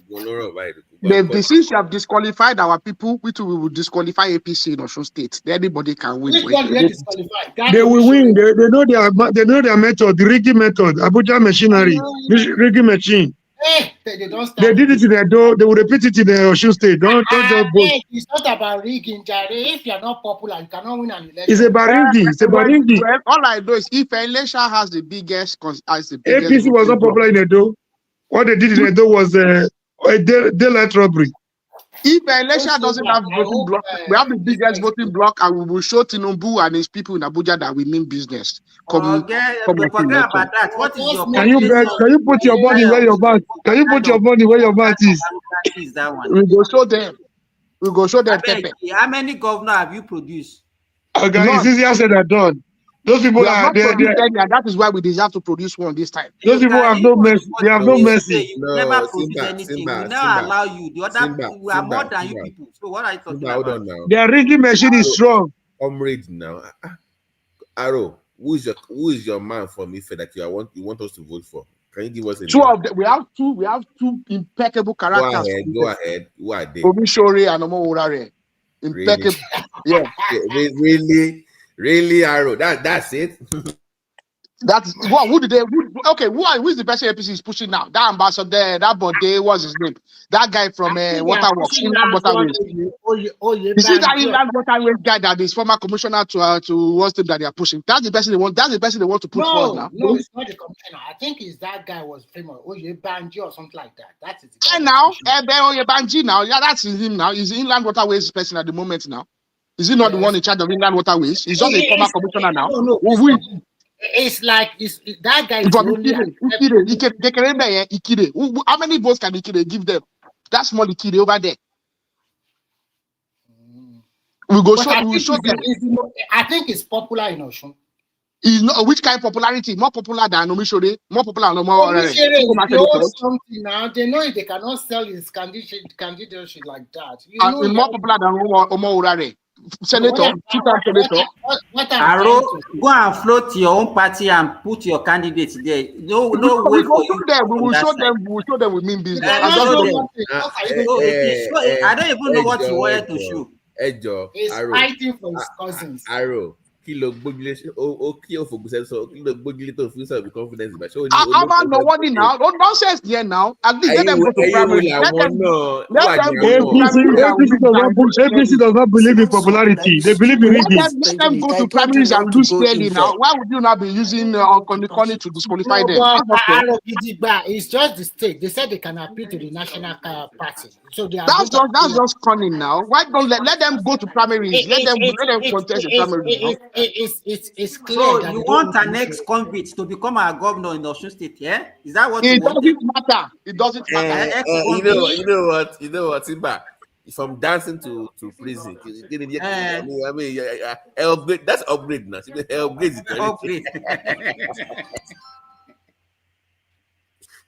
Don't mind that. At least let them go to primaries and contest fairly at primaries. At least not a contest in primaries fairly.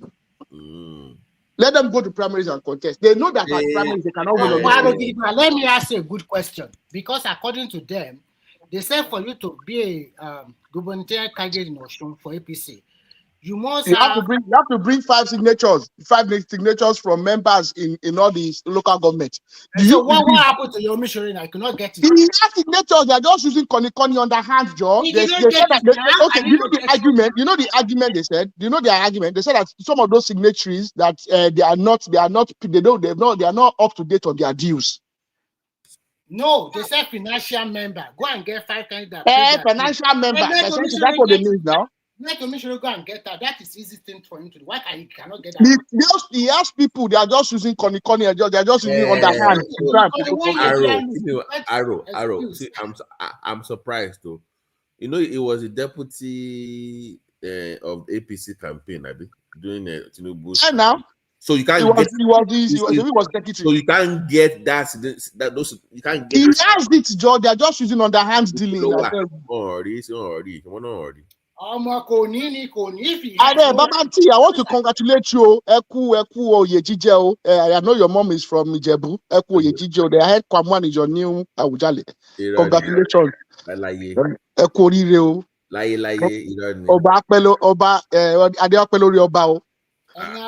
Are you serious? Are you joking? Have you not read it?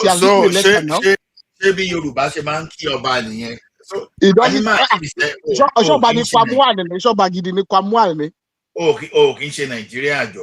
It's Kwamwan increase. Is Awujale. In fact,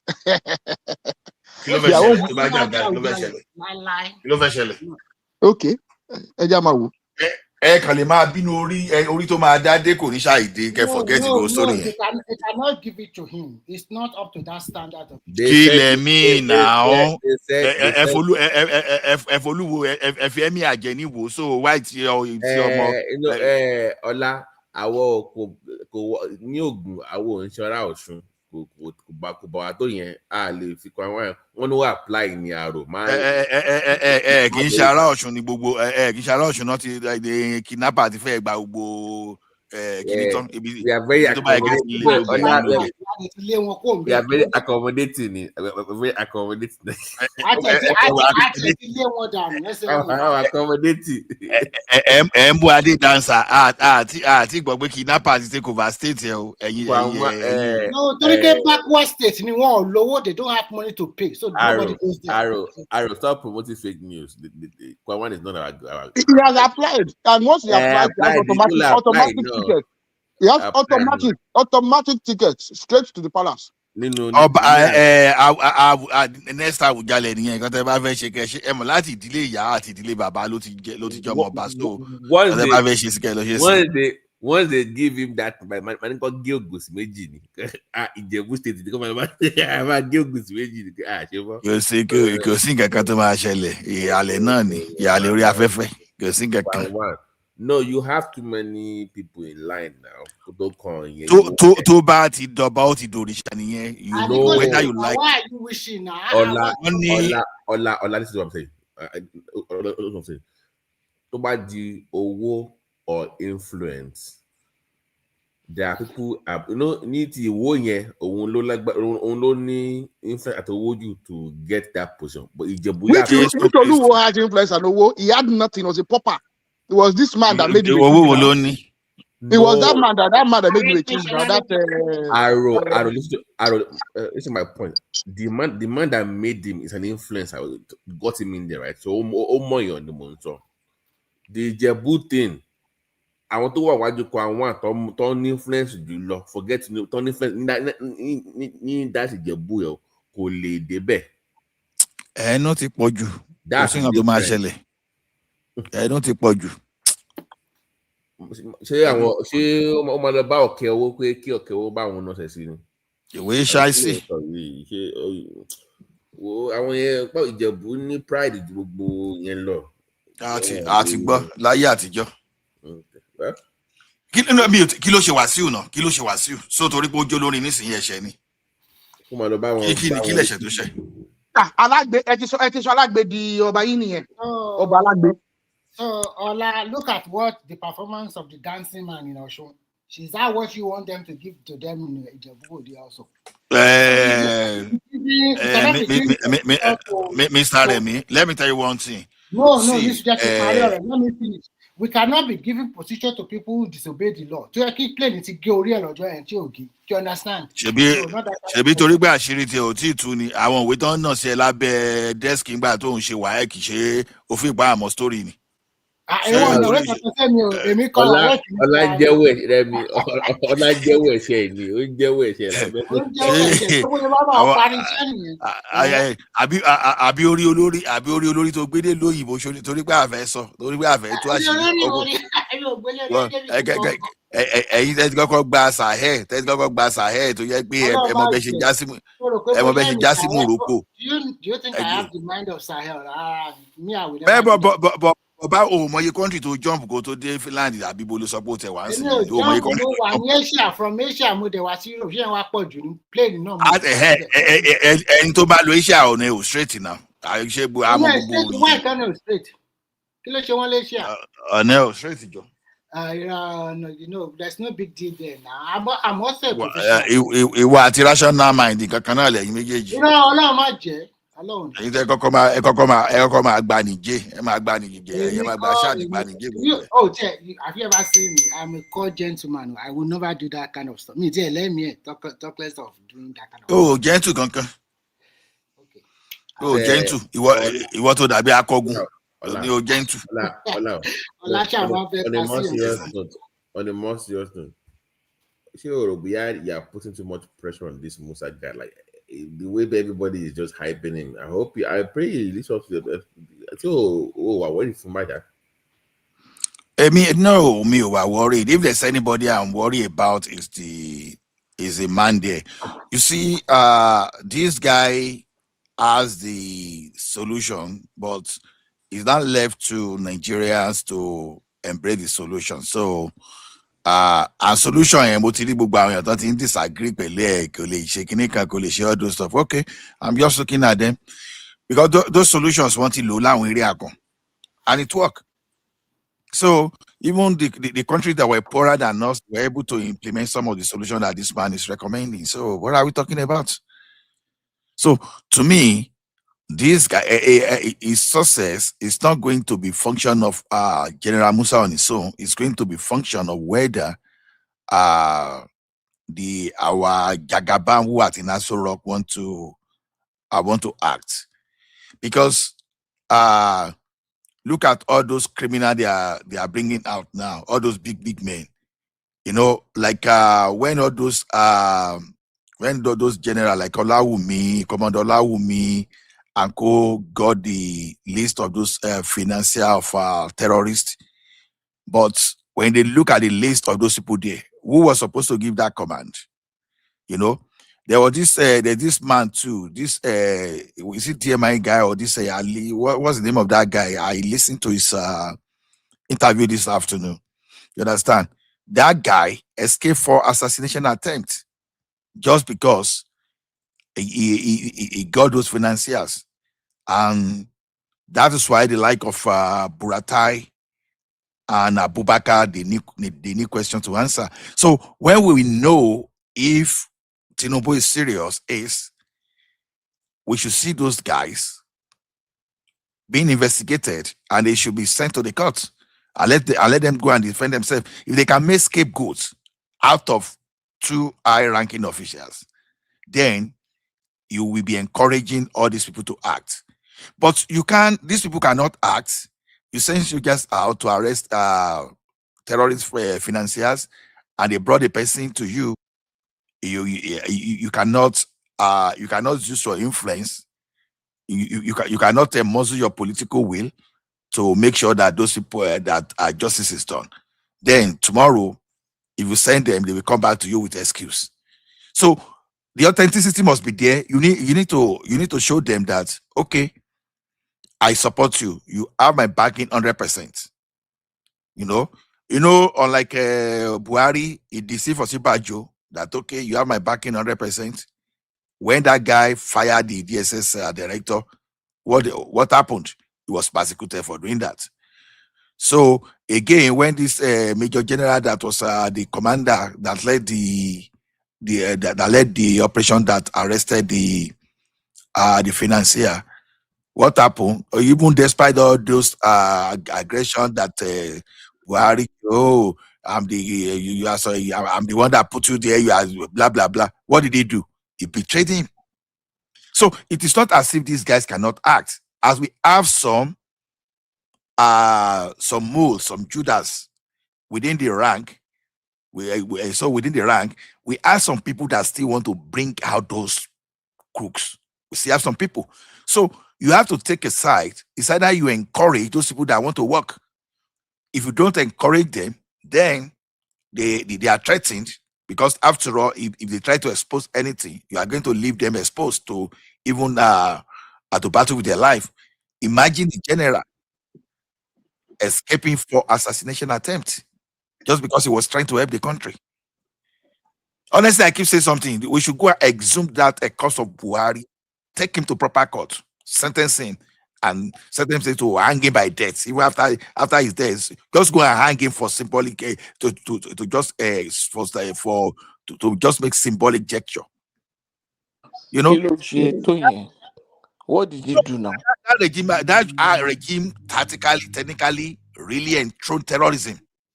There's no way to say it. So maybe you say Buhari regime technically control terrorism and banditry. More of because of his incompetence, or he was directly involved? Because of whose incompetence? No, was it that Buhari was that happened because Buhari was incompetent, or because he knew exactly what he was doing? Because let me tell you one thing: if those financiers were to be Igbo people or Yoruba people, trust me, they will be in jail by now. They will be in jail by now. Can I ask you a question? The problem is that anybody from his tribe can never go wrong. Mr. Ola, I have a question for you. We're supposed to be go ahead, sir. Between this option you just gave now, which is very valid, if Tinubu is faced with this option and the chance of losing 2027, which option do you think he will go for? if this option is going to be a stumbling block to his chances in 2027, which one do you think you will go for? Let me tell you something. I don't see Tinubu losing that election. You understand? I don't see him, because let me tell you something. Politicians will always be politicians. The governors, they want to retain their seats. The National Assembly members, they want to retain their seats. So they will rather go along with the incumbent because they cannot read his mind. So whatever he does now, it means nothing. No, if it comes to the table of negotiation, like, leave these guys alone, you get our votes. That's the kind of arrangement I'm looking, because they don't think the way we think. We analyze the issues now objectively. But when it comes to politics, they don't do it that way. If you do this, you lose this. If you do this, you get this. If it's faced with those two options, what do you think two people will go for as a politician and as a strategist? Let me tell you something. JEJ didn't lose just because he was weak. Technically, it was Obama that threatened that guy. It was Obama. You're not getting my question. I'm not talking whether he will lose or he will win. If he's faced with two decisions, two options, you want me to leave these guys alone. Leave them alone. They are one of us. At least we started together. We'll be together. We are politicians. You want me to talk openly? El-Rufai, no, we are talking here. We are not playing politics. Wait now. They are going to do election in November. El-Rufai, give me your state. You know I know your secret. You go to jail. What about that? Give me your state. Okay, maybe I allow you to go, for example, or you give me your state. So this is what I'm just telling you. I just gave you that one as an example. Whatever this guy does now, there are some people that want to step into their position that will always be willing to even help Tinubu to even push them away. There are some people that are ready to push El-Rufai away. There are some people that want to push Atiku away. There are some people that are ready, whosoever that is involved. So that's just the way it is. It's just like when you retire some general, some regular army, just to bring those people behind them in. You understand? Once you are retiring all those people, even if those people want to plan anything, they won't be able to plan it because already those people behind them, they are ready to push them away to step into that position already. That's human nature for you. I understand that, but you're not answering my question. If Tinubu is faced with two options of you do this, deal with these people, and deal with them and leave them for your political convenience, which option do you think you will take? I don't even want to tinker with your option. I don't care. You should go and face them. I don't care. You understand? You want to establish state police, go and establish state police. You don't have to wait for the next election. Next election is not guaranteed. But even though I believe there's no vacancy, the only person that can say there's vacancy is God. As far as it's concerned within human being, there's no vacancy in Aso Rock in 2027. No vacancy. Already, Tinubu is already working with Obama already. Obama Bibao. He's already working with Trump. All he just needs to do is just to this one, push them, put this one. You understand? If he performs very well, if they return those people displaced in the middle belt to the original land, those guys will never forget who brought them back to the ancestral land. They are not stupid. So now, some of these governors too, they have something to hide. They can't just say, okay, Tinubu should go and lose because Tinubu is not JEJ. Tinubu is not JEJ. Even JEJ had that mind of daring. All those one story of the Nigerian my ambition is not what no, it was just because of Obama.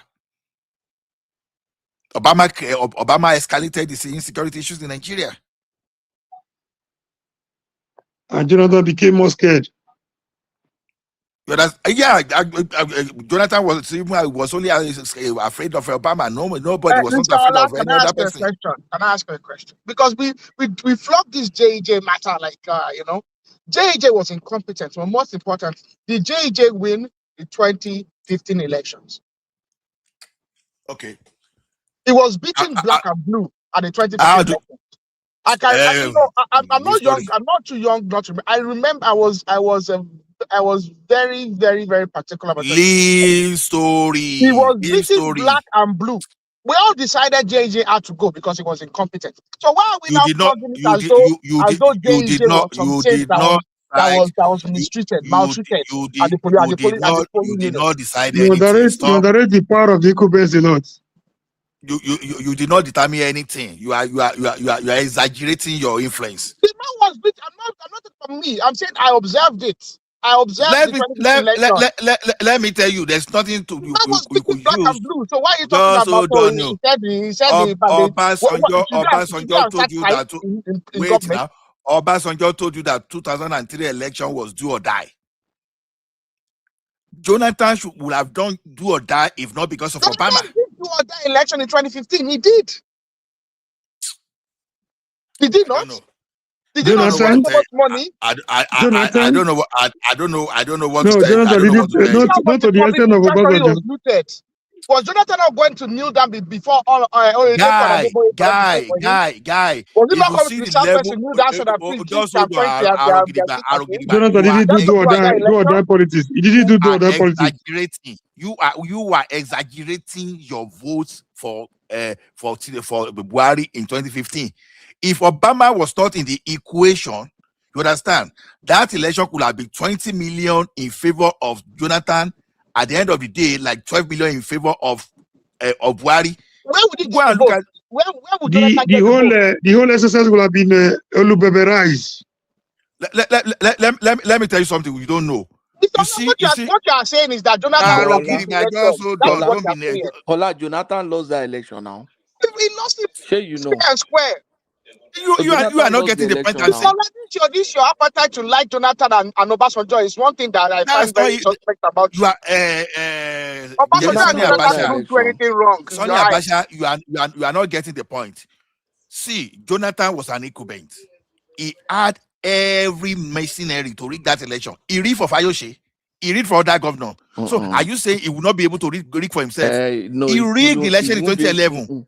No, wait now. Mr. Ola, you are very correct. You are very correct. Even Patoski that even happened to be student union president. You are saying this thing. Don't you rig election in as level student union? Now, hold on. Who told you Jonathan didn't rig that election? Who told you didn't rig it? I wrote River State now. See how they rig the River State now. He was buying votes. He was rigging. That was shooting live in River State. Unless the analysis is sound, Buhari did not really defeat Jonathan. It did not. It is true that Obama's factor was a big factor, and also let me land my point. Jonathan lost the election before the election day because of Obama and co. He lost the election before the election day.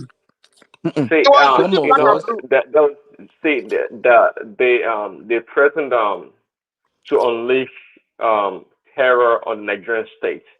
Yes, wait now. Let's bring the point out. Just let me land my point. So to the last point, Jonathan had at his disposal the incumbency and the machinery of the government to use that. Who's talking? Are you done? No, the noise in the background can be muted. I beg. Okay. So Jonathan could have used all the tool and his apparatus to do something, but again, for the sake of the country, that's the only reason why really he let go. He could have stood his ground. He could have absolutely stood his ground. It wasn't clear that Buhari won that election. Can we talk? Let's put this point. You see, Buhari popularity during 2015 was very overwhelming. I don't know who wants to deny that. The same popularity for the past 2-3 elections. Hold on. His popularity was very overwhelming. especially in the north. ACN popularity was very strong in the south. The two of them had a strong combination, very strong, and coupled with the fact that there were some people who were already disgruntled in PDP. As at that time, people like Saraki were still popular. You understand? And you had people like this other group that came with Saraki, even Atiku. You understand? Kwakwanso, this guy. The From PDP 5 governors that left PDP. PDP 5 governors. And then this guy from Abga, Okorocha, all of them, you understand, were strongly on ground. So Buhari was very popular at a point. Did you listen to the factor Let's finish of rigging now. elections? Wait now. Listen, you talk. So now. Let me look. I've been listening to you guys. How many times have I contributed today? Now, it got to the point that Jonathan was panicking. Jonathan did a lot of spending. And if you guys remember, Jonathan was buying before the election date, he was using money to buy people, buy vote, all these damn celebrities. Jonathan was doling out dollars. Most of those money that they said that remind them of all the kings now, all the Obadi Southwest, all the pastors. All the pastors. Most of a number of money where they spent on the election. They were buying vote. Jonathan, there was a time Jonathan was in Lagos in the Barak. Youth group, once they bring any group to him, it's dollars. In short, alumni, all student alumni of University of Lagos, he gave them money. Any group, they say, these people are popular. All these Tony Abraham, all of them. You remember one of those celebrities wearing jump shot and taking picture of Jonathan that time that they captured? He did everything, and he also rigged, but the number was too overwhelming. Forget Obama. Which Obama? The guy no go fit do otherwise.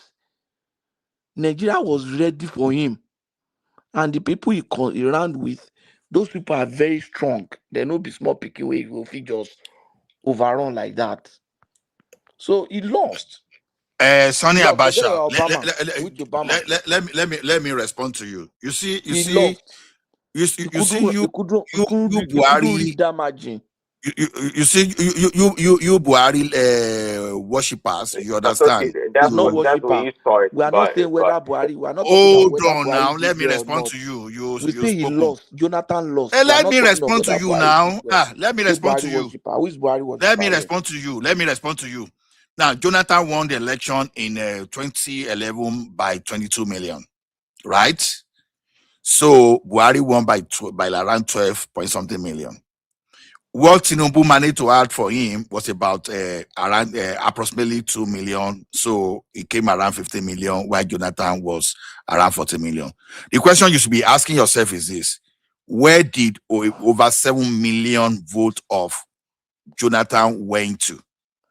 You understand? It simply means that, because the gap is there. Now, so even assuming that they shared the additional 7 million vote from Jonathan that time, even take about 2 million from that 7 million and take Jonathan Buhari to 15 million, then Jonathan should still have additional 15 million that should have taken him to close to 20 million. So there was a gap. There was a gap for Jonathan to rig, because after all, that 2011 election, both Buhari camp and Jonathan's camp, they rigged. So he had the figure to rig. It was just because they've already agreed. Ask yourself one question: why did the British High Commission I needed to intervene? Why did he need to intervene for Jonathan and Buhari to sign peace pact, so that if Jonathan declared lost in that election, they declared Jonathan that he lost the election, that okay, it would just become peace ambassador, and Buhari will not probe his administration. They sign. But no, this is no, you have to, hold on. just oppose that against what was I don't happening. want that. No, hold on. I don't want Mr. that. Ola, Please hold You on. have I fun. don't want that type of interruption. Let me land, please. Let me land. Let me make my statement. Now, so you see, you see the international hands, British High Commission. You understand? Intervene. You already signed that kind of agreement that weeks ahead of a major election, and already even Obama had enough time to even advise Nigeria to vote for APC. You understand? Something you can never do to United States of America.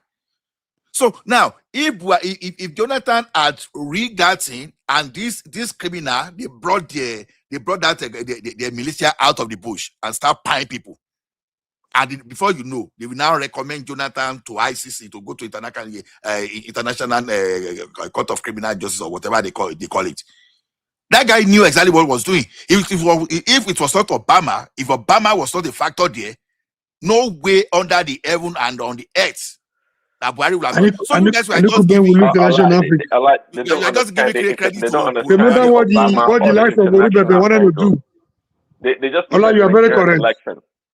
They don't understand the international. Obama played a big. I think Billy talked about it himself.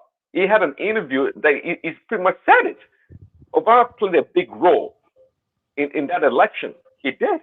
See, if Jonathan wanted to stay put and contest the result or whatever, he could have done it. He had all the power and the resources to do it. But Yeah, it was being ran threatened. the country to a civil war. Is that what you would have liked? Is that what would have satisfied your desire? You have to just oppose it against what was happening But in the rest of West that's what they Africa. were threatening. We had a Lauren Gbagbo situation. So do we always acquiesce Is to that what threats we want? from terrorists all the time because they make threats? We like to defend injustice and what is improper in our country. Then we start banging our heads on the wall that things are not going right. Because it's your own side of the argument. I beg. Jonathan lost something now. Lost the Lost election. fair and square. And when you lose fair and square, you bow You out. think if Jonathan had won, you know, would have it's accepted even it? it is even I don't even know why we are listening to that kind of conversation from Ola. And now, when we are talking about election, that we are talking about free and fair election, you are talking about somebody who is going to rig. And then this no, Simba. This is from Daddy. what I know where your argument is coming from. This is what Simba, you are an elderly person. I want to go balance. Let him balance. Are you saying Buhari can be no rig? Just tell me. Jonathan lost that election. No, say by God. No, say by God. Buhari side did not rig. Say by God. Swear by God that Buhari can be not rig. It's somebody that have lost election. If you look at that election, free and fair, Jonathan can never win that election. Free and fair. It was not free and fair. Whether free and fair, whatever, it was never free and fair. Where is the 10 million vote, whatever? Because I know you are a hater of Buhari. So whatever is that's the problem. That's the problem we are talking about. You are already biased. Okay. What about mixing back? Anywhere he hears Obama, whatever anybody says, you are a hater of Barack Obama. That's the problem. You are biased from analysis. How can you have balanced analysis? That is why you have analysis paralysis. But Ola, that's a very proper analysis now. You like analysis paralysis. You like Jonathan. You like Jonathan, you like Obasanjo, and you hate Buhari. So there's nothing that those individuals could do. Prince Daddy is suffering from Obama paralysis. You know? And Mr. Ola likes Obasanjo so much that Mr. Ola will defend Obasanjo. No, if Obasanjo finds someone in the middle of Ikeja, in front of everybody, Mr. Ola will say Obasanjo is correct. The only president I've never defended since 1999 is Buhari. So what are you talking about? But you like Obasanjo. Obasanjo can do no wrong in your eyes. Okay, actually, Obama did a video. He did a video appealing to Nigerian voters. Let them be denied it now. Which was essentially election interference. Okay, That's what Obama. See, and behind the scene, he did a lot of stuff you guys don't know about. So you guys can clamor around whatever you guys are talking about. That's what Can I ask you a question? Can I ask you a question? A very, very important question. Do you communicate with aliens as well? With who? Do you communicate with aliens, extraterrestrial beings? Do you have interactions with them? No. You've not alien. Arrow, hold on. It does. Just change the name of that. Just say angel. This is not angel. You say yes. You've not been to Area 51 because I'm pretty sure you're sounding like one of those people. You know? Arrow. I mean, I'm not sure what. I'm not sure what is so esoteric about what I'm talking about. I might say something straight. All I say is pretty much. So what do you mean? Do I have to talk to aliens to make my point? I mean, I'm simply telling you what's on record. I'm simply telling you guys what's on record. I'm not saying anything so Obama was the one unique that at all. told Nigerians to vote for Buhari, and they just listened to him. They were waiting for Obama to direct them. No. So you don't get it. Obama went to. You see, Obama had an international appeal. It was the leader of the black people. If you want to put it in a nutshell. So Nigerians were waiting for Obama to tell them. David. But I can't help you. Let's hang it up. That's okay. You need help now. You are the one that needs help now. But unfortunately, I don't have the capacity to help you. Hold on. David Axelrod actually worked for the Buhari campaign. That's on record. The what? You know who David Axelrod is, right? He doesn't. BT, forget about it. He doesn't. Political consultant. He doesn't know where Axelrod is. Let's move on. If they don't know this stuff, they just want to talk. The political consultant that they hired. Was that the one you are talking about? Okay, let's move on to the next. But what I'm telling you is this: some of us, I was in. No. You see, when Patoski Timba and Arugile team up together, sometimes the argument can become tiring. To be honest, Obama's fingerprint in that Nigerian election in every angle. It shows his fingerprint. You are the one exerting yourself now. That's Afterward was Obama's personal, not just a political advisor. No, it was integral to Obama's winning the election. Everything Obama did in America, Axelrod was right there. Right at his saying that Nigerians so this notion tries to be dismissive about Obama's interference. It was not any asteroid. It was Nigeria already wanted Buhari. They wanted that change because Nigerians were already disgruntled with Jonathan. That's the point. Tomo, who is that story? Who is Obama? Now Obama will tell Nigeria who to vote for. Who's Obama? Is that what you're saying? Now Obama will tell me. Now Obama will tell me for Nigeria. I actually didn't even vote in that election. It's not about you. It's not about you. Because Obama will they sell gay. Will they sell gay to Nigeria? Nigeria will come vote. Pato, you know, the brilliance of a hired gun in the political space is to make you believe that you actually made a decision based on what you know. It's to convince you. It's like the illusion of choice. Make you that alien talk, man. That alien talk. They're not gonna get that part. That's alien talk. That's what they are selling to you. It's working for you. Those things don't work in Nigeria. Buhari already had an appeal. Jonathan was not doing well at all. People were already disgruntled with PDP. PDP has at that time had ruled for 16 years, and PDP felt like larger than life that they will rule for 100 years. For how many years? In short, they were so full of themselves. People were so tired. As at that time, it's not even a debate about numbers to numbers. We just have a debate that people were not happy with PDP. That's the point. I get that point, and that's a valid point. But it's not even an issue that they would have voted him out. No, this is not an issue. I know they hired that person. They just wasted their money. They didn't need him. This was not an issue of number to number. We can say vote by vote that Buhari won. Fine, that's not the problem at all. But Ola was trying to allude to something that couldn't Jonathan had rigged the election if he wanted to. Jonathan need that political muscle. Could any political gut here? You and I know now. David Mark and the rest were the one ruling him. Jonathan no get that political gut and muscle. Well, yeah, if he doesn't Let me have tell you, the any, people that even made Jonathan they couldn't rig the election for him. wait, the people that made Jonathan president in Prince 2011. Daddy, let me tell you something. When it comes to something like military, you understand, you can never win Sani Abacha in this matter. Someone won Buhari by margin of 10 million votes in 2011. Suddenly, that person just won by 2-point-something million in 2015. So now the person can no longer win. The people really understand that Buhari, hold on, Buhari only won Jonathan by about 2-point-something million votes. And this was Jonathan that won. This was Jonathan that won by 10 million votes in 2011.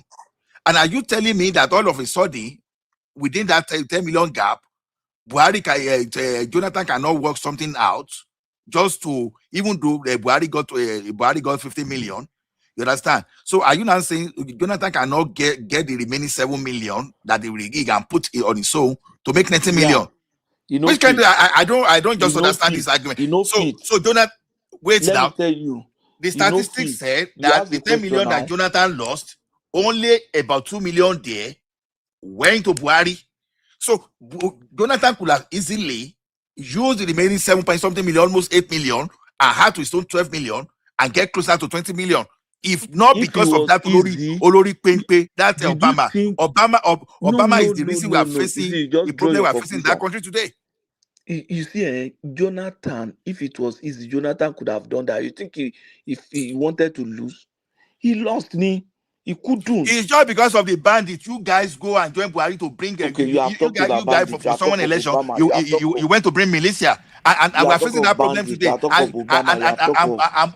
Buhari that all everybody's supposed to go and put where are you even coming with this your arithmetic? Obama Day. You know, Simba, your arguments can somehow be No, it's not blackmail. It can be counter-cyclic sometimes. You understand? Moderator, change topic, please. They are lost in this. Please, can we talk about? Who is the moderator? Yeah, Simba, I thought you were the one moderating this. If Ola misbehave, I will kick him out here. The topic is interesting. I know, kick me out, and you will know my power now. I will ban you forever from that platform. That you will be surprised. Ola, let me ask. This is your argument that you are capable. Okay, now let us now go back to, let's say, 2023. So where are those 22 million, 12 million votes of 2020, 2015 2011 that you are talking about? What happened to them? The situation is totally different.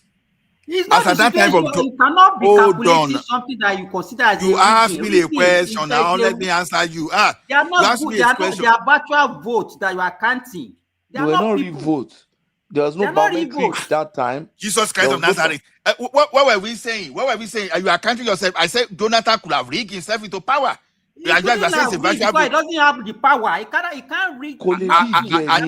Are you not supporting my argument already? You say it's virtual vote. So what is rigging? What we are telling you is that in 2011 it was virtual vote.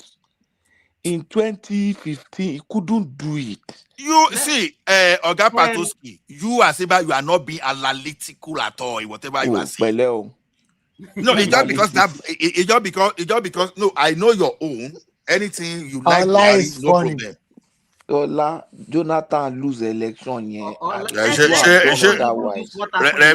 Rẹ̀mí àwọn tó ń jí social àti lọ rescue àwọn tó ń jí gbé lógun state kó tó máa tackle me because me you find it funny o. I did not even tackle you. I said you are funny. You are just fighting unnecessarily. Babati, Aremi, did they see somebody just jiyàn gbé lógun state ni? Jiyàn gbé lógun state. Jiyàn gbé Mama Dalo ó fẹ́ máa blackmail wa ni. Mr. Ola, can I ask you a question? Since you did the Obasanjo rig in the 2003 election? There we go. Jason Oluwa, can you swear by any god that Obasanjo didn't rig? We are asking you, did Obasanjo rig in 2003? Obasanjo told you that 2003 election was due, and you are asking me. So you believe he rigged 2003 election? when Adedibu was still alive, are you telling me that when Adedibu was still alive, you were telling me whether Obasanjo? So why then do you defend the character of Obasanjo all the time over here? You are shifting. When I defend the character of Obasanjo, I'm talking about his performance. Don't tell me about this thing. You understand? You can't generalize. When we are talking of Obasanjo, I'm picking Obasanjo based on economy and performance. It's totally different from So another. Obasanjo is a decent person. Is that what you're saying? A decent Actually, person. I'm not a moral police. I've told you over time. Ola, The same thing I've been consistent. Even whenever you told me that Tinubu is corrupt, I will tell you that I'm not a moral police. I only deal with your performance. I don't care about what you feel about anybody. As far as I'm concerned, Obasanjo did nothing on economics. Yes, but Buhari did wonder. We know now. We know.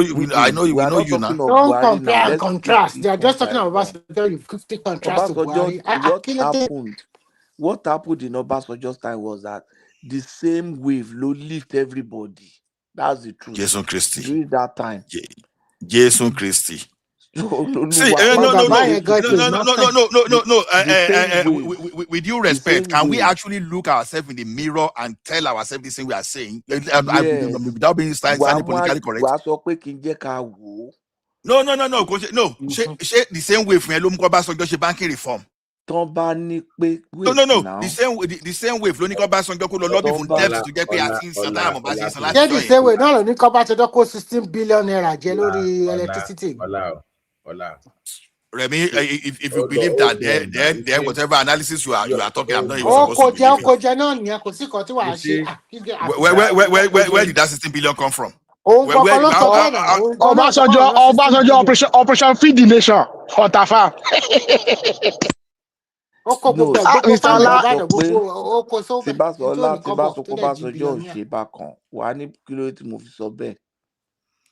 No, when your inferences is already off. Why should I even your inferences was even off the radar style from the beginning. So why should I listen to them? Let me tell you one thing. I keep saying this thing. The eternal that Yoruba people have for Obasanjo is just because they are behaving like obedient, exactly like obedient. They believe. You know what? No, Yoruba. Did you hear what Remy just saying now? I'm saying that. No, Remy now. They believe Awolowo won 1979 election. Abba, make it make sense now. How could Awolowo win 1979 election when? So why did they do 12 to 3rd? Why was 12 to 3rd necessary if he didn't win? No. Can you see now? How did he win 2020 Kenya election now? The 12 to 3rd. So why did they do 12 to 3rd if it wasn't if he did have a chance? You guys are talking. What do you know about 12 to 3rd? What do you know about it? You are talking about the story you heard. Aro, hold on. The argument. What are you talking about? Aro. The argument of 12 to 3rd was as weak as Obi saying because he won Abuja. Therefore, Tinubu should not be declared because they say and Abuja. The only objective thing Mr. Abala Babani Pato. It's the same argument. Where to concern you? Obasanjo did not. Sonia Abacha, another thing that he didn't say, he was looking for a runoff. He was not saying that he won the election. Yes, he was not competing that he won the election. He was looking for a runoff. A runoff. They won't get 12 to 3rd. Exactly. They won't get 12 to 3rd. The same way it was. Exactly. So he had a fair chance then. Get Abuja. Obi was. So by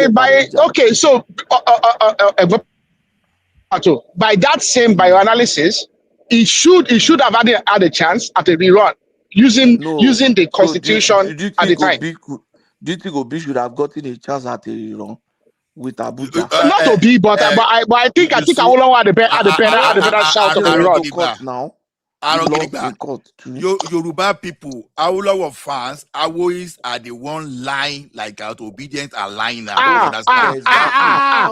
Only.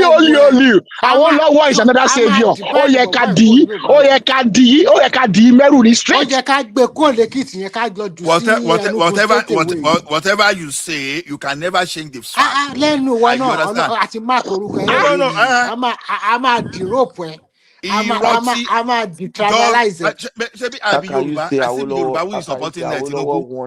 Now the lie that obedient are telling now, the same lies what Awolowo supporters were telling. Mr. Ola, Awolowo. Don't you tell me? Remy àti Yaro, between you and me, how do you think Awolowo could have possibly have won that election? No, I'm not talking about Awolowo win the election. Awolowo will get nothing. Awolowo get you cannot win that election because most of the northern states they voted for Shagari and southeast, even south. They voted for Shagari now. So you did not win that election. We all know. But okay, we agree. We agree he didn't win the election to the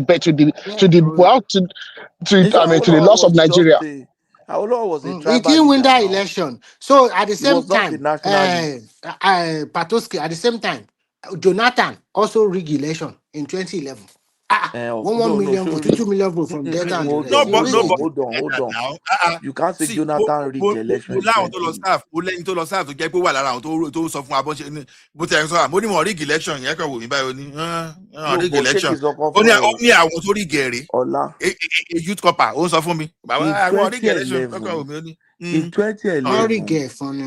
2011, but the one of 2015 is very difficult for him to rig it because they don't have the population. In 2011, if Jonathan had not rigged the election, he would still have won.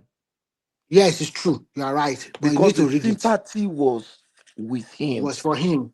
Even the Southwest people. Even this Tinubu, everybody. That time. They supported him now. For him now. They supported him now.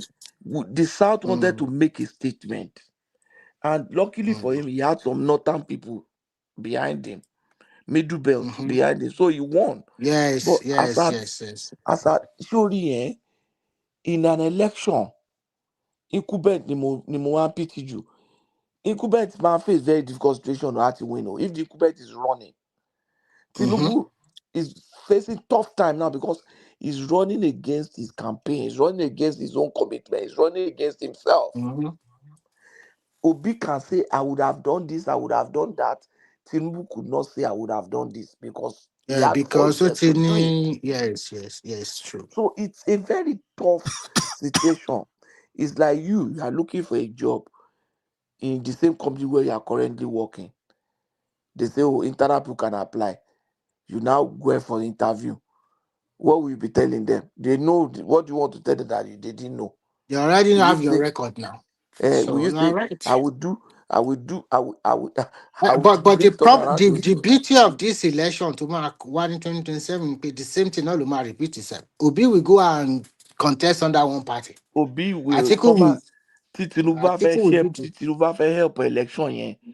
Ko je kon fo bi ni ticket PDP. Ki Wike ko step back. Which I think they are going to do. No, they are not going to give in now. This is Nigerian politics. Can't divide vote again, so that this is Nigerian politics. But Pato, that is Obi's downfall. He shouldn't go near PDP. PDP is not a party at the moment now. No, what I'm saying is I'm talking legally. I'm talking about from a legal perspective. The People's Democratic Party is not a party that is recognized by INEC according to legality. Allow him. They should not. No, I'm not talking about allowing Obi. I'm talking about the legality of PDP as it is structured. No, we're not talking of legality. We're talking of winning an election for Tinubu. No, but you can't go to a party that doesn't have any legal structure that is recognized by.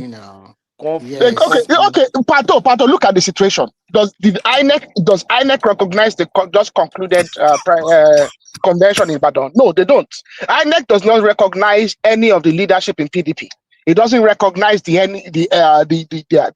executive leadership. PDP does not have a chairman, and that is why I'm very happy that Adeleke did not fall into the situation of going to do a primaries at PDP, because that would have rendered him useless. Because they couldn't do. You can't do primary in 2 parties. So anybody that's in PDP, I think it's going to Accord Party. Yeah, so it's going to go to Accord. Advised him properly. Yeah, he pulled out last minute. He pulled out from the primaries last minute. He was already met with. Good politically. That's just the point, Jarvis. So Obi should not consider PDP. The issue is not whether you are good politically or not. The issue is the legal status of PDP. Yeah, events have overtaken you. If Tinubu run in PDP today, then he will be disqualified. Ben.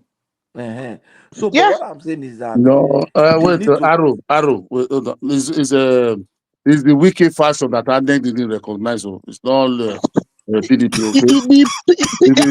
The INEC does not recognize any of them. No, it's a wiki fashion. Okay.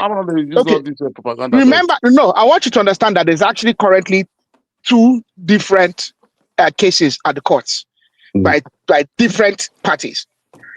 There's the what's the name? That former governor. What's his name? That guy, that man that's never left PDP. That governor that wanted to be a chairman. His contention is that he was denied his rights. Lamido or something. Lamido, he was denied his right to contest. Okay, and that's the first part. There's also the other party that has to do with the Southeast Zonal Caucus. Remember that 13 states did not actually have appropriate legal representation at the convention. But that has been settled by Supreme Court. Now that is not called. They say they should have to go and settle their internal matter of the property belongs to them. So that has nothing to do with court with that. No. That judgment you are using. That judgment you are using. That the internal wait. That judgment you are using. That the internal matters of the party are internal to the party and are not subject to judicial interference. That does not cover, and we have seen that. That does not apply. That does not apply absolutely. Because let me conclude now. Because you cannot deny party members. Wait, you cannot deny party members what is their constitutional rights on the basis that it's an internal matter. Because what we are talking about is the fact that even according to the party constitution, each state should hold a convention and nominate individuals that will go to the general convention and represent them. At the state level, at the world level, all across, all to the states, up to the national level. That has not happened. So that's within the notion that the internal matters of the party are internal to the party does not circumvent the party's constitution. Talk. It's okay. No, all this one you are just saying, you are just trying to discredit PDP, maybe to make Tinubu look this is superhero. No. Anything, no matter if they go to Supreme Court, they will still come back to their party. It's only the party that can say this is my member, not Supreme Court, not Federal High Court. Look at Abure. Take another example. The same thing when Abure do his convention in I think in Southeast in Anambra. You understand? Anyway, you understand? There was no identity present there. They said they didn't inform me, but at the end of the day, they go to court and come back because he told them it's a party, internal wranglings within the party. They are the one that can say this their member. You don't know law. Show me the law. Wait. I think you are conflating 2 things, and it's not absolute. I understand your argument, but you are using a Supreme Court judgment that is not absolute. That's already been defeated already in other cases. How can you defeat Supreme Court argument? Supreme Court, any Supreme Court judgment become a law. It doesn't apply. It doesn't apply in this situation. It doesn't apply. You are not selecting It doesn't now. Because are you not saying that individuals can be denied?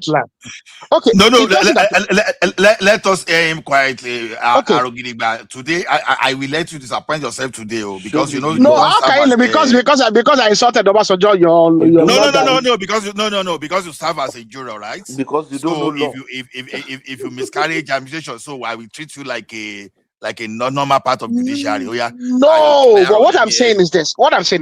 There's two cases. There's two cases at the High Court at the moment. Okay, they have not even gone to appeal. Okay, there are two cases at the High Court. They've not gone to appeal. All right. Now, the first case is by Lamido, who is contesting that he has been denied a right, as an individual and as a member of the party.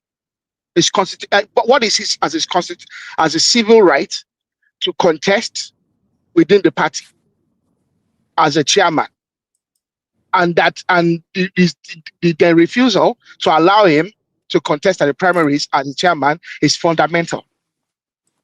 Now that is his argument. It's still at the federal. But that matter is still at the federal High Court. There's even not been any decision yet. The federal High Court has not given any judgment. 1 second. Still, you see the problem we have in this, mostly we in Nigeria. We listen to lawyers.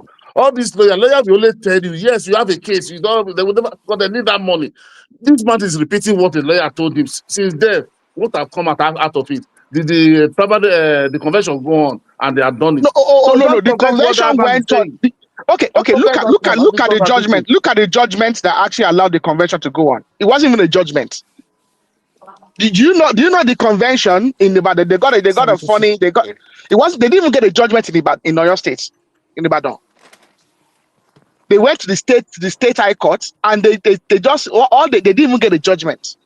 The federal High Court already said, there should be no convention for now. But the latest, they said some lawyers. I watched that interview. They said there was no judgment in the Ibadan. last one. Wait now, guy. They said the last judgment take precedence. You know, so that was How can the last judgment take precedence, Oga? Oh, okay. When there's an existing court order, and then you go and wait. If there's a that defeats the idea of a judge. That defeats the idea of a court now. Wait now, you don't talk. No one person talk. Wait, if there's an existing court order, if I appeal against that order already I hope uphold that order already. So what are you talking about? But you can't go and appeal the order at the court of Nigeria. All of them same jurisdiction now. Nigeria, all the old politicians, they sought for judgment everywhere. Yeah, but that's not proper now. That's exactly. We already concluded that that's actually not proper. Okay, even from a jurisdiction, why do you want to cherry pick the one you? The federal. No, there was already a court order at the federal High Court. And then Sheyi Makinde went to actually get what has been condemned by everybody that knows anything about law. He went to get another. Because the judge is going. He went to get a stay. He went to get a stay at a court of correspondent at the state High Court. We already know that is improper. So don't let us argue that. Is it not court of competent jurisdiction? So why does it? No, but it's they are the same level. It's not you are describing it as you got an appeal. No. One court can have about 7 to 8 judges in that same court. Don't you know? It's not only one judge that is in one court. There's different judges. Why are you now using this? Why don't let us muddy this thing now? No, but you don't say Supreme Court judgment is not valid. That is what I don't. I didn't say Supreme Court judgment is not valid. I said in this case it does not apply. How? It doesn't apply now. Lamido's what Lamido is contesting doesn't apply. What Lamido is contesting is that he has been denied fundamental rights. His own fundamental right, his own fundamental rights has been denied. That's his own contestation. Now you can even say that in that case that applies to the party. That's what I caught now. You can say that. Okay, you can even say that the Supreme Court judgment might favor the PDP. Okay, in the end, against Lamido. Okay, that's fine. But you can't say that the other case that was brought up by the other individuals that are contesting that there was no caucus elected by the Southeast region and 13 other states. And also that there was no 21 days, and also that there wasn't 21 days later. Remember that the secretary, the Supreme Court already ruled on wait, Naru, please. And Labour Party have the same thing. No, No, they didn't do any convention in the sorry, world, in the local government. sorry, They just, comrade. so, The I issue don't here know. is this: Anyanwu is the Secretary General.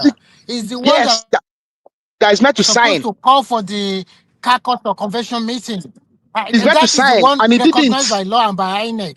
He If didn't. it's not doing anything, it's null and Null and void. void. They need the truth now. So that is the That point. convention in So Ibadan is null and void. It's just a jamboree. because after Supreme Court, they already said Anyanwu is their general secretary, and he has a big power. You understand? So without his signature, they went ahead and forged the signature. And I Also. don't know what they are running for. Anyanwu will live in less than 6 months. Anyanwu will live in less than 4 months. So why are they? Can you prove that one? That is what they said. He didn't sign now. Is he not the one that did? He didn't sign it. So how come sign. they know? He didn't sign it now. He didn't participate in it. He didn't sign. The letter. No, it's He's two of them that will supposed to write the sign. letter to INEC. Okay. Yeah, the chairman and the secretary, but the secretary did not sign because him and the chairman they are disagreements. Sign now. They went ahead and do a Joro with. So they already expelled Anyanwu. But Anyanwu had to prove it that they forged the signature. It's not by matter on television. Okay, that's true. That is true. It should go prove in court. But even Sheyi Makinde and the former chairman, they are not contesting that he signed. Nobody said that he signed. What they are saying is that they've already suspended him and expelled him as the secretary. That is what they are saying in their own camp. Their camp's argument is that they've expelled him from the party. The Supreme Court, the judgment came down from the Supreme Court. PDP is already personalized, so there must be from here, study from here. Everybody is speaking to his own favor.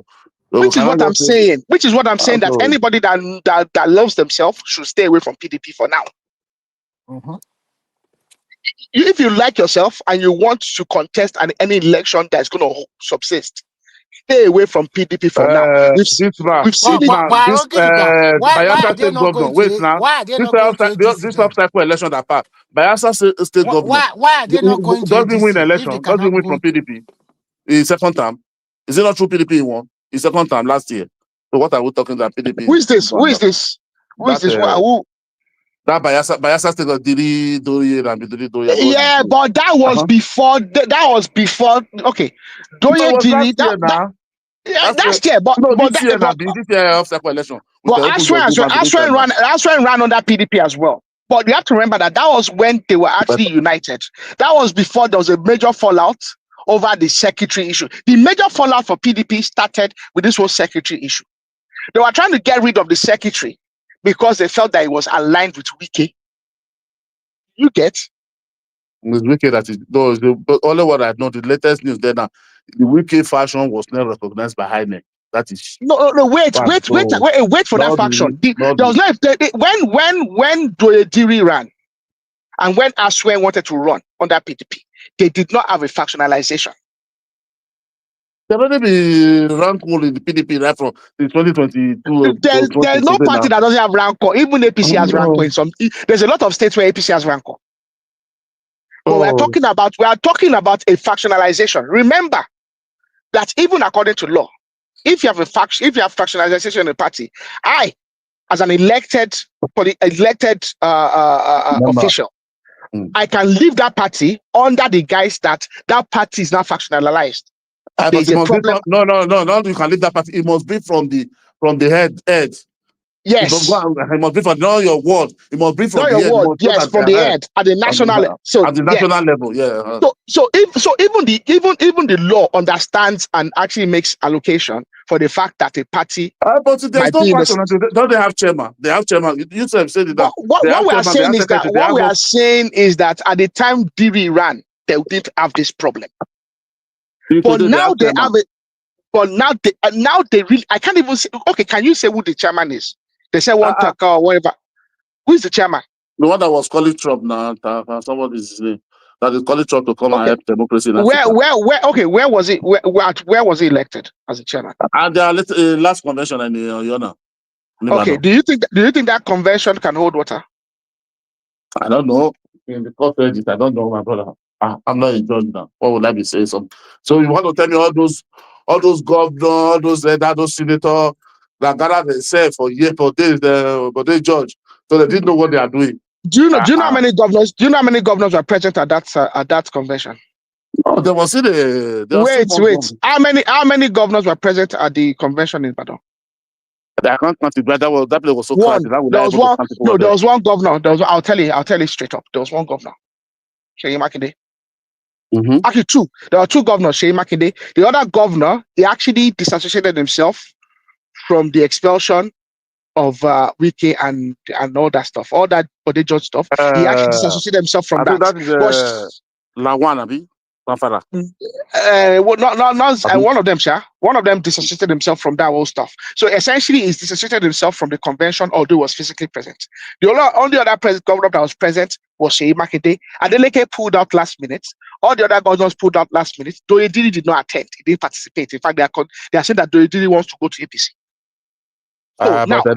Even when last year APC convention, some governors did participate. That doesn't mean nobody didn't win the election. Win his primary. But that was But not only did they not participate, there has been a vocal disassociation from some of the utterances and the actions at the convention. I also want you to understand that the state or your state judgment that Sheyi Makinde relied on, he didn't even get a judgment. You have to answer that there was actually no judgment. How many of them get judgment in Nigeria? All these kangaroo judgment they always get in Nigeria now. Because the Federal High Court has a stay of execution. Well, I worry about some. So the Federal High Court granted a stay, I think. But in your state, they didn't even have a judgment. They just had one of these. It was just kind of like a statement by the judge. It wasn't a definitive judgment. So which says that, but because they know that there's a Supreme Court judgment already that will favor them. That the party issue belong to them. It's a family issue affair. You understand? They have to settle it. There's no law, so that's why they know all those things already. Okay. So if you then say that a party issue is it's an internal affair, it would then say that for it to subsist, that there has to be a demonstrative.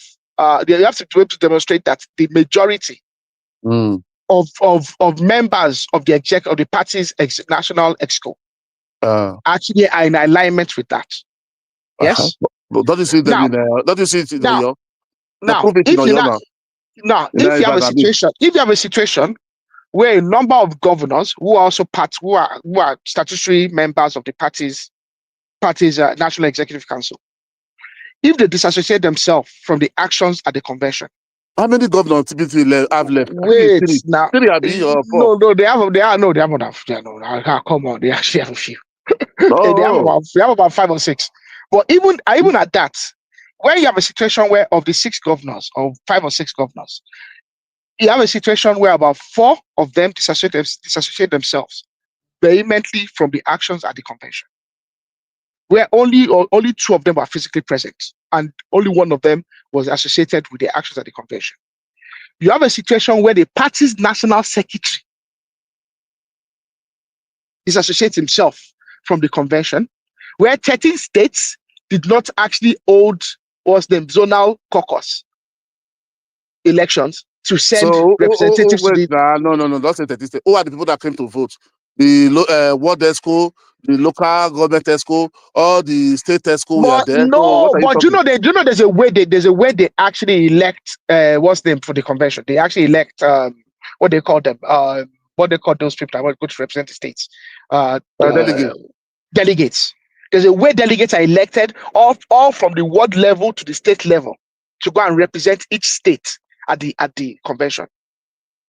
13 states did even. But I'm saying according to the law, according to the law and INEC regulation, 13 states didn't perform those things. They didn't do those things. But how do you know? As we speak, no, it is everybody. It is public knowledge. As we speak, that is one of the contestations. As we speak, the Southeast Zonal Caucus does not exist. The Southeast Zonal, they don't even have the Southeast local Zonal Caucus doesn't exist. 13 states don't exist. To talk that maybe they have the number now. It's not a matter of to touch. They all have to be there. It's a matter of order. Things have not been done according to order. Primary is not everybody. It's not everybody in the world. Yama, what is your point? What is your point now? What is your point? My point is that PDP, the way he said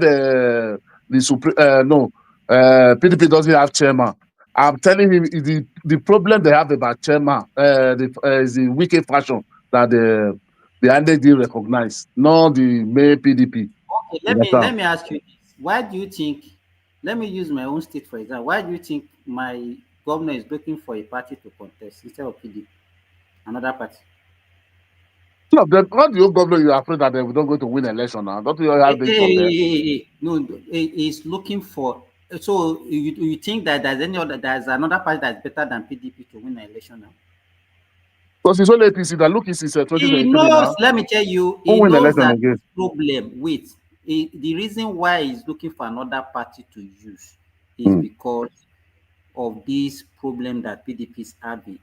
There's no way, nobody to sign his application and every other thing. That's why he's looking for another party. No, that is not why many people are looking. You cannot tell me that you wait now. Somebody who is a governor under the same party, you know better than the person. That I know better. But yeah, I didn't know better than him. What majority of the governor have said, those you ask, even if you listen to that to this man Akwa Ibom when they want to decamp, he still said it publicly. You understand? He said he don't want to win. When they now go to court, you understand? At the end of the day, we say go to court. But if you ask all of them, they will only told you because in 2023 nobody able to win the election again. It's only APC. They rigging the chamber election. They are just ring and write results. All of them are playing. Let's be realistic. Najama, we are dancing around in circles. Okay, if this your Supreme Court judgment is absolute, like you say, why did the incident in Zamfara happen where a governor won, all the senators won from one party, all the House of Reps from APC, and all the state representatives as well, one party, APC, and they were all dismissed in one fell swoop. In one fell swoop, and everybody that came second was actually allocated the election. They were essentially just dismissed. But that one was not this time now. That was. But I want to remind you that judgment, that Supreme Court judgment, it's a similar case. Now, the same thing happened in Plateau State, remember that the same thing happened in Plateau State. And the only person that survived that is the Plateau State governor. The governor went to Supreme Court. That Plateau State, okay, look now. Because assuming those House of Assembly, their case will go to Supreme Court. They could have won. But the governor, the same judgment they gave to all of them to appeal court, the governor was still having chance to go to Supreme Court, and not the governor survived. If those states, those House of Assembly still have the opportunity to go to Supreme Court, they could have to survive. Okay, I want you to also remember that in 2019, or was it even 2023? No, we are talking now. 2019, Rivers. Okay. I want you to remember that Rivers as well had that same situation where APC were not allowed to present any single candidate. Yes. In Rivers. They were all disqualified too. So what's happened?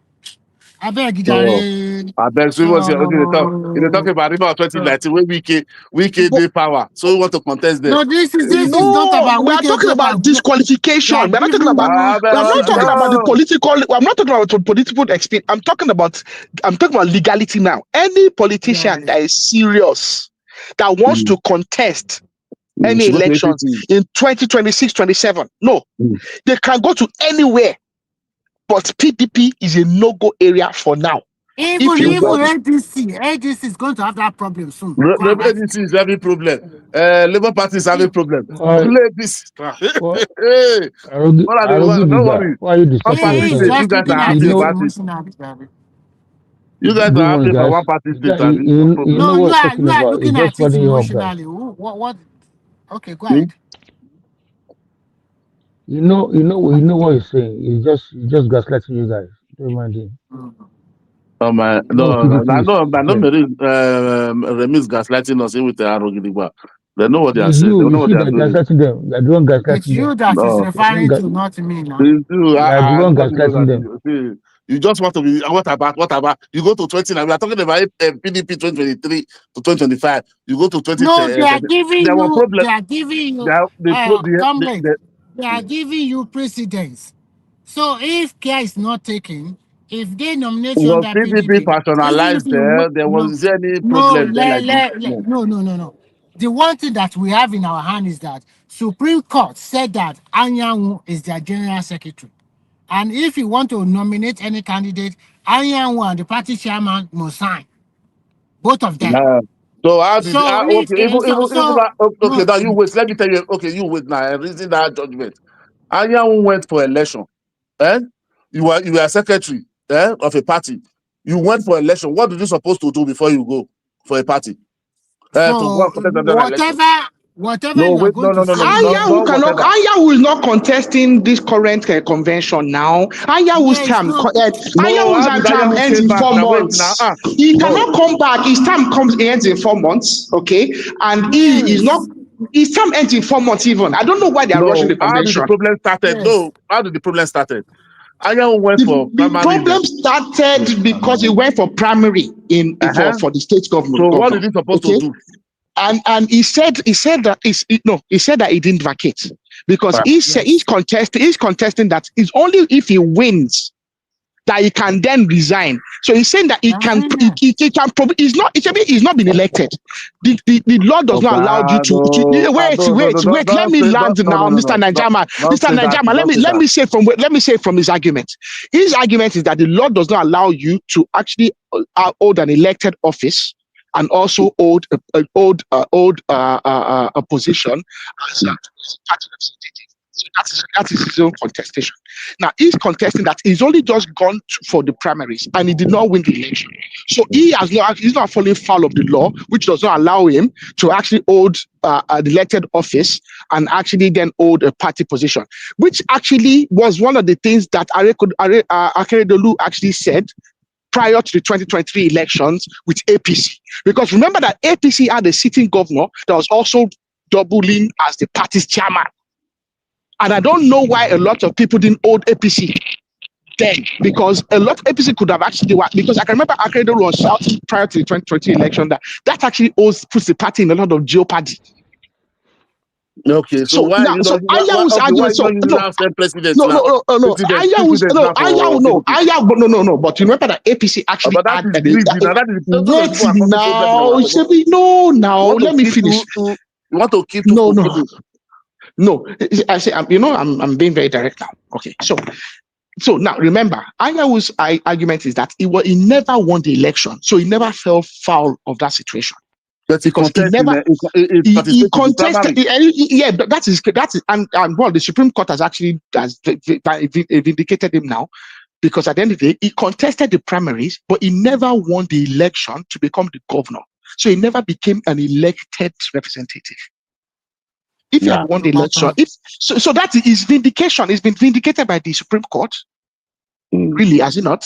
It has been vindicated by the Supreme Court, which says so that in the eyes of the law, it's still the secretary of PDP. PDP.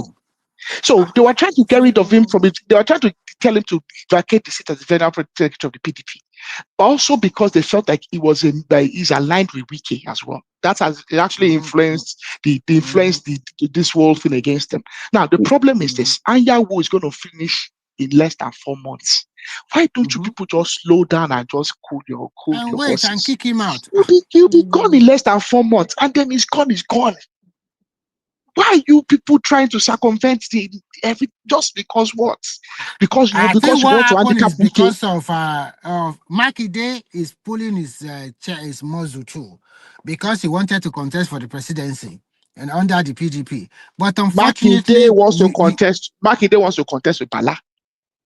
They were trying to see if they could bring. They are not holding the important position, their own block. Even the acting chairman that belongs to them, it's like one. It's like they are holding that one. Wike is holding the general secretary. But for them to have peace, both the chairman and general secretary must work together to present a candidate. So that is the issue they are having. And Supreme Court has already said this Anyanwu is the general secretary, whether you like it or not, not you can going to do. As it stands today, if they cannot mend their fences, that party already shred into pieces already. So that is all the truth. So it's not that the one party state or no party state. Is it when APC are ganging together at that time against Jonathan? They form a formidable team. But all This this one thing that that is keep happening doing in it. PDP, happening in Labour Party, all is APC hard work. Let me there. Then No, you cannot say that How can it totally. be APC hard work? Are they You chicken are politician? destroying your house. You are blaming your neighbor. Destroy your neighbor. Hey, don't you see Abure with No. don't you see Najama, Abure? the question Okay, you let me ask give you that. yourself Let is me that, tell you now. Don't you see Abure taking picture with Wike?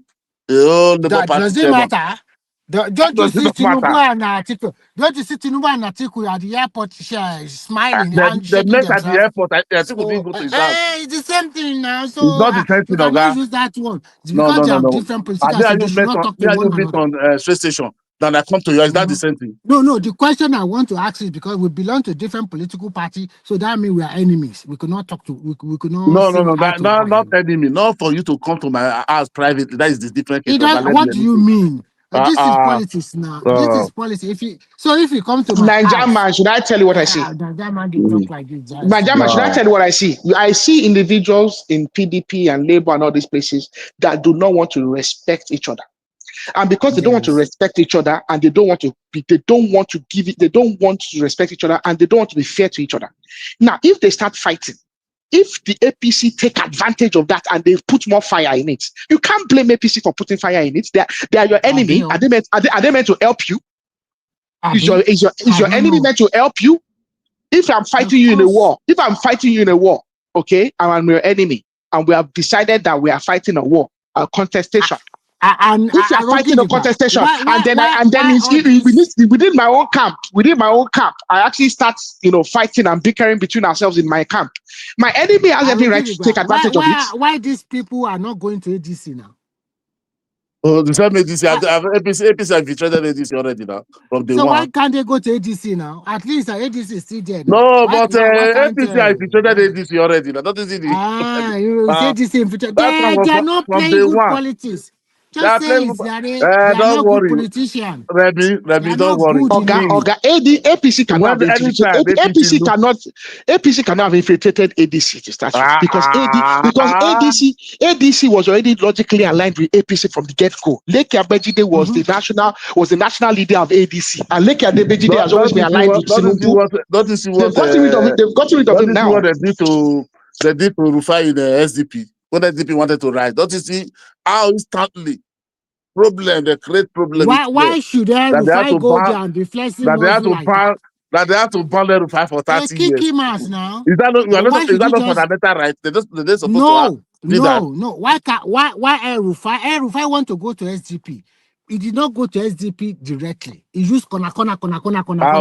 He went And to they the waited chairman for him and they because kick him out. They know what they are doing now. he went Is to the that the way chairman. to join a party?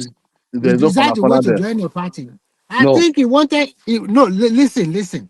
He joined SDP and he wanted to control them. He wanted to dictate to them, and they waited for him and they kick him out because the owners of that party. That is just a rumor. Oh no, SDP is more complex. Okay. SDP is more complex than that. I think in El Rufai's case, the issue is this: SDP belongs to Tinubu. No, it's not that. Okay, this is it. No, that's not the problem. SDP, El Rufai is an associate of the chairman of SDP, and from the time that El Rufai started having issues with APC and Tinubu, he already was, his friend is in SDP. His friend is the chairman of SDP. That one already telling him, come to our party. The problem is this: the chairman in SDP is the chairman in SDP, but SDP is like APC as well. You have the chairman that comes from kind of a CPC block kind of persuasion, and then you have the likes of this former minister, what's that minister of mines and resources, that Ondo man. What's that Ondo man now? That minister, that prince from Ondo. No, not what's his name now? That former minister under Obasanjo. He had legal problems for a long time. He's the secretary of SDP. What's this guy's name now? Omobani now. What's this this or something? No.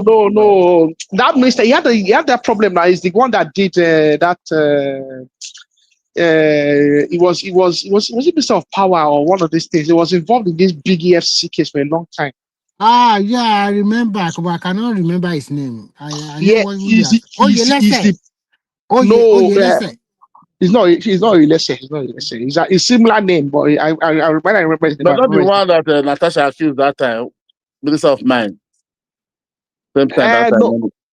He had a very big ESC case. I think he's only just getting resolved now. He was a minister under. Nashata did not accuse now. He was a minister under Obasanjo. Obasanjo accused him of signing contracts. Natacha was even accusing Akpabio yesterday that he now showed the evidence. That woman is just a troublemaker, just a harlot. Sorry to say that. Yes, it's true now. I don't like this kind of people. You don't like her before. You don't like her. No, to me, I think the way they no, she's just a troublemaker unnecessary. You can say troublemaker, but that word is too strong, man. And apart from that, she is also a liar. Okay, to be frank, it's also she's very deceitful. She's also very deceitful. Okay, let me tell you, if APC lose power, all these things you are saying with PDP. No. That is one thing. That is one thing you guys do not understand me about. You think is that the one? That's the one. FRC. I'm not a car-carrying member of any party. I'm just talking based on my objectivity. So I see that out of all the presidential candidates, this is the one I think is better than the rest. So it's not about party or no party. Okay, Tinubu like is better than the rest. Maybe. No, you said Tinubu is better than the rest. It's better. Give me. No, I'm asking you now. I said that is that one. Yes, it's better than Atikuna. It's better than Obi. Yeah, it's better than both of them. In terms of everything, it's better than both of them. Coordinated, incompetent government. Now it's better. No. The way you will look at it, I will not look at it. The way I will look at it, make appointment today. Let me tell. Give me just 1 minute. They will make appointment. Give me 1 minute. I look at it from 2023, when Nigeria is already a sinking hole, when the economy was in shambles. That country is already gone. That is APC. You have to say this. No. I'm not looking at it from party. I'm looking at it from individual now. Who's going to do a better job? No, that is why we are different. You are looking at it from party. I'm looking at it from the candidate. I'm looking at it from the 3 candidates that the last election. That's what I'm talking about. I'm not looking at it from party or no party. Candidate, we have to use one party or the other. So I'm looking at it from who can do a better job after Buhari. And I don't think Obi has the knowledge or whatever to do it. Atiku does not. Atiku is just interested just to get the power. Does not have the willpower.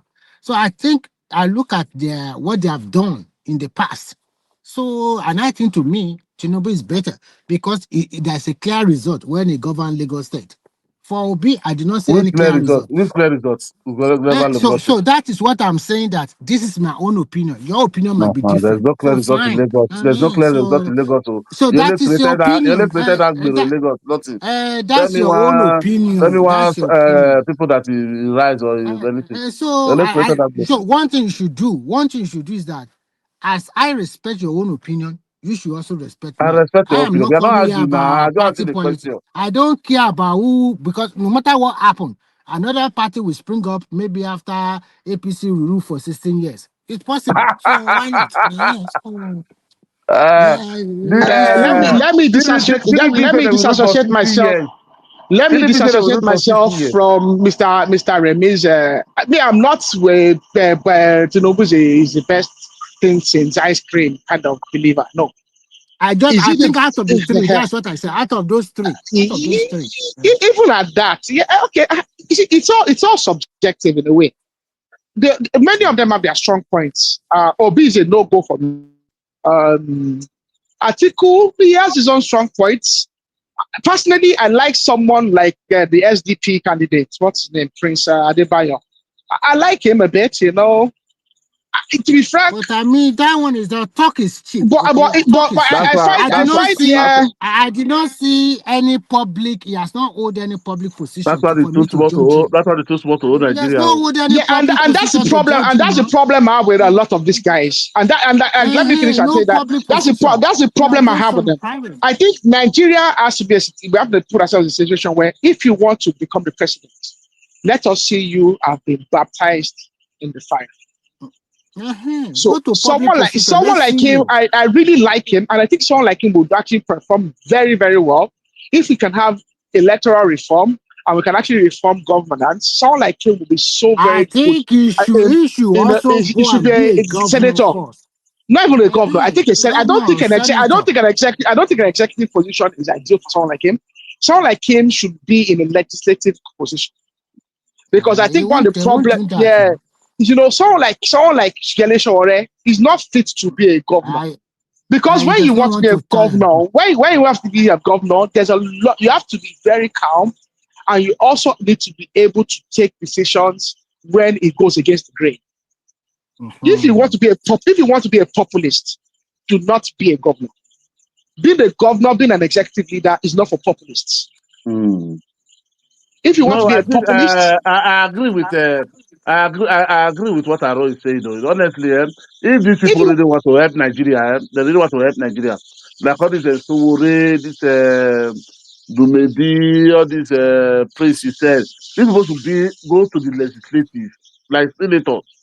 They can able to hold all these hold there and take them out from there. Or they are jugular. If they are shouting at the floor, but they don't want to do that. They don't want to do that. The legislature is when you to pass laws. You have the energy to, because if you're a legislator, you are meant to actually oversight every single MDA, every single MDA, every single ministry. Okay, look at Senate now. Senate has dissolved their Ministry of Defense. Oh, sorry, their oversight committee that looks after defense. Why? Because those guys were ineffective. They weren't doing anything. They weren't holding the defense minister accountable. They weren't holding the chief of staffs accountable. They weren't holding the executive accountable. The legislature is where you go to shout and cause ruckus. And because on this, when you are in this legislative house, in that house, you can call the president a bastard, and the president can take you to court. Yes, people don't know that. You can say anything. You can say it in there, and you are protected by the law. Look, like all these people there, all this National Assembly, like all those bills that they pass overnight that people don't understand, all those kurukere things they do there. These people can be able to be open up to and call people to come for protest. They are going to do something like this so Nigeria should come and protest. See, this is what they are doing against the nation, Exactly. You can expose things. So that is why an average Nigerian, they want to see you in public position first before they can judge you, before they can see your achievement. But you do not want to hold any public position. You just want to jump to presidency. Come on, it's not done. This is not even in it's not. I think it's because it's because they're no better than the people they are accusing. The reason they want to go to the executive office is because the executive office is so powerful, and it is lopsided in terms of the influence and the power of the executive. And that's why they want to go to executive. I don't believe that. What they want is power. Let me ask you this question. Even if Nigerians say, okay, we are voting for Sowore or for that Adebayo you are talking about, but the National Assembly's members are PDP and APC, will they allow him to rule? Will they? No. Sowore would abuse power. If you put Sowore in power, he will abuse power. It will be worse than Abacha. He's not even impeaching. Even if they don't impeach him, I'm telling you that Sowore will be worse than Abacha. You will hate the country. Everybody in Nigeria will hate the country so much. You will hate him so much because all you'll be doing is you'll be autocratic. These are individuals that are naturally autocratic. All these people I see through them. See, when people call themselves what is that name they like to call themselves? Human rights. They'll say they are revolutionaries. Revolutionaries in the history of mankind. Every single revolutionary in the history of mankind has been dictatorial and authoritarian. Fidel Castro was a revolutionary. in Zimbabwe, in Zimbabwe, you have what's his name? That former Zimbabwe. Yeah, sorry, go on. Araguda, let me say this. When Showara came to one man show, I asked him a very good question. I said, why are you the party chairman and the presidential candidate? It's just over there. Okay, he already knows about it and he has to do something about it. Since that time, almost since 2019, he has been the chairman. He has been the chairman, and since 2019, he has been the chairman. And so I just look at it that an average Nigerian they are gullible people. To be frank with you, because so it takes 2 electoral cycles for him to correct that anomaly. Another thing I also see is that. What about all those people who are contesting under his party for state assembly or whatever? It's not pushing for them. It's not going there to campaign for them. It's still so. What are we talking about? Even the lady that contested in Anambra, past Anambra election, they get about 1,000 plus. They don't even go there. You didn't even see them to go and campaign for him. They didn't even campaign. Nothing. And then I look at the result of 2019. You got about 50,000 votes. 2023, you get about 35,000 votes. You are diminishing now. You are just to be frank. Sometimes what he does, sometimes it's like a comedy. So even look at Peter Obi that just came. Get about 68. 68. I mean 68 as of rep. Get 9 senator. Where are they now? Get but those ones who have left now. Look at the all of them have left Labour Party. Why Sowore is not getting like that every election cycle? If we just getting like two senator all this for two election. Nothing. Even party like ADC, they still get that bitch day in the House of Rep. Some party, don't be just one candidate. Why Labour Party with all their senators and their rep, all of them defeated? So they're already weakened. So they don't have leadership quality at all. That is why sometimes I see Obi as that. That's why people say he cannot be a leader. Where are the successes? Where are the rep? You cannot even control. Say talk to your rep. Have a meeting with your senator. It's a lie. You say he doesn't promise to fix a party. He only promise to fix Nigeria. Majek, someone is in the comments saying that I made the slant. I'm not making the slant. I was just using that as a demonstration to say that you can actually make slanderous statements while you're while you are actually in the chambers. It's one of the only places where you are protected from any slanderous statement you can make. You can say absolutely anything in there and be protected. I think what you are talking about is that they can do the opposition there. Talk blah, yes, blah, blah, blah, they can talk absolutely any nonsense they want to say there with full protection from any. You can't accuse a senator of slander while they make a statement on the floor of the house in court. You cannot. I can actually say someone killed. So I can claim that I saw you killing someone yesterday in the chambers of the assembly, knowing fully well that you did not that you did not do that, and I'll be protected from slander in court. You see Tele Momodu, that one that is working for his mouth. Recently, he went on an interview and I said, opposition is not serious. But at the same time, I think he's the only one. Come on, go and sit down. Because you already know that Obi does not want to be VP to Atiku. That is not the truth. I think Obi wants them to give him I may see that you are grooming to be VP. Amechi is also giving them trouble. Amechi said that he's not going. But I don't believe Amechi. I think the issue is Obi does not want to contest primaries. Now, I don't think that Atiku is not Obi's problem. I don't think so. I think it's the likes of Amechi that's Obi's problem. But the issue, people want to deputize Obi now. I saw his party 3 days and 4 days ago. Obi want to deputize, but his follower from Obi, they are not. Did they have vote to give Obi? Did they have vote to give Obi? The ones they gave him before, Uncle. That's something. Where you keep up? Where you keep that one? It's something. I mean, it might not get everything, but it will get enough for it to be respectable. By your own estimation, that you said all the senator. The 39 senator, 60. They don't defect 38 National Assembly, 70 something, 68 Assembly. All of them are defected. So those people now, where is their vote going? It's not their party, APC. Wait, no. I don't think those people. Those people benefited from Obi. Obi didn't benefit from them. I want you to realize that as well. But I know that party now. You know, no. But let me tell you, those people who are the ones riding the obedient train. Let me tell you what happened. See what happened in 2023. Yeah? You know, we have majority of new voters. Almost about I think it's about 2 million, about 1 million plus 2 million that we have new voters in 2023 or 2026. 2023 now, 2023. More than 2 million. No, there was 93,000. There was 93 million registered voters in 2023. Now. But the one that 2 million, about 2 million, 1.2 more than 2 million. No, I'll say more than 2 million. I'll say they brought out now. Really? New voter. Already started in 2023. I said, not the. Okay. So you know, in that election, many people that in the election they will give you 3 ballot paper. People doesn't understand. Like we vote. I vote for some. I vote for Obi. You understand, president. But my senator is different. You understand. I voted for because I another party. But majority of all those new voters, they don't understand how election go. When they give them that 3 paper, they just mark all the labor. That is why all those people come to power. Because majority of all those people never see their campaign. Those people never even believe they will win. You understand? Like all those Okadama, all those people, they never believe they will win. You know, they all feed their name just to feed all those names and give it to INEC. That is why Abure was now starting to make money. Those that now that lose probably in the main party, they will come.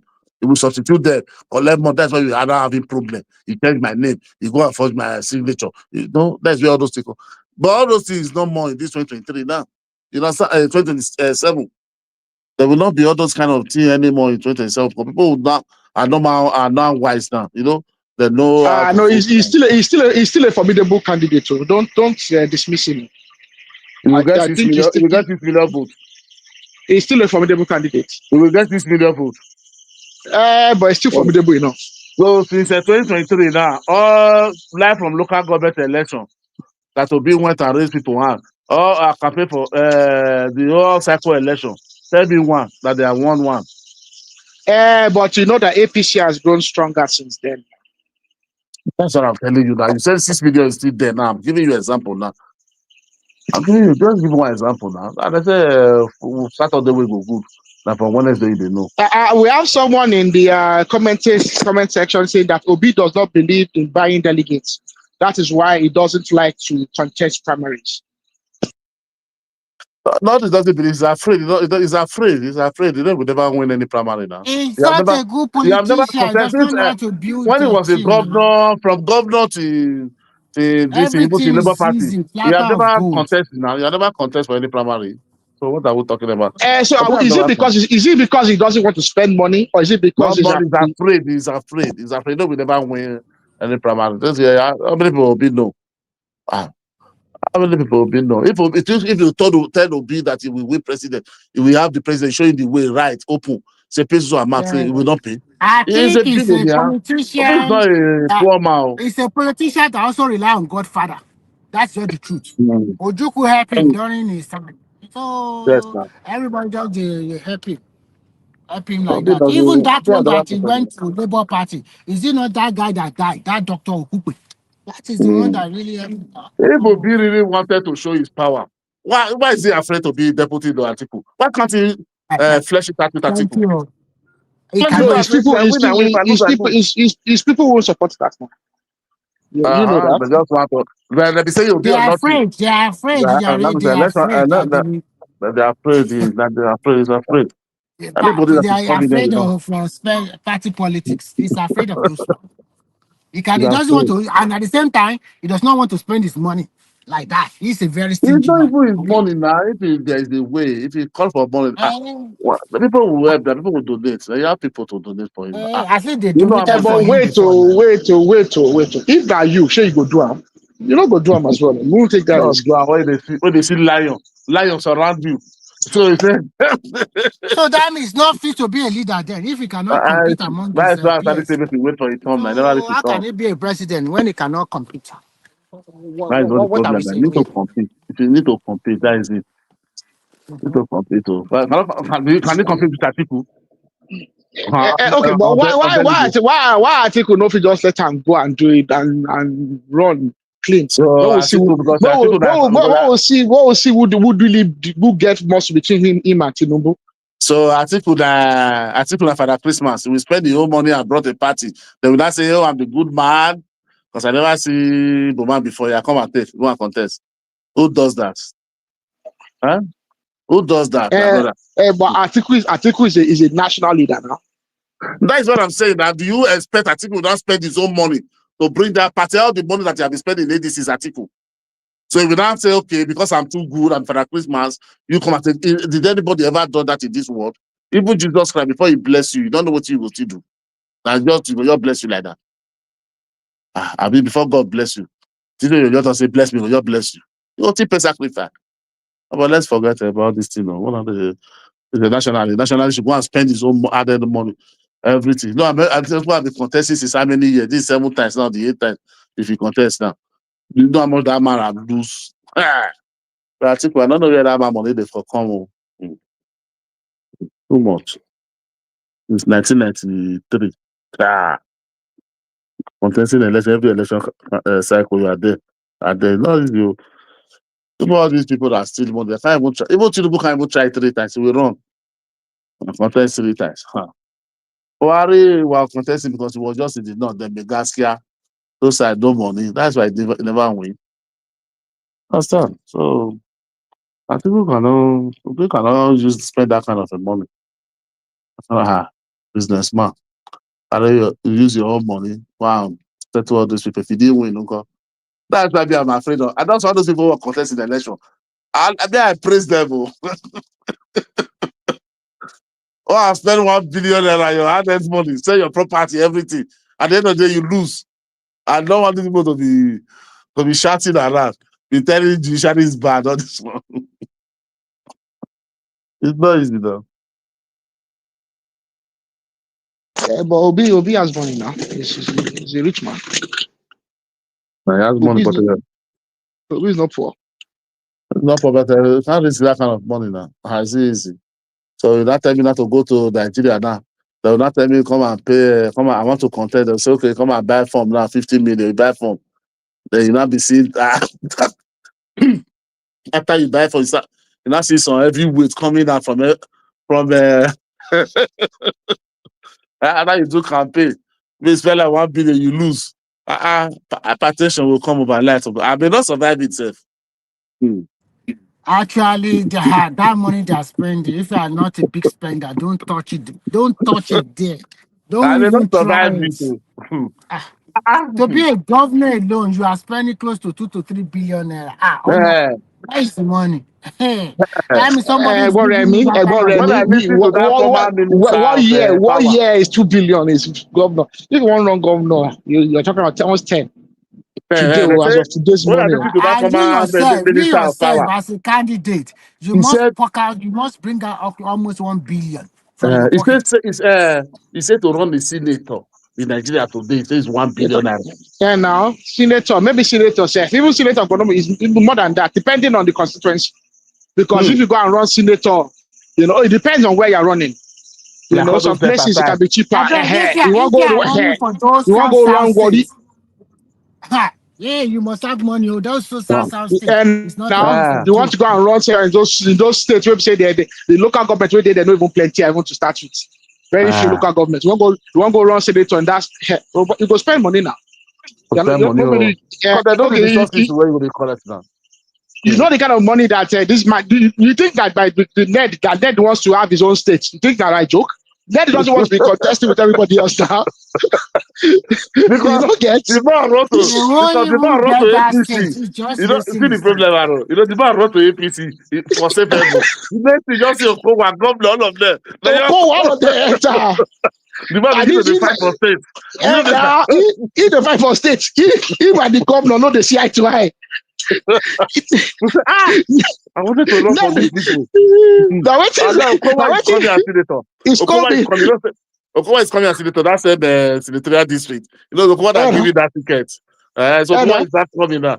So Tinubu will not leave Okowa for this person for Ned, because he need that better money to come for election. So they will have to show them that. That's why they started for state anyhow now, using all propaganda. He said he went to meet Nnamdi Kanu. Nnamdi Kanu said they give them, he speaks with, he went to Southeast, they talked to the IPOP. They said Tinubu give them Yoruba State, and they will stop agitation. I said, which day do you make that meeting with them? People are just looking for every way. You need that state because you know, Tiger coming now. And now, so when they're shouting that he wants a normal state, it's not because it's not because he cares about it. It's because he wants to be. It's that they said to went to Ibadan people that time now. When Ibadan talking about they do all your states, where they come out us from all these Osun people, where they don't let us rest. So he just wants them to give him his own area that he can control now without all these other people. But you know these people are stronger than this. How is going to contest with Ogowa? Impossible now. The governor is with Okowa. And he wants to be governor as well. Ned wants to be governor. How can Ned be governor in that same Delta state? If you know first come out all these other people. No way. No way. No way. So that is it now. I mean, there's on the comment section. We don't support this whole money politics. I don't support it. It destroys the fabrics of society. That's what I personally believe. It destroys the fabric of society. That's why we don't have people that can do well now. Because you cannot expect a businessman now to come and go and all in life service, all the business to go and say to go and contest in politics. That's why good people are not going to the politics now. That is the problem we have in Nigeria. The money aspect is too much. And the problem is too. You cannot go and you cannot tell citizens come and vote for me and preach. That one thing that can douse all those ones is that if we start talking about states controlling their resources, no more money from Abuja, you will see it will die down. Because now you don't need to work. You just sit down there and collect the federal allocation. But the moment you are the one that is going to source for that money for your state, pay tuition, pay work salaries, infrastructure development by yourself, you will see that people will not go there anymore. You will not make anything different. They will just steal state money without any control. It will not work. It wouldn't work. Giving the governors more power would not make them more responsible. The little power they have now, they are not responsible. That's what they give them more. Okay, look example now. But they have all the power now. Wait now. What are they doing? What are they doing? Ready? Look now. They will go and take money in Abuja every month. Still, they are not paying salary. They are not building hospital. Now, the resources that is in the state is the one that they have the control. And he's taking the money. By then, he take it without paying you. They will never pay again. Because let me just loot for 4 years, loot over loot and get away. Loot over loot is going to get away with it. We will control the resources. It doesn't have to go. It doesn't have to go to Abuja. It doesn't spend the resources for 30 years. And only 4 years and go. And you know one thing about it, because they have to go and collect the money in Abuja, they are still actually beholden to CBN, and they are still beholden to EFCC. So there's actually EFCC. There's this EFCC department, and the unit of the CBN that actually monitors how the money is being distributed. Because remember, they still have to open accounts with CBN. With CBN, yeah. Now, if they now have state control of resources, they don't have to deal with CBN at all. They don't have to deal with that money. They will spend it as they have it. They will do it as they want. They will thief the money. They will get away with it and not see where all of the people. All these places we have, what maybe you have gas, you have all these mineral resources. They will just privatize it for one company for 30 years, collect all your money. That's how you'll be looting it. Finish. When you will come, you will not be see 30 years. They already privatized this for 30 years. They haven't learned this for 30 years. For 30 years, we say, where are you going to work with? Everybody will clap, I beg you, let's go back to federal system, unitary system. I beg you, let's go. I think we have this idea that state control would actually make it more equitable. And I think it's a thing that I think it's I think Yoruba people have this mentality that Nigeria is very perfect. It's only in the eyes of the Yoruba people that everything is okay. Even within us, as much as we are united as a people, even within us, look at Osun State. Now, I was just joking earlier when I was talking about Ife. They didn't want us to. I don't care much about it. I don't care who APC elects. It's not my business. It's unfortunate that they've disenfranchised my family members the way they have, but I don't care much about it. But imagine if it was state control. imagine how violent the contestation would be at the state level. Now, think of somewhere like Benue State. A Benue State where only one ethnic group of the 3 ethnic groups has ever been governor since 1999. David Mark, who was the longest serving Senate president to date since 1999. And I even think in the history of Nigeria. David Mark, his ethnic group cannot win governorship election in Benue State.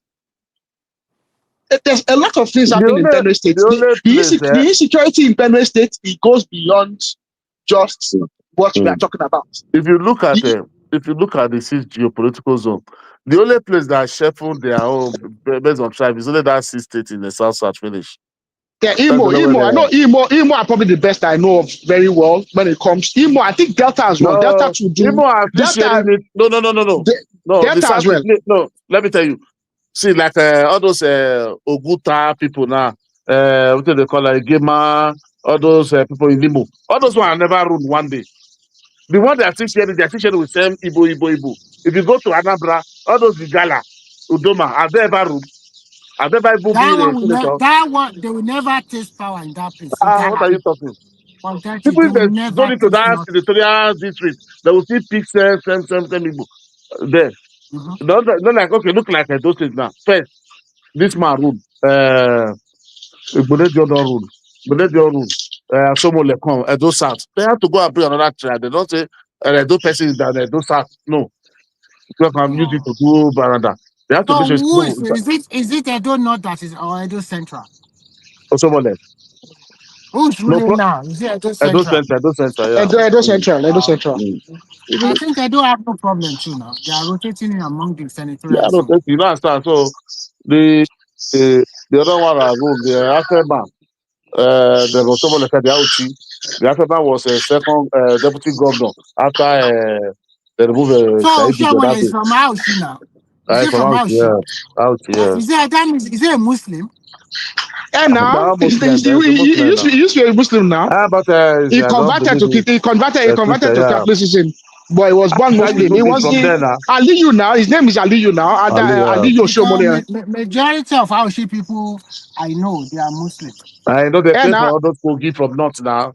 Those are people who migrated from the northern. It is when it is when he went to live with Philip Shaibu's father. I think that was when he converted. But Arogiriba, they have not totally disqualified Mishore. They are still going to let them participate. No, I don't know. I think they already sent the signal that this is the person. Do you think that guy that APC is that guy, is it good enough? Do you think he can win? No, it doesn't matter. So I think what you have to look at it is this. This man stepped down. What's his name? Oyetola stepped down. So Oyetola stepped down, and this guy also stepped down. The former party secretary. That man from Osogbo. Bashiru. Okay. Now, stepped down. So both of them stepped down. Okay. So both of them, you can see that those are 2 individuals that are more connected to the center. Okay. So they have a feel for what the center will still win no matter what. So now look at it. This guy is currently the minister for inland waterways, which is under Oyetola's ministry. So he's a CEO for Nigerian Inland Waterways, which is under Blue Economy. Yeah? Now, he was also Oyetola's special advisor and was also Oyetola's commissioner.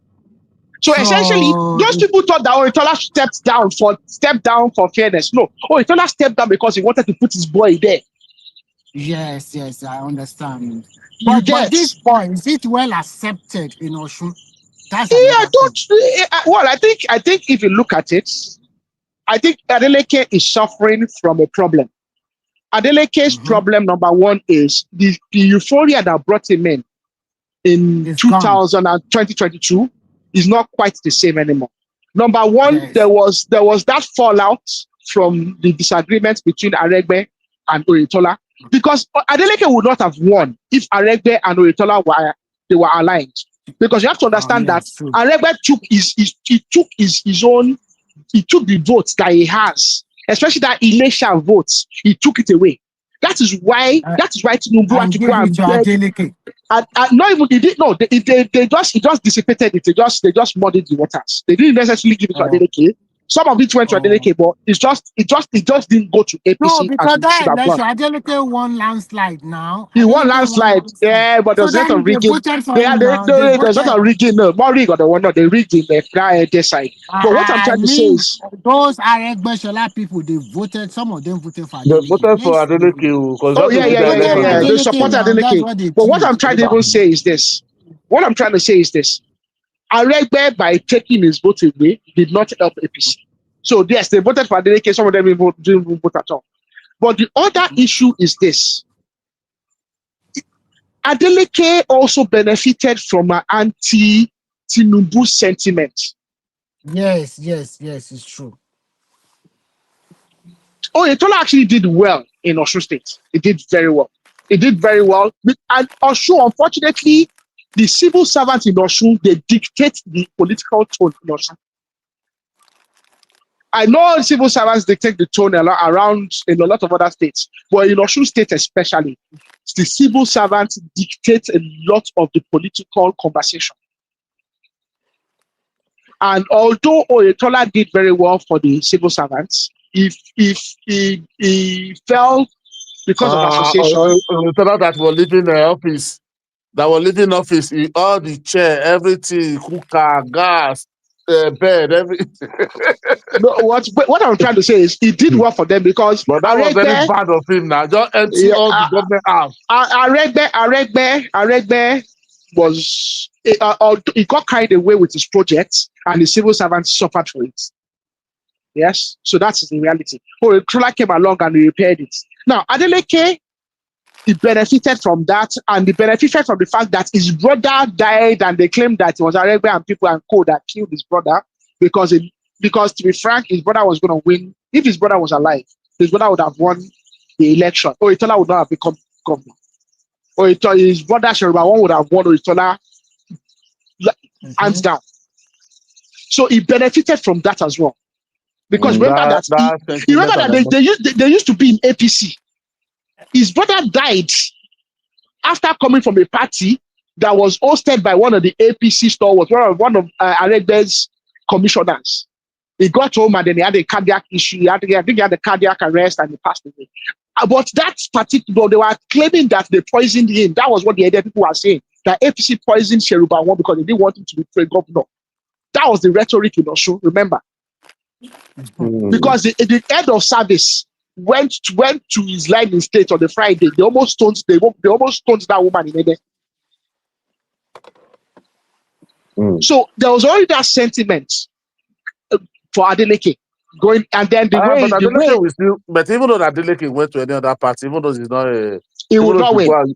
He will not win. So let me tell you what's on ground. People like him. No, let me tell you, it's not people like it. Let me tell you what's on ground in Osun State as we speak. Adeleke does not control, and that is why he wants to control the local government. It does not have any control of the local governments in Osun State as we speak. The judgment has been passed by Supreme Court yesterday of that local government of Osun State. So that is done. For more than 6 months, he has had no control of the local governments. Local governments have been shut for 6 months. But Adeleke has had the advantage. He had the advantage that over the last 1-2 years, because of the way Tinubu was able to push a lot of money to the governors, he has had a lot of money to spend. Which unlike Aregbe and Oyetola, they didn't have that same financial situation. Adeleke has benefited from a positive financial situation where he has excess money to so he has been able to put. Adeleke is pushing a lot of money to town, so the ground is wet from the perspective of money. The ground is very wet, but the problem is this: it does not have any structure that is ideologically aligned to him. No. I want you to get the statement I made. I want you to. And you know what I'm talking about. it doesn't have any structure that is ideologically, any ideological structure. Any structure that he has been able to cobble together is being cobbled together on the basis of pecuniary personal gains for those individuals. Remember that in 2019, that Omishore was campaigning for Adeleke up until the last moment when Tinubu and Co went to hijack Omishore, and they did like what they call the selection where they had to do it like not a rerun but like a supplementary election. It was Tinubu and Co that hijacked Omishore last minute, that they then flipped to your Ife Central votes for APC. Adeleke doesn't have he doesn't have fundamental individuals that believe in his person, that believe in his candidacy. They outspent APC in the 2022 election, and also there was actually the anti-Tinubu sentiment and the anti-Oyetola sentiment, and there was the disunity between Aregbe and the Tinubu and Oyetola faction. So he benefited from APC's misfortune, together with the Omowani Edetu, let Edetu people get a chance at it. At the moment, some of that is dissipated. It doesn't quite have it in the same level. Number two, Tinubu is now at the central. In 2022, Tinubu was not the president, and Buhari was indifferent. Buhari did not particularly care for whatever happened in any. Buhari didn't care. If they want to contest, go and contest. Everybody should go and contest. I'm not helping anybody. Buhari is the one that helped Obaseki now, giving state power, this thing now, federal power. Obaseki wasn't in PDP, wasn't in APC. It was the PDP, They, yeah. But Buhari was PDP. let people vote for who they want. Remember they even removed what's his name, the chairman Oshiomhole. They removed him less than 2 weeks to the Edo State elections. Remember, all the APC governors even contested. They even helped Obaseki. All the Sanwo-Olu and Co, they helped Obaseki. All of them, all the APC governors were literally they helped Obaseki against Oshiomhole. And some of Obaseki was crying in 2020 last year. Hey, they are using federal night. This is not the same federal night they used to use. So you see that a lot of things have changed between 2022 and now. So Adeleke is in a very precarious situation, and that is why he was trying to get into APC. Adeleke was trying to get into APC, but it was Omishore and Co that blocked it because they didn't want him to come to APC, because they know that if he comes to APC, he can convince Tinubu that let me just do second term and leave. He can strike a deal with Tinubu, but as long as he's not in APC, he cannot strike that deal. And also, I like what Oyetola did, because you can still strike a deal, like so. He can't. He can't. He can't, and I'll tell you why he can't. He can't because of what Oyetola did.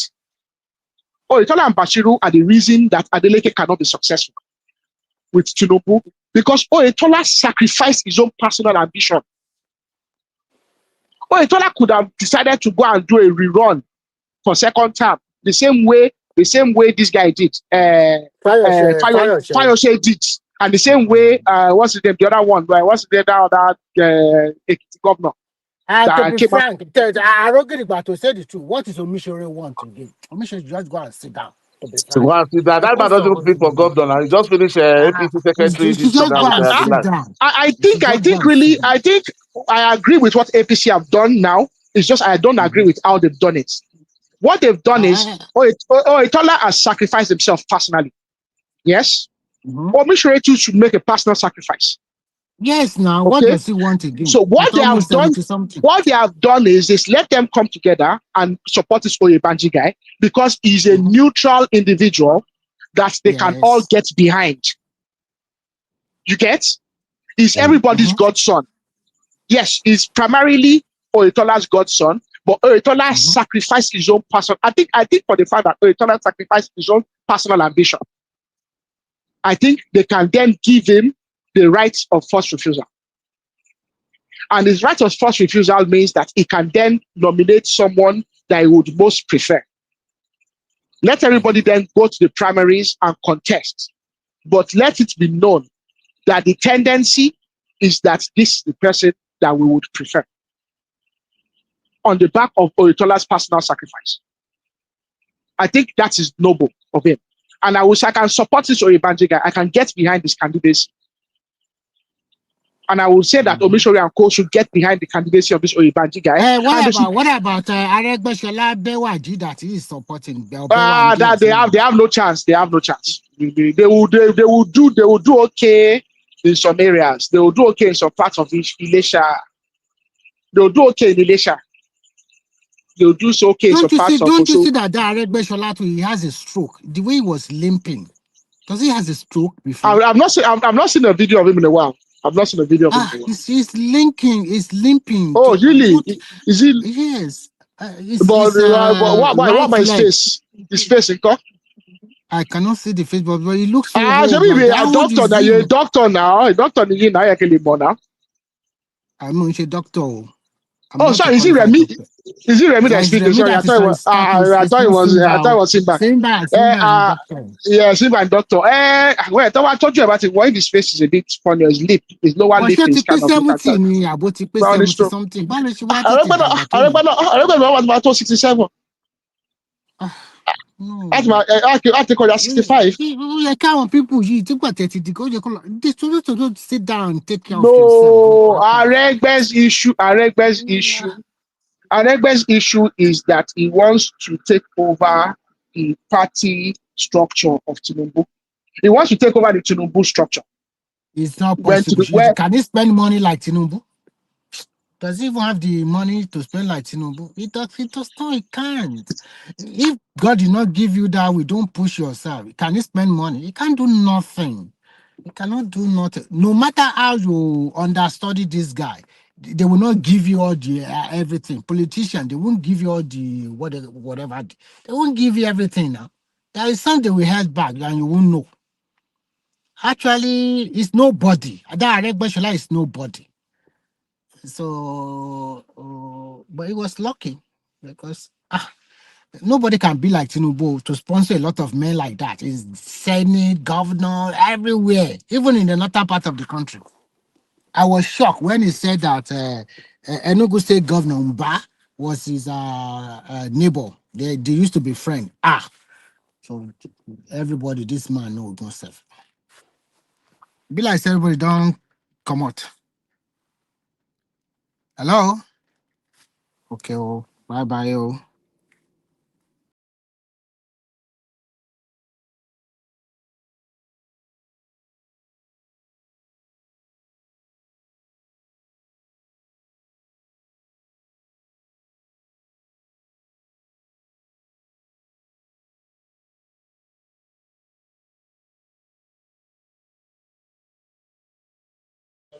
Everybody don't stop. Now no talk again.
Hello?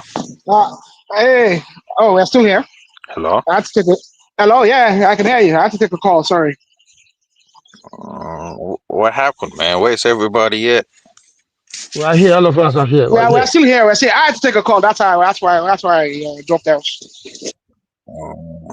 Yeah, I thought everybody was sleeping. No. We are here. I get it. Oh, Good that Kenny, morning. Alpha. I did. Thank God. I do. Now we carry them. I need to carry everybody back. Yeah. I noticed. Yeah, I had to take a call. Yeah, that's fine. So that's where we are in our country. But I hope this Musa guy does. I hope he does okay. I really hope he does okay. How is he gonna do? How is he gonna do okay when he's from the middle? He's from the north. Well, it's only that is it. That is not the matter. I don't think. I think we focus too much on that is the matter.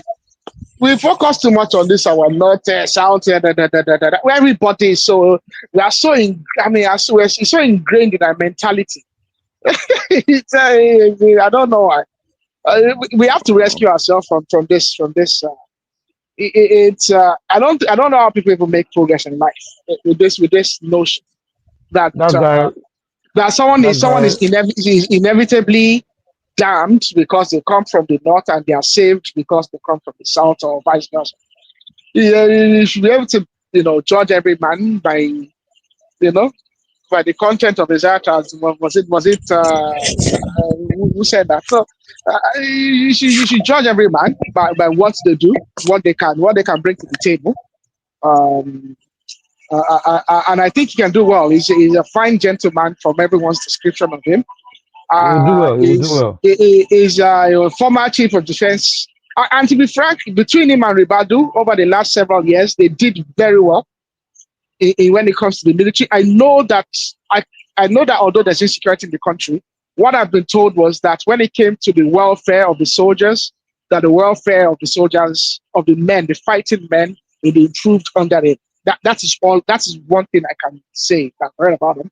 The welfare of the fighting men improved under him. I think since Irabo, the quality of the cooperation and the synergy between the different services has improved since Irabo.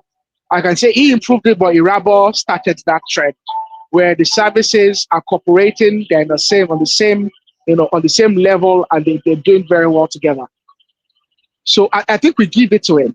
I think he's been more present recently and he understands what has been happening. I think it's a very good, because when you look at it, why should a defense ministry be supervised by an individual who already made statements to the effect that he thinks that we can have some dialogue or non-kinetic? A defense ministry, they should be worried about the kinetic. Let other people worry about the non-kinetic solutions. Let the Ministry of Social Affairs or whatever worry about the non-kinetic. You worry about the kinetic. And the former ministers, both the minister and the minister of state, they were not very effective. Neither of them has any particular experience in any paramilitary or military units as individuals. And I think it should be not a legal constitutional condition, but I think it should be a precedence where any individual that becomes the minister for defense, just like we have the attorney general of the federation, should be an individual that is at least 3-star general. I think we should have a precedence like that, like they have in America. Well, SGET is the first time a non-3 or 4-star general has been in that position. I think we should have that kind of precedence in Nigeria, where individuals that are decorated have been proven individuals when it comes to command and control, who understand some of the fine details of the security challenges in the country, should be the individuals who are in charge of the departments of defense. That should be the bare minimum. So I think we should set the precedence with this man. That's where I stand. Yeah. I think it's down to individual. You know what I mean? Because it's not necessary that he has to be a retired army that can hold that post. Because if you look at EFCC, the man in charge now is not a military person, and he's doing very well. So it depends on the individual that handle that they hand over the position to. Those one that the guy that was there before is just he has no capacity. You know what I mean? So that's why they have to change him. So I believe it's not necessary that he has to be a military position. Anybody that have the will, you know what I mean, can handle that position. You don't have to have experience. Look at Kiamo. I mean, in his own position. I mean, he has nothing. He has no experience in that position before, but he's doing well. Look at Jojo. Same. But those units are not in crisis now. Tinubu came I in know. at a I time know. where That's what I'm saying. let me finish the point. Tinubu came in a point where you know that the security is going to mess up whichever or whatever achievement he has made, and that's what has happened to him now. And the point is that to me, I lost my respect for him because he didn't just suddenly get the capacity to make all the changes he's making now. So why did he have to wait for a Donald Trump to just a tweet to get him to start acting? No, you're wrong. He didn't wait for Donald Trump. You are wrong. No, He didn't wait for Donald Trump. He didn't wait. If you know no. before What did that Donald tweet Trump, do to him? my brother, before Donald Trump, he has made the No, I'm change. asking now. What did that tweet do to him? I can't hear you clearly. Your speaker is not clear. The tweet of Donald Trump. What Yeah, effect did you listen. think it had on him? No. He has effect on him. But when you just say he wait for Donald Trump before he make a change, you know, you already started making change before Donald Trump tweet and start all this. No, God Kenny, let us say it the way it is. That Donald Trump thing, it gave them a kick up the backside. I'm not Without saying that no. tweet, I'm not saying they this. would have taken the decisions they did. No. Don't, you're getting wrong. I'm not saying he didn't have effect on him. Okay, before Donald Trump, before Donald Trump make that pronouncement, yeah, he already changed the service chief before that thing happened. That's a traditional change now. Just changing people You because understand? So, is it because so I didn't it's be. not because of the result, it's because he felt that they have done 2 years. That's the argument. Oh, these people they are not supposed to do more than 2 But years. So we have to change that's them. argument for people now. Me, I can argue that he made that change because he believed that he needs to make a change because of his security. Anybody can argue in different ways. Anybody can say because they have to be No, there for that's 2 their own. years. They were the one that made the argument, not me. Tinubu camp was the one that made the argument that they are not supposed to spend more than 2 years and stuff like that. Tinubu camp was the one that made the argument. I want to tell you the truth today. Tinubu, he failed in that area. He succeeded in so many other areas, but that area, in that 2 years, he failed. Time is already gone now.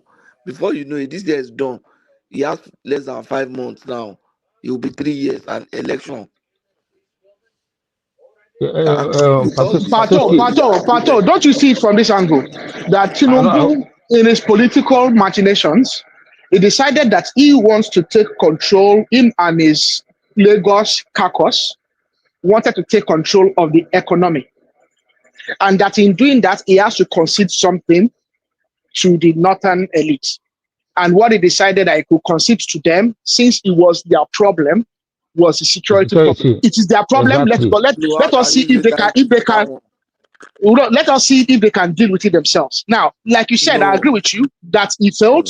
They failed woefully because the people he entrusted it to are people that cannot be trusted and people that are not capable and people that did not show themselves to be capable. But I think it was the fact that the reason he trusted the likes of Matawale and Co to that, because you see the security, an amount of the security infrastructure was centralized around the Northwest. A bit to the Northeast with Ribadu, but particularly to the Northwest. Both the Minister of State and the substantive Minister of Defense were both even the VP, even VP. That's why I choose VP as well. That's why I choose Tetima. So I think it was don't make all those arguments for him. You know that you want. Hold on now. You want Lagos, you want to, your economy is critical, you put your trusted guys there. Even a primary school boy knows that there's no achievement you would have achieved in economic or other area. If that security fails, everything's zero. If you have a president that cannot make such kind of judgment that this one is critical to anything, you have a president that cannot make that kind of judgment.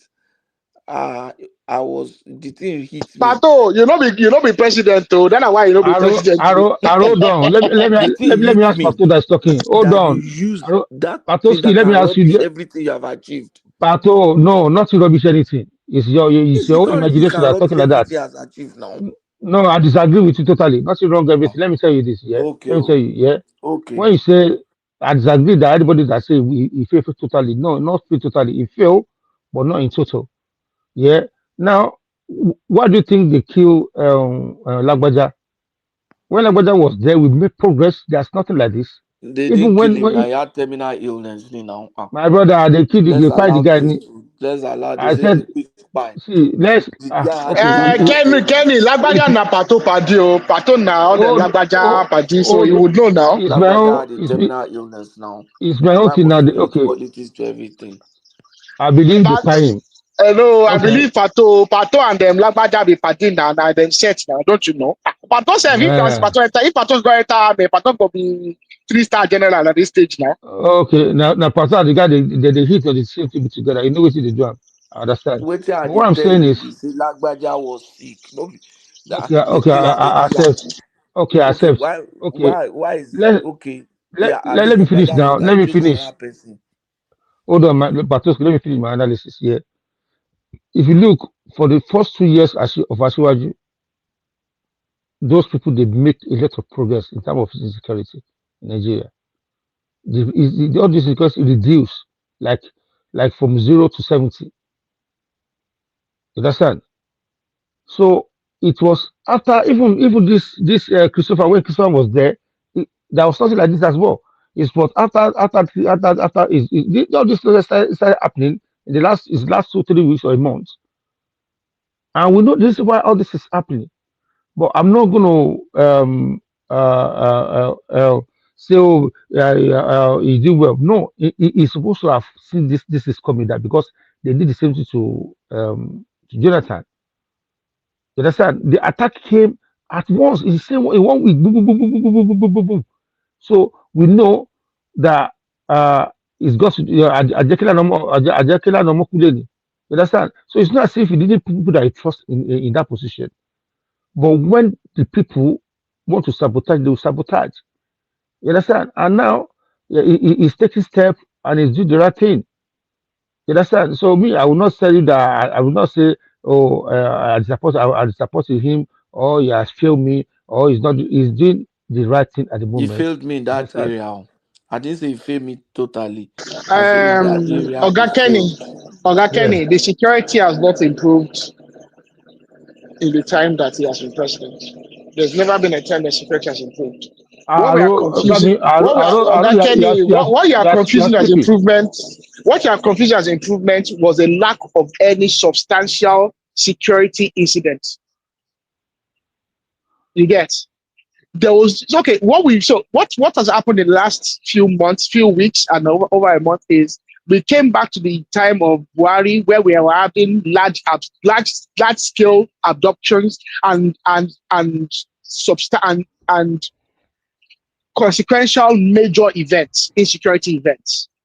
But there has never been a time in Nigeria, especially since 2016 or thereabouts. Well, further back before that. But I think it escalated to a new level of kidnapping and banditry post 2016, 2017. Since then, there's never been a time when there's not been banditry, because there's not been a time in the last 2 years where there's not been. There's been insecurity in Zamfara. Oga Kenny, let's talk. Let us say where it is. No. You get me. I never said there was a day or a time there's no insecurity. Okay, if you look at how the insecurity was, how these people were attacking when Buhari was there before this man took over. This guy were everywhere. Every single day we're hearing by here, up here. But when he took over for the first 2 years, the thing reduced.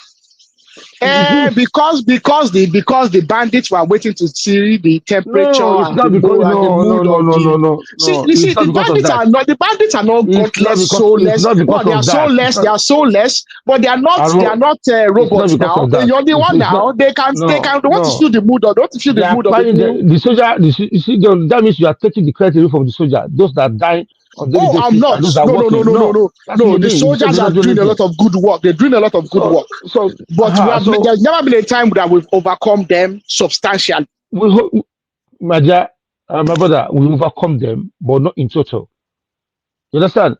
See, even Kaduna Abuja road, you say people cannot drive a vehicle along that line, even the train and all that. You know what I mean?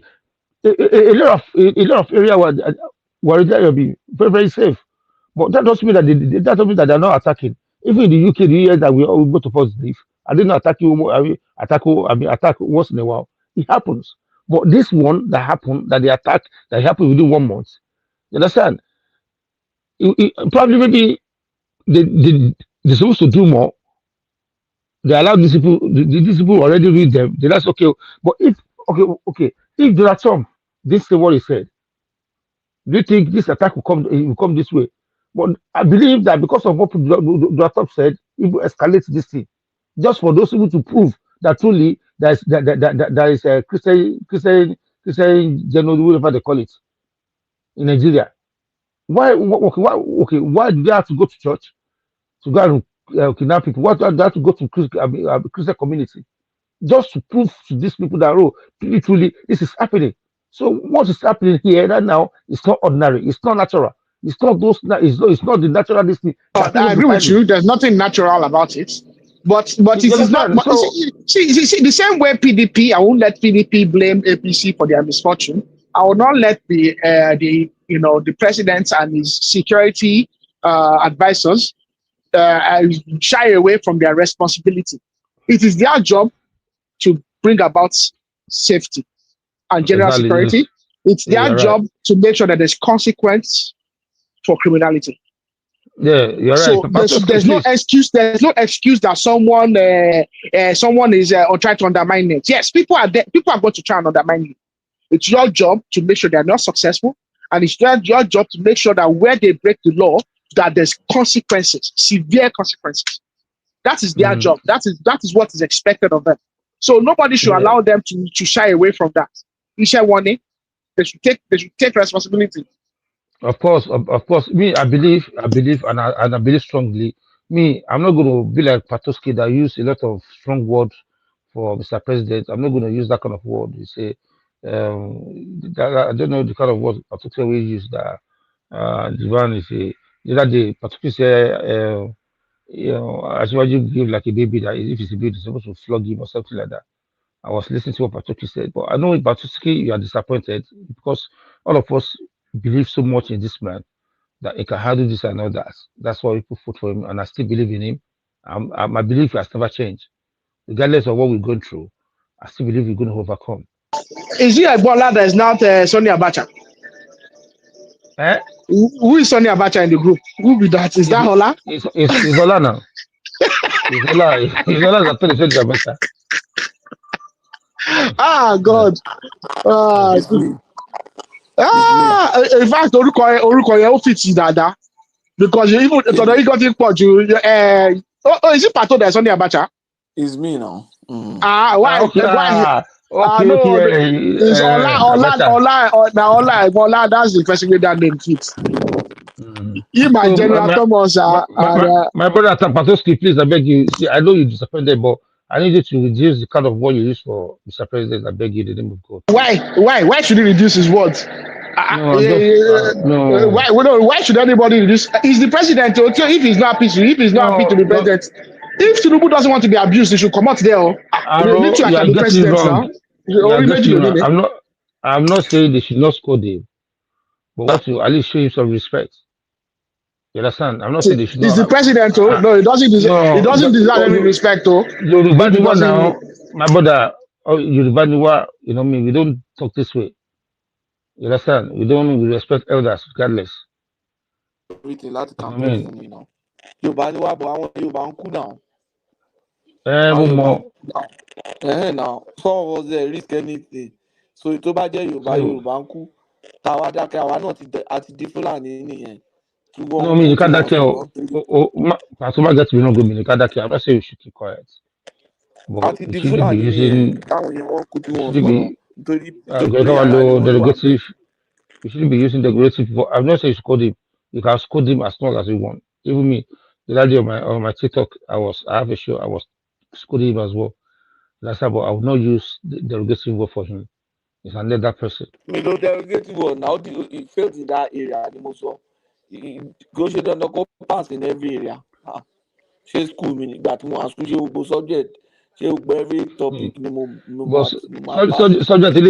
Subject is pàtàkì. You have to pass. In that area now. So if I can rate pass me in that area. No. Lie. Now. And so you don't want us to tell him he failed in that area. If you don't tell him, people opposition will tell him now. So it is his interest to take a pass now. It's in his interest and our collective interest that he passes. Don't worry, you will succeed.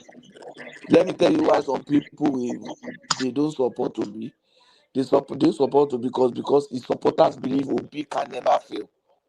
I don't want to be seen like that. Some people will even listen more to us when we campaign for Tinubu because they know that when Tinubu is wrong, we correct him. That's true. We are realistic, so they will listen to us. Some people, I know people who left Obi because of obedience. They say, why is that Obi know they make mistake? You can't even talk to him. They will abuse you. But you two had sentiments for obedience before now. No. Let me tell you. You see as forget it. No. Let me tell you what I said. I said I campaigned for Tinubu, and now he is president.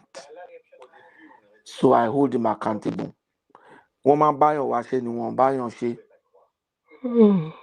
I've put all my effort and everything. Tell election about today. Given what is on ground, he's still the best candidate. I will still campaign for him, but I will correct him. Taba correct our time campaign for. Then psycho fancy and playing. We are not helping him. Come on, so don't mind them. It's a politician. It's bound PDP. Jonathan here. It's political. Don't mind them. Jonathan could have taken some very drastic steps. But only go withdraw mercenary would have used the mercenary earlier. And they wouldn't have been able to use that security as a campaign against it. In short, it would have been able to spin it round. But there was insecurity on them turn it around. So just like they did with Niger Delta militancy, would have been able to use that. But Jonathan was incompetent now. I don't like people giving excuses for Jonathan. Example. So what I'm saying is that Tinubu needs to look into that. But between you and me, we were disappointed. Badara Matawale, we were disappointed. Between you and me.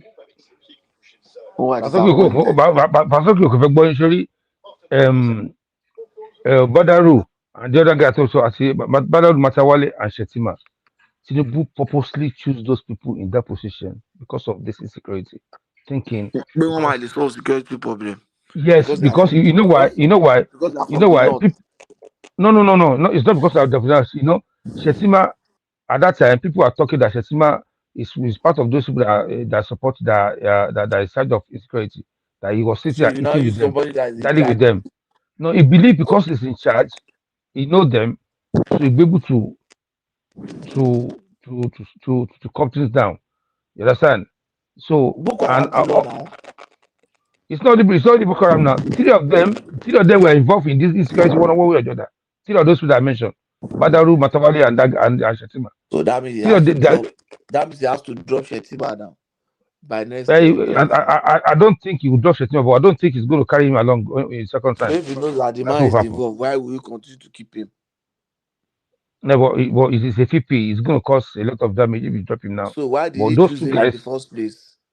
Because he was thinking that, okay, for instance, now if I know that your enemy is a thief, I'll put my money in charge of you now. I know, but let everybody know. You not give him that kind of critical position. You know, I'll put the money in front of you. So, please help me to keep this money. Everybody knows. Everybody knows. Say that you. No, it doesn't. It's not as simple as that. That's a simplistic approach. You are trying to build an institution that can help you fight a whole, because show my power criminal kini. What is the institution? They are evolving. They are economic kilo now. They are economic criminals now. And they are evolving every day. They are evolving every day. And because they don't run a very large bureaucracy, they can easily evolve, take shape.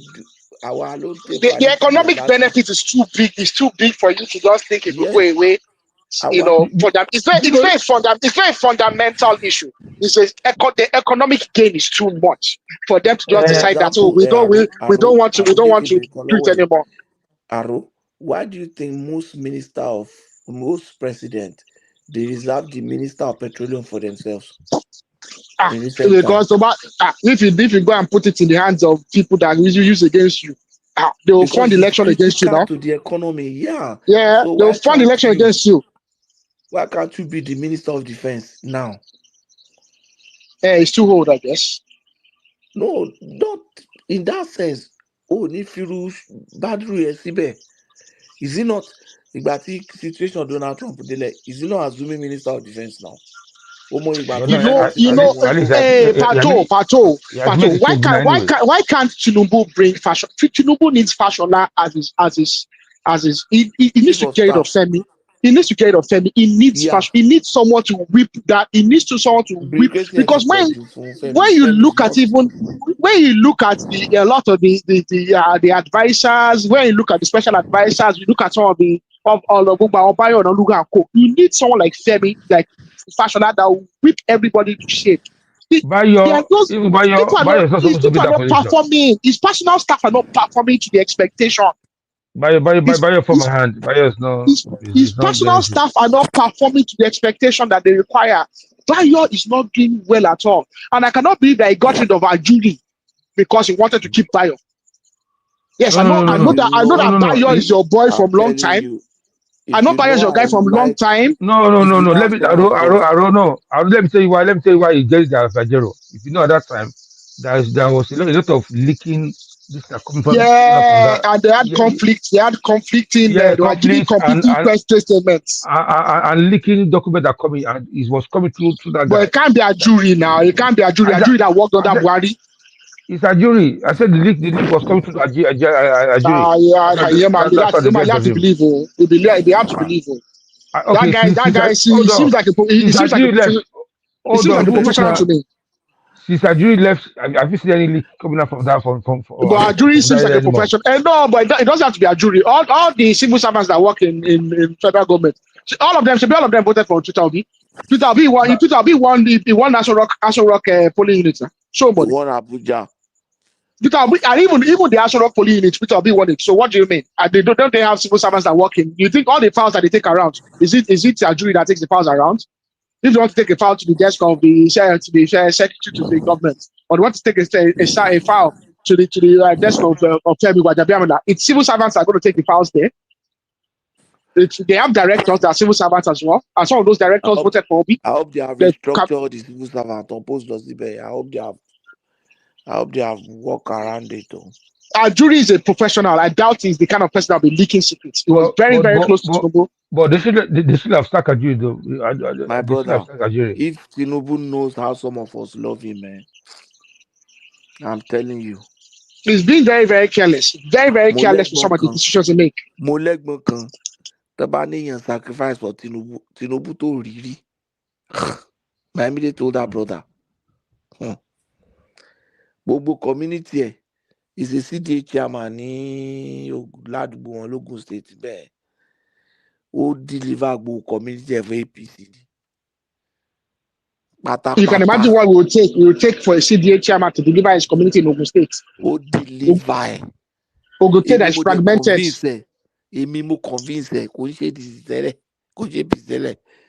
Nisin, our community ìgbà tí nǹkan fi tough yẹn, our community ní chairman ṣe ti rí nǹkan tẹ́ fún wa báyìí o, But now he's so happy that things are improving. Mm-hmm. He's so happy that at least foodstuff economy, and this somebody to most of a and it operator. He was telling me that look, insecurity, they have some int officers who want to retire to work all over the country that Nigeria can use for intelligence gathering. Those people will just be guarding the intelligence around their area. They don't even need to go elsewhere. Àwọn èèyàn tí ó ti retire ní DMI ni àwọn tó ti train. And DMI is very functional. You don't need to train them again. They are already. Tato is even in the age. I think the only people. I said DMI started to fall apart. I say under Jonathan because I'm pretty sure that Obasanjo used DMI properly. Because DMI, if you are a president in Nigeria, the only people you trust, really, the only people you can trust is DMI. DMI. Labacha. The name Labacha alone now. All this guy is DMI now. Frank Omenka. Those two. Mustafa is DMI. Frank Omenka. What's this name of this guy now? Those two brothers that were in the army that are from KB. Those two KB brothers. They are generals now. No, Yakazai. Those two KB brothers now. Those two brothers. They are Christian. Bamayi. The Bamayi brothers are DMI. One of them is DMI. Akilu is DMI. Akilu is DMI. Yeah. Akilu is DMI. More now. Even that guy, that guy that was deputy, that was Diaz ADC, chief of. Fadile was DMI now. Fadile was DMI. Yeah, Fadipe, was DMI. Even Akitonde was DMI. So DMI is really trust now. Bobo Areti Tinubu appointed as ambassador. It was DMI now. Oh, was it DMI? No, was it DMI NSA or was he? It was DMI. They now moved into DG. But it was DMI officer. Obasanjo now made him DG DSS. Okay, really? Was he a military guy as well? He was a DMI officer. I was a colonel in DMI. Obasanjo made him DG DSS. Moved him just like Buhari moved that custom man from Abbey to custom. Obasanjo made him DG DSS. Jonathan made him NSC. So, really? I didn't know that. I didn't know it was a military officer. It was, so many people like that they have all over. DMI now. Mama president. DMI. Everybody, all of you, DMI will spy. Everybody will be spy. DMI will spy on every. Even my wife said DMI will spy. I'll have a DMI person assigned to my wife. Paka na DMI. Olo save Tinubu Niku now. DMI. If you don't want Ku to take it away, DMI new. Everybody, Mama spy. Everybody, DMI will have a document on every single person that has access to me, that comes near to me every single day of the week. Really told him. I think I wish I know people that are close to him. Under Abacha, the fear of DMI is the beginning of wisdom. He has resources. Now. Tinubu has resources to available. You know, as president, you can't see everything, so you can't really blame him. It's unfortunate. Then I think we need to, as a people, we need to rethink our security. Not Tinubu now. As Nigerians, we need to start rethinking that security. Because Kotoni Kama install internet cameras in public places. If I have a shop, install camera in my shop, install camera in the front of my shop. I want churches there because continue come on internet cameras. You get there? Yeah, now 3G camera now. If 3G, should be SIM just 3G SIM. If my parents installed one just recently in their and when they are people anywhere in the world they are in, Papa can log insurance phone one and it's there and it's always there because it's 3G. It's on their Wi-Fi when it has a 3G backup. You can imagine if you have cameras, so many cameras around Nigeria. Every single thing. Camera. Yeah, now. Every shop need camera inside. Every shop need camera kokoni wide shop.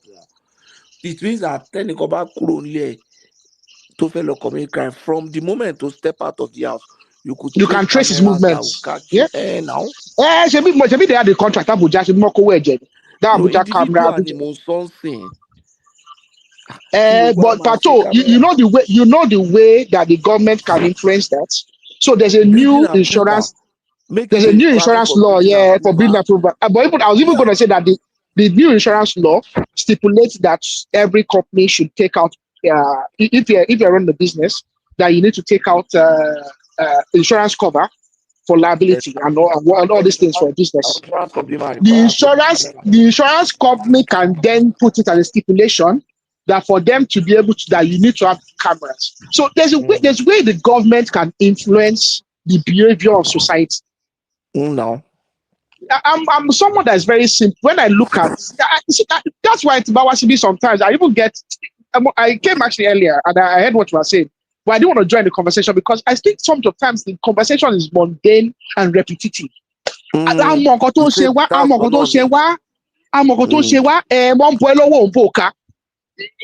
what's wrong with us. Why are we now cutting corners? I don't like when people cut corners. I like when you devise solutions that are technical and they are legal and that can stand the test of time. Yeah, exactly. They can stand the test of time. They're not just temporal. We like very temporal emergency fireman decisions in Nigeria. Do you know why I'm happy for Tinubu? I'm happy because the northern governors are now the one clamoring for state. Okay, look at some people. Look, no, it's not apart from that. I think it's unkind as well. Because before those guys had their meeting, there were already people saying, and people were already castigating them. People are castigating them. No, they were the ones that were slowing down state policing before. They were the ones that were slowing down state police. Tinubu had been clamoring for state police even as a governor. They were the ones that are clamoring. They were the ones stepping down. Now they are the ones begging for it. I think before they even do state police, let them even first ban mining in Nigeria. Suspend all mining licenses, no? Everything. Suspend, right? What is that Alake doing? Nothing. Why is Dele Alake in charge of mining? You know more. Mining. No. On trial. There should be I think Tinubu should have someone that's ex-military, someone like a Bubamawa in that ministry. Someone like Bubamawa only handle ministry, and told little diju. Told you he doesn't care. That's the kind of people he puts there. Not someone like Dele Alake. What can Dele Alake do? Is he a tough person? Dele Alake is a journalist. He's a journalist and a PR specialist. He's doing a lot. He's doing a lot, but you don't see. He's doing a lot. Oga is not doing enough. He's not doing anything enough to combat the issue of illegal mining in Nigeria. That issue is serious. I hear you. So, problem of decades. He's not doing enough. Baba is not doing enough. You know that Lai Mohammed is actually runs a consortium now that advises on mining operations. Former minister, Lai Mohammed. He actually runs a consortium and they advise on mining activities and also and regulations and whatnot. He gave an interview and he disclosed that some months back. I was watching it. Now, Dele Alake is not fit for that office because of the dynamics of that particular role. Because number one, is not a sector that he has participated in actively over a long period of time. So he doesn't understand. Sorry? You just suggested marijuana. Was marijuana? I'm not saying so I'm saying someone like, not him. I said someone like that. But what I'm saying is you want someone that understands that industry. He's making some mark, but the problem is this: when you are not there, before, you are not been involved, beforehand.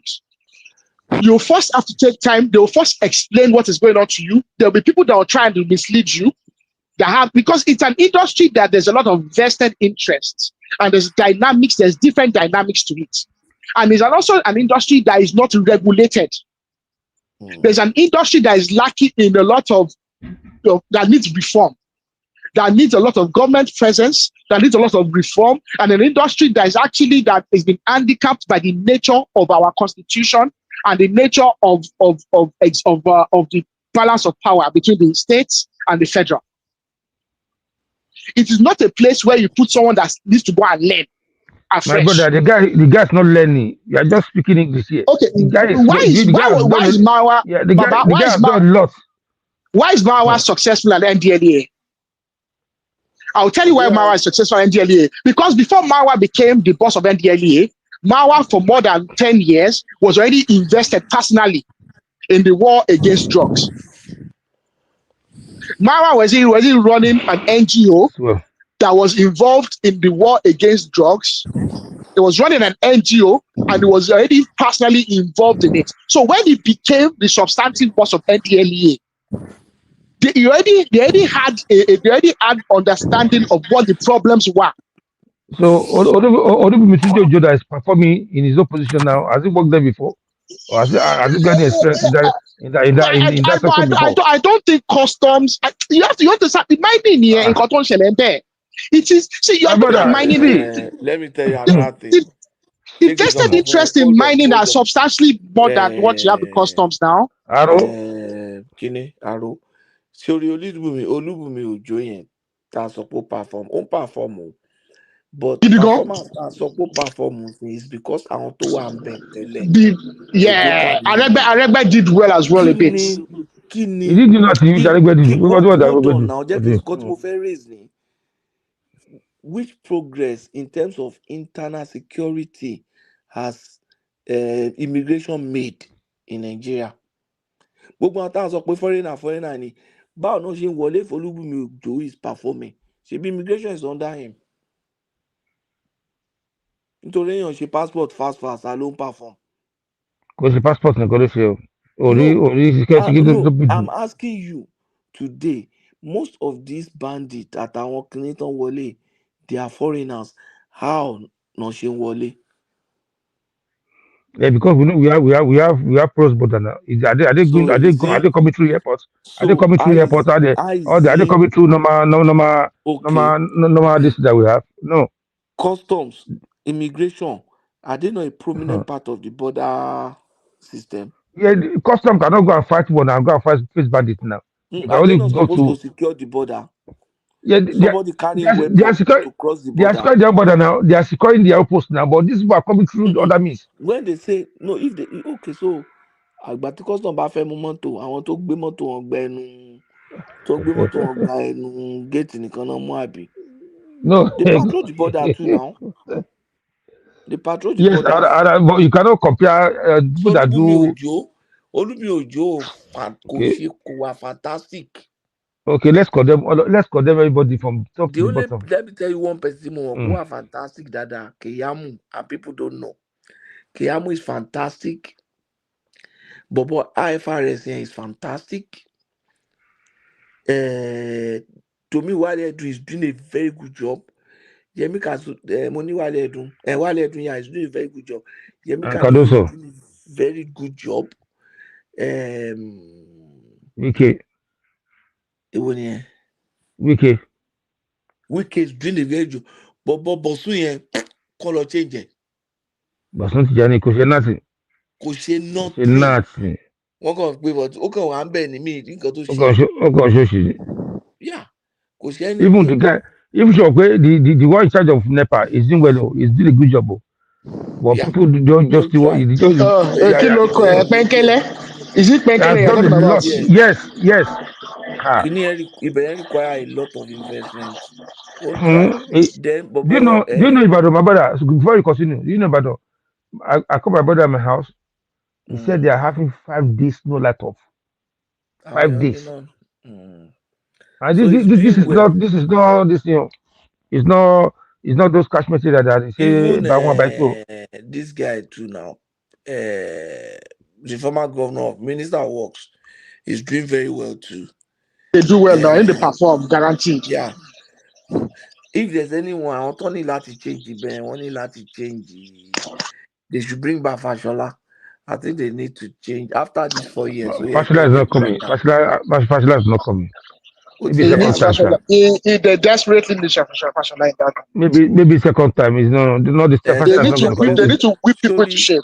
The bureaucracy here to Pọ̀jù fún Baba, so that Fashola can do all the office work, coordinate the staff of the presidency, and shield the president from people tó máa fún ní wrong advice. Iṣẹ́ chief of staff ní gbogbo yẹn. Ṣebí lawyer ni Fẹ́mi? Ṣebí lawyer ni Fẹ́mi pera ẹ̀? Lawyer Fẹ́mi calls himself a lawyer. Kí Tinubu ti ẹ̀rẹ́ tó fojú jọ díẹ̀ bẹ́ẹ̀ yẹn because àwọn hawk ti pọ̀ jù. It's true now. She many Femi Gbadabi. Fẹ́mi has interest. Fẹ́mi has vested interest. That's the problem. His own vested interest. Yeah, nǹkan tó ń lé òní jẹ́ kó yeah. Fashola is somebody that wants Tinubu to succeed. Mi rò pé Fashola kò dàbí ẹ tó tẹ̀ lé nǹkan kan mọ́. And Fashola is the kind of person tó máa sọ tó tọ́ for irrespective. I knew, you know, I had someone that used to be like a family member that was PAMSEC. Nico. Like Tinubu. And you know what? What I was told was Fashola, even they're having meeting, he doesn't care what Tinubu feels. If he wants to tell me, so fully straight. He got no back point. He could not share. He could tell you straight. I need to attend the case, please.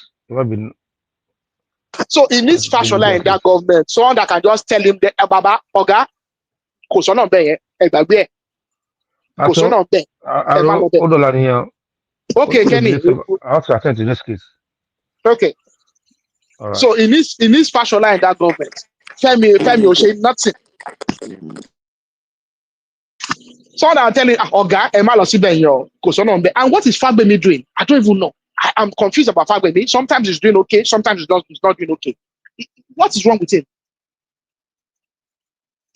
What's wrong with Fagbemi? Eniyi is okay.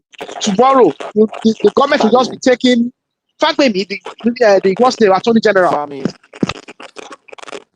The Attorney General, Fagbemi, he's kind of lukewarm as well. He sometimes he's okay, sometimes he's not okay. Let them know that you are not messing around. Like I don't know. Otumisha is actually painful because I think they have a chance to do a lot. It's not just it's not the overbearing Attorney General. They will become the center of everything, just like Malami and Wanduaka. You know, some people just say, let's create the framework, let me be the advisor to the president, let me just do my own. But what is he doing? What is he doing when people are giving the president bad advice? Yes, you can say you don't want to be overbearing, but if individuals are going to give the president bad advice, and if you see ministers and departments of the government who are going forward down a route that you know is going to have legal consequence and put the government in legal jeopardy, you should intervene. Like what? Have you seen any of these entities that is going on that path? I just don't think. I think it's lukewarm. I don't think. You know, I think it's okay. For instance, why has Fagbemi not? Well, okay. I don't want them to give Kanu a pardon. Constitutional amendment, all these bills, all this. Olumama advised president on all those things now. And they are anything like pardon, commercial. If they do pardon for Kanu, they should forget it. No one is voting for them anymore. Because if you pardon Kanu, you are going to have to pardon the bandits as well. The moment you pardon Kanu, you'll have to pardon bandits. I don't know how the Kanu is. When people ask for pardon for Kanu, I don't know. But I want to Kanu incidents in And now look at ministers now. Look at governors and ministers openly asking for pardon. Shamelessly. Pardon him when he didn't beg for it. Shamelessly, they're asking for pardon. Well, but that couple, military couple, the Bellori enko. Girl, you're more Bellori, abe. Can you believe it? A young girl, to Bello marry. They were about to go and marry. Now, she to ye anti you ye pardon. She buma so pé ẹjọ́ ẹ pardon me. Why do you give pardon for somebody that didn't want it? Doesn't even believe he's committed any infractions. No. So the pardon to bá jáde tó tún lọ ṣe the worst nǹkan. I don't commit now. So I don't blame them. I don't blame them when other people like Gumi and Co asking for pardon for bandits. Why they? That's the problem with Nigeria. You don't. If I ever, the sha pray I don't become president in Nigeria, sha. They should just be praying because someone like me, I don't care. I don't care. Oh my God, my Lord. I'm a cocoa deep. That's why Obi gan mọ̀ pé òun kan Ọlọ́run kan ti help òun ni tó òun win. Báwo lo bí ó bá ṣe á dùn kan tó wà lẹ̀? They don't impeach Obi with them in less than 3 months. They don't No, impeach him. therefore no fit. Àwọn ọmọ ẹ̀ bá sọ pé he was not the one that created the problem. He's doing his best. Nǹkan tó máa sọ náà nìyẹn. Because if Obi won president, okay, let's even say that he won the presidency, he would not have still been in control of the Senate, and he would not have been in control of the House. Gbogbo àwọn ọmọ ẹ̀ máa blackmail everybody now. They don't want it there. That's why they don't want him there. Obi is showing them. Obi is making changes. Gbogbo àwọn Aisha Yesufu yẹn àwọn ọmọ máa jẹ minister. Oluwaba Aisha Yesufu. What minister? What minister they go give Aisha Yesufu? Humanitarian affair. Okay, this guy that's following me around, the Tanko Abikilopere, that one that is. Where do they go give that one? Or chief of staff. Chief of staff. Who else? What's the that hijab, that lawyer, that fake actor that became a lawyer? That one, they make that one minister of culture. They'll give Taloma the attorney general. No, I bet you Obi will choose a good actor. Like case you will get a good attorney general. But you know you might get very good. Kanu Agabi, Shaoma only get Kanu Agabi. But now think about it. Think about it. Look at I think you will get good ministers.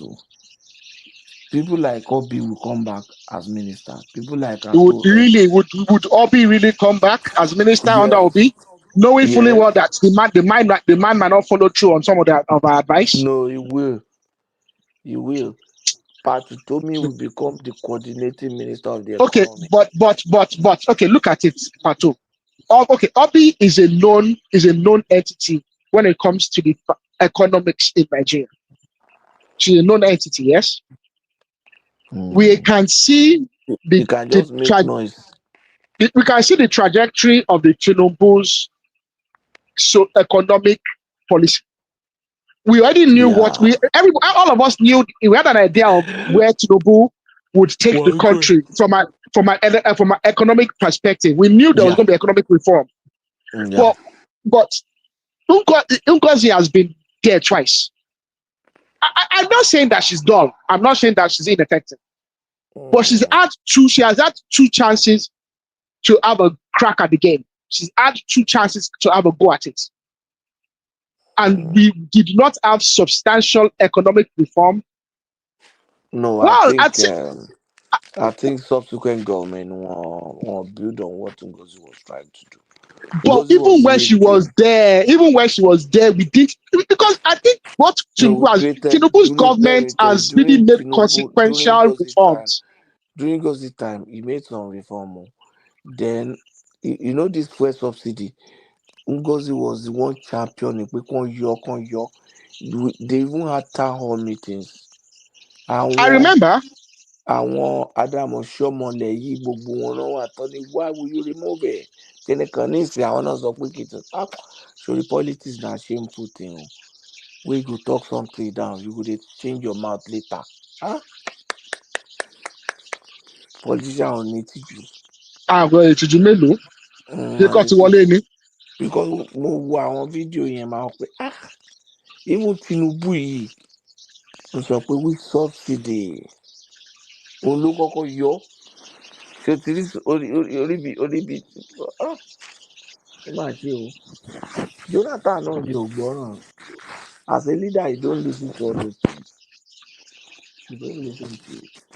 But the problem with Jonathan as well is he suffered from the fact that there was a lot of corruption. There was a lot of corruption in his government. Yeah. He didn't seem to have the control of it. And then he had distrust. See, the one thing Tinubu benefits is he got own law, but I think Tinubu has control of the governors. Jonathan did not have the respect, and he didn't have respect from the Nigerian Governors Forum. And the reason he didn't have respect in the Nigerian Governors Forum was because he meddled too much in the intrigues of the Nigerian Governors Forum because of his issue with Amechi. Remember that issue with Amechi where 17 was more than where 9 was more than 17. Remember? Yeah. RRF released that tape, that video tape, that audio tape that RRF released of the governors, Nigerian Governors Forum meeting. Jonathan should not have meddled in it because he should not have meddled in it. Could be political structure that because of the circumstances of a match. So could evolve to build political structure that. And look at it, for example, but one build political structure to appoint in all the places from Ife, the only person you could appoint was Kemi Fanikaudi. When you have somebody like Omishorimbe. You get what I'm saying? Yeah. So the political game will get from somebody like Fanikaudi to connect pẹ̀lú Omisore. To yẹ kó lọ́bì gbogbo àwọn Adeleke yẹn kó mọ̀ pé òun lock Ọ̀ṣun down. To yẹ kó wọ Ògùn state kó wò pé òkè. Ṣé Daniel ni kó lọ bá ní àbí kó ṣùgbọ́n bó tiẹ̀ rí state yẹn win kó pín kó connect pa pẹ̀lú Daniel pé just give me Ìjẹ̀bú. Don't worry, don't give me the entire state, just give me Ìjẹ̀bú. To yẹ kó máa lock down places báyẹn. Kò ṣe dáadáa ni. Kò ró dáadáa then. More so, could the economy manage? Things were getting terrible. And when you got to Bagbeni show because it looks like things are more expensive now and stuff like that.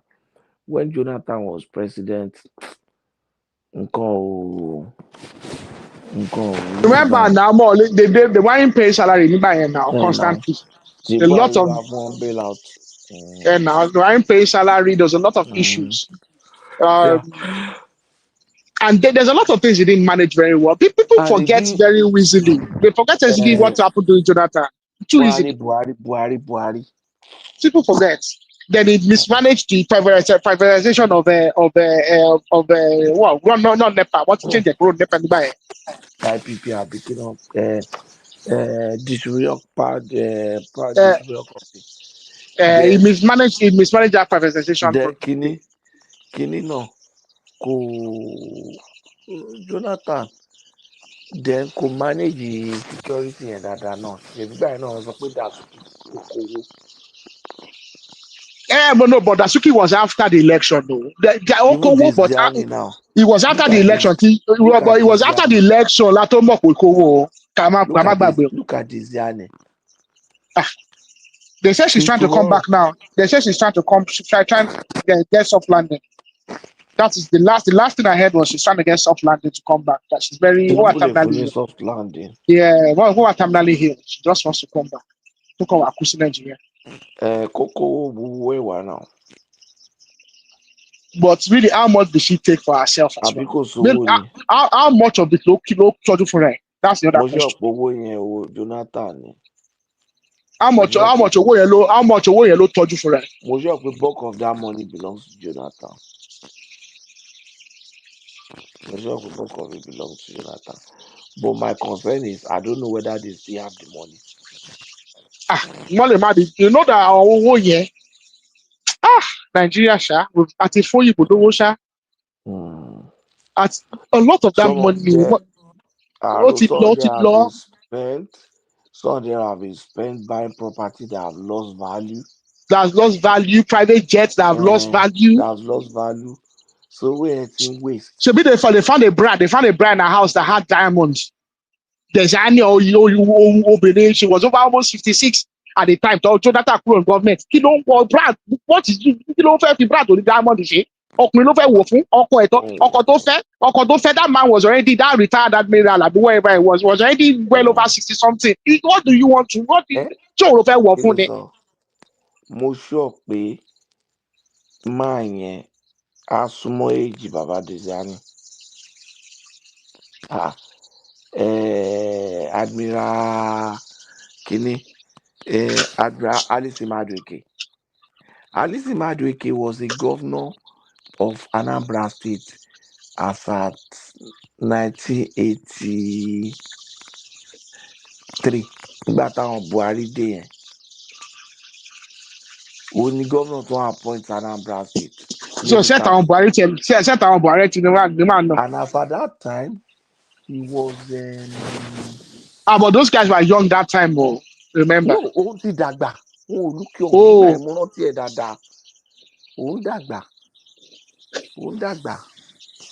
was a very senior.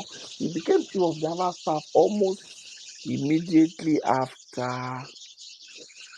Let me even check. Senior and the rest now. So that kind of person which want to wear bra we get by diamond for. What is one user? What's the issue now? So one base and one aluko, they carry them aluko and aluko up and down. Okay, look at that aluko guy. The guy bought a house in Los Angeles. Yes. And he sold that house. He sold that house and lost money on that house in less than 5 years. Because he was trying to run away from LA. He bought a house in LA. And then when they were closing in on him, he ran away. Now he's somewhere, nobody knows where he is. He's just moving around the Caribbeans and all these countries where he can get protection, Dubai or wherever. He bought a house in London and he sold it to Sheyi. Sheyi no Riley, Sheyi Tinubu. Yeah. He bought a house and sold the house and made a loss on the house, but it was Sheyi that bought it for them. Or a company controlled by Sheyi, apparently. That was when some investigations were done some time ago. That's one of the things that was claimed. So, like you said, they've bought properties that's lost value. They've bought things that the money, they just frittered the money away. There you go. Idiots. So, Toba Ferra. Nígbà tó bá gbé fire èèyàn tó fẹ́ ta owó tó fẹ́ property ní kí ló pẹ̀ sọ́lẹ̀ ní London ó kọ́ dẹ̀ láti ẹ̀. You know there's all these lawyers, all these London lawyers now. They know who's who, they know who's selling who, all these big properties. They're not sold on the public, they sold almost on the private. Look, this guy is trying to sell this property. He needs it sold ASAP. He needs the money to be wired into this account in this place. You want to buy it? It's a good deal. It's a good area. Hold on. Yeah, good price. Yeah, fair enough. I'll buy it. Yeah, where do you want me to put the money? Yeah, Jersey Island. On the hand dealing straight. So it is what that's London. That's London for you now. I don't even know why people still buy. Well, that's most of the high-end property in London is just bought by funny money. Alice Madueke should be how old now? Should be almost about 80. 1944. How many years now? Be 81 years. 81, 82. Should be about that age now. So ẹgbẹ́ àwọn ọ̀tá nìyẹn. Abdulsalam nìyẹn. Ó jọ àwọn Tinubu lọ dé àwọn ẹgbẹ́ àwọn Abdulsalam Abubakar. Yeah. Yeah. So yeah, a bit younger than Buhari, but a bit older than. Because I know he was chief of naval staff, and he was apparently she was very influential. Not influential, but she already had a good office in the oil and gas sector before she came. Alice's father was a king now. No, but I heard that she had already she had a good job. Yeah, she was in Shell. Yeah, actually she was like a senior executive in Shell already. So I mean, she came from the private sector. She came under good standing. You can say that, yeah, she was somewhat competent.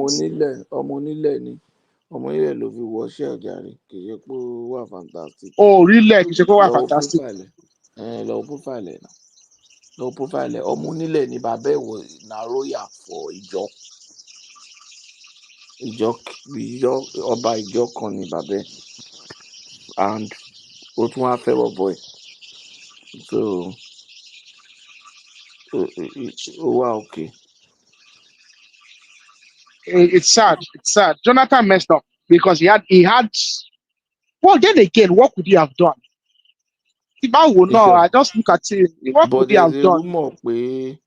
There's a rumor pé àbúrò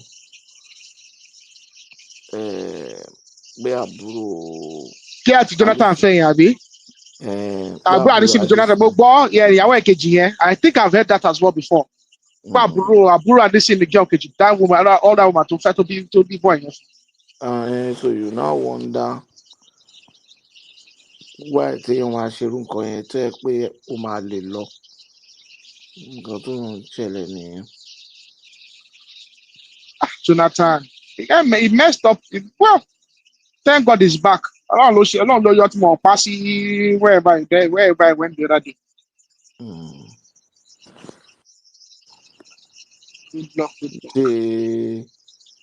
Wọ́n lè pa mẹ́ wàhálà nínú kò sí bí kú yẹn ṣe fẹ́ ṣẹlẹ̀ tó. The fact is that one, he was an international observer. Built and head of state, he was an international observer. Wọ́n gbọ́dọ̀ escort wọn ni. The ó tún wá jẹ́ head of state. Nigeria lè invade the country yẹn now. Tó wá lọ yí wọn kọ́. Even if they do another part tó wá lọ yí wọn kọ́ in the middle of pé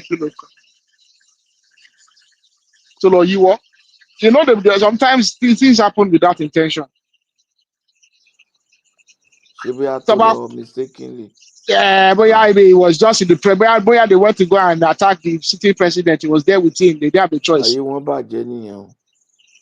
that sometimes those military men they take decisions. But